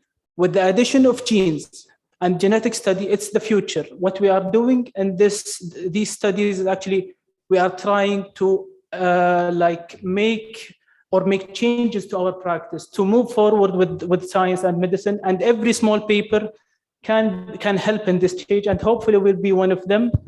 Thank you so much. Special thanks, Dr. Ali Al-Mehedib. Thank you so much.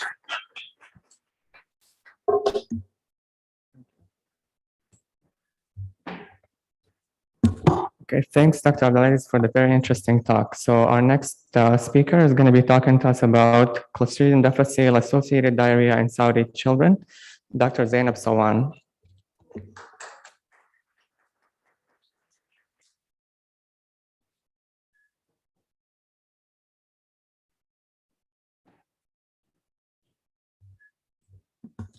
Thank you, Dr. Ammar. My talk is about C. difficile-associated diarrhea in Saudi children. I'll present it on behalf of the team. C. difficile infection was described in 1970s, and the incidence of C. difficile-associated diarrhea is rising among hospitalized children. Antibiotic exposure is one of the several risk factors associated with C. difficile-associated diarrhea. The significant risk factors, treatment, and recurrence rate of C. difficile infection remains poorly defined among the pediatric population, and there are barely any studies regarding C. difficile infection in Saudi Arabia. There are a few reports among a specific type of patients. There are no conflict of interests and no funding sources. The aim and objectives of the study was to study the epidemiology, specifically the incidence of hospital-associated C. difficile infection, risk factors, treatment, and recurrence rate.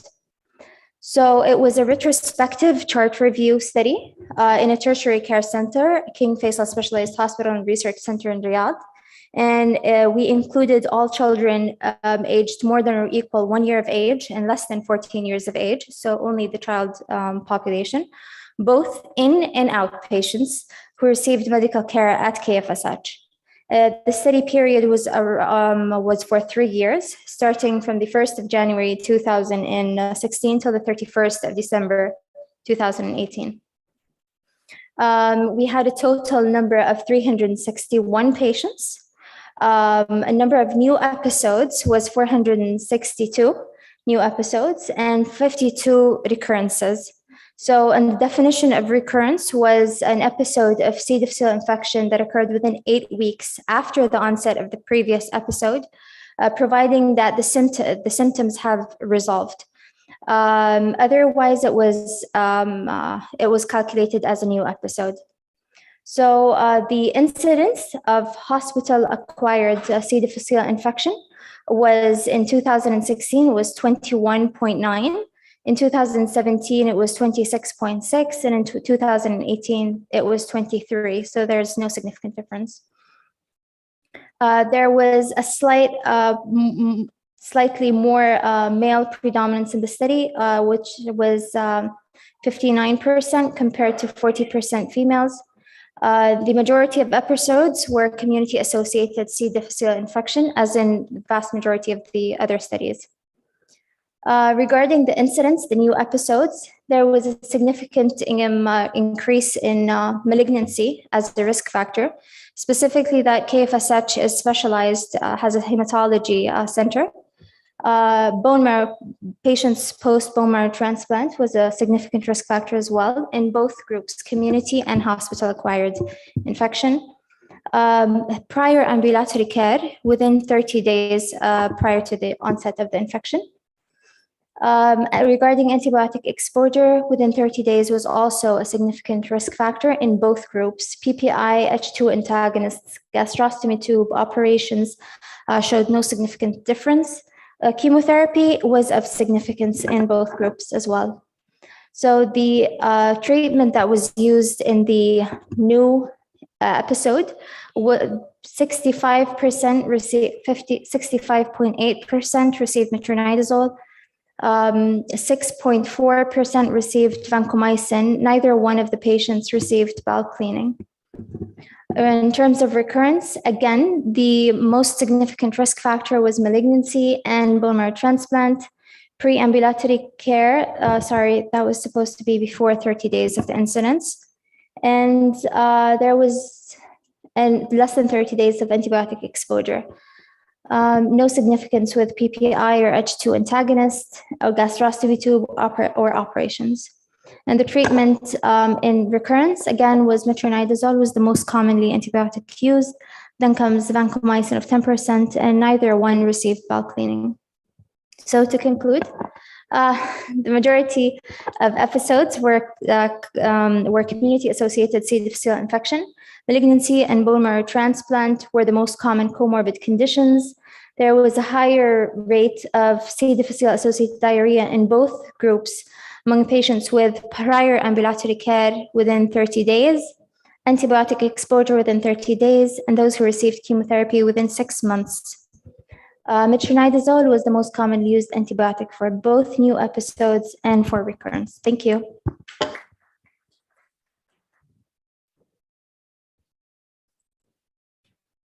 Okay, so thank you very much, Dr. Zainab, for sticking with the time.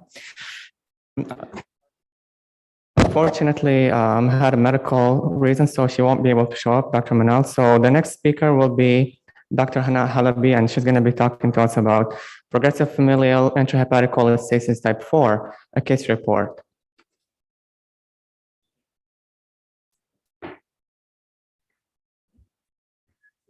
So, Assalamu alaikum wa rahmatullahi wa barakatuh. Good afternoon, everyone. This is Khawla Kalantan, pediatric resident R4 from Maternity and Children's Hospital in Mecca. I will present this case on behalf of Dr. Hana Halabi, the primary physician of this case. So as you can see, my presentation is entitled Rare but Mighty. It will view the clinical manifestation and the outcome of patient diagnosed with BIFIC 4. So BIFIC encompasses a heterogeneous group of liver disorders of autosomal recessive inheritance. It's characterized by progressive intrahepatic cholestasis caused by bile secretion defects. Of course, it accounts for 10 to 15% of pediatric cholestasis.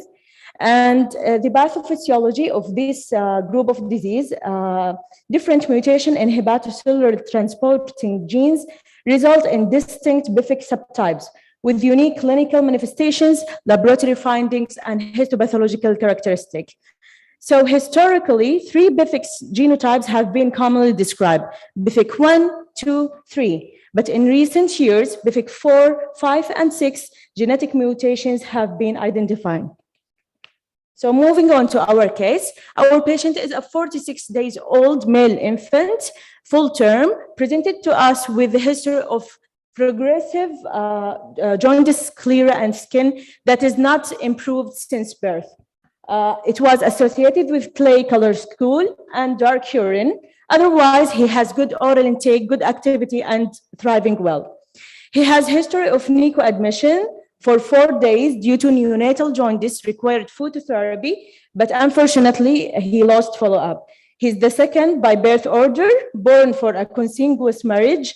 Family history is unremarkable. On physical examination, our baby was looking well with no dysmorphic features. He has deeply jaundiced sclera and skin. He had a good growth parameter, all within normal, and his abdomen was soft and lax with no organomegaly or distension, and other systems were unremarkable. So regarding his investigation, liver profile showed progressive deterioration of direct hyperbilirubinemia, as you can see, and raising AST, ALT, and alkaline phosphatase. GGT remains normal during the whole course of disease. Regarding his coagulation profile, his coagulation profile initially was within normal, but as the disease progressed, INR and BTT were slightly prolonged. Abdominal ultrasound was unremarkable. So a histopathological examination of liver biopsy done at age of 2 months, which revealed a focal loss of main bile duct, marked cholestasis with portal and periportal inflammation grade 2, fibrosis grade 1, and passivity of intrahepatic bile ducts. to make it more clear for you, so this figure A, this arrow pointing toward to a giant cell transformation, while this arrowhead is pointing to hepatocyte ballooning. In figure B, these these arrows highlights the diffuse market cholestasis, while in figure C, we can see the replacement of the hepatocyte by fibrous tissue. And finally, figure D represents portal and periportal inflammation. So due to this finding in histopathological examination, intraoperative cholangiography were done in order to exclude biliary atresia. And it showed a patent bile duct and gallbladder was full of bile. So, because of the persistent cholestasis with low GGT and the progressive deterioration in liver function test, whole exome sequence was done, which revealed a mutation in total junction protein 2 on the exon 17, confirming the diagnosis of BIFIC4. A brief, remaining the hospital course, our patient was referred to King Fahd Specialist Hospital in Dammam for follow-up and possible liver transplantation. Unfortunately, the transplantation was delayed for a 5-month waiting for a matching donor. A follow-up ultrasound done there revealed 2 focal hypoechoic lesions seen involving the right hepatic loops with no internal vascularity seen within. And alhamdulillah, at the age of 11 months, liver transplantation was done. The microscopic examination shows finding of BIFIC4, but I want to highlight that 2 regenerative liver nodules are identified with no evidence of dysplasia or malignancy. Post-liver transplantation, alhamdulillah, our patient is doing fine. All his liver function tests were back to normal, and a follow-up ultrasound showed patent hepatic vasculature. 1 minute.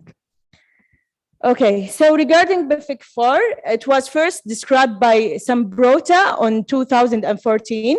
It has been linked to tight junction protein 2 gene mutation, cause failure of protein localization and disruption of tight junction structure. There are few cases reports of BIFIC4 to date. Till now, it's around 17 cases. From the observation of the reported cases, the clinical findings include low GGT cholestasis. Some patients manifest with neurological and respiratory symptoms. And regarding the clinical outcome, liver transplantation has been successful with no reported recurrence of BIFIC4. And there are some reported hepatocellular carcinoma occurrence with BIFIC4. So here I'm gonna only go quickly about some reported cases in the literature. First study is the first study reported 12 patients with BIFIC4. The sample size was 33 patients from 29 families, and involving the children with cholestatic liver disease with low GGT and were free of mutation of BIFIC1 and 2. All the samples were examined by WIS and targeted resequencing. So out of the 33 patients, 12 patients were found to harbor the tight junction protein 2 mutation, all present within the first 3 months of life. 11 of them were born for a consanguineous marriage, and 4 families had 2 affected members. All the patients presented with normal GGT level after postnatal period. 9 of 12 patients undergone liver transplantation, and on follow-up, 1 patient had poorly characterized lung disease, and another patient had recurrent subdural hematomas, which was unexplained. 2 of 12 had a stable liver disease with mild portal hypertension, and unfortunately, 1 died at age of 13 months. So second study, by ZUA, yes, it's only showing the occurrence of hepatocellular carcinoma among patients with BIFIC4. I will just conclude our study that tight junction protein 2 deficiency may predispose to hepatocellular carcinoma in early childhood, warranting a close monitoring and early liver transplantation. These are my references. Thank you. Thank you.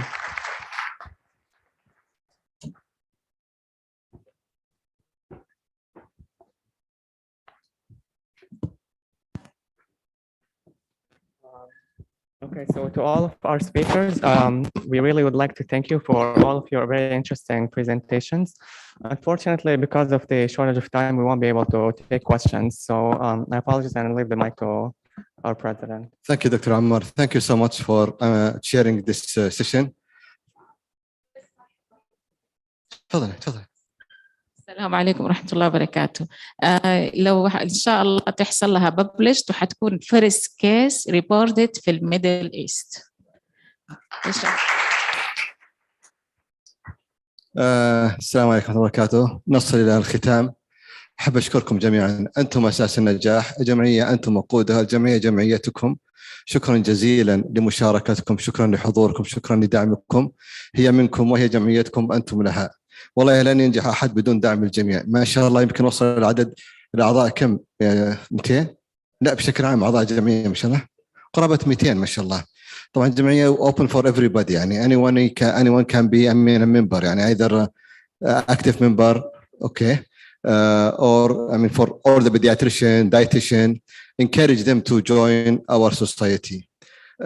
We are happy that we achieved the international conference with alhamdulillah good numbers, even that impact on the companies. يعني الآن الشركات happy إنه في activity وفي نشاط وفي حركة وفي معرض، فكله بسببكم. جزاكم الله خير، أنتم وقود وهذا النشاط وهذه الجمعية هي لكم كلنا. يعني شباب المجلس فقط أنتم وضعتم الثقة فيهم واخترتوهم، هم يستمعون وينفذون ما تريدون الأفكار. مثال يعني بعض الزملاء اقترحوا علينا بعض الأسماء ما كنا نعرفهم، اقترحوا علينا بعض السيشنز، بعض الأفكار، كلها أتتنا من عندكم حقيقة.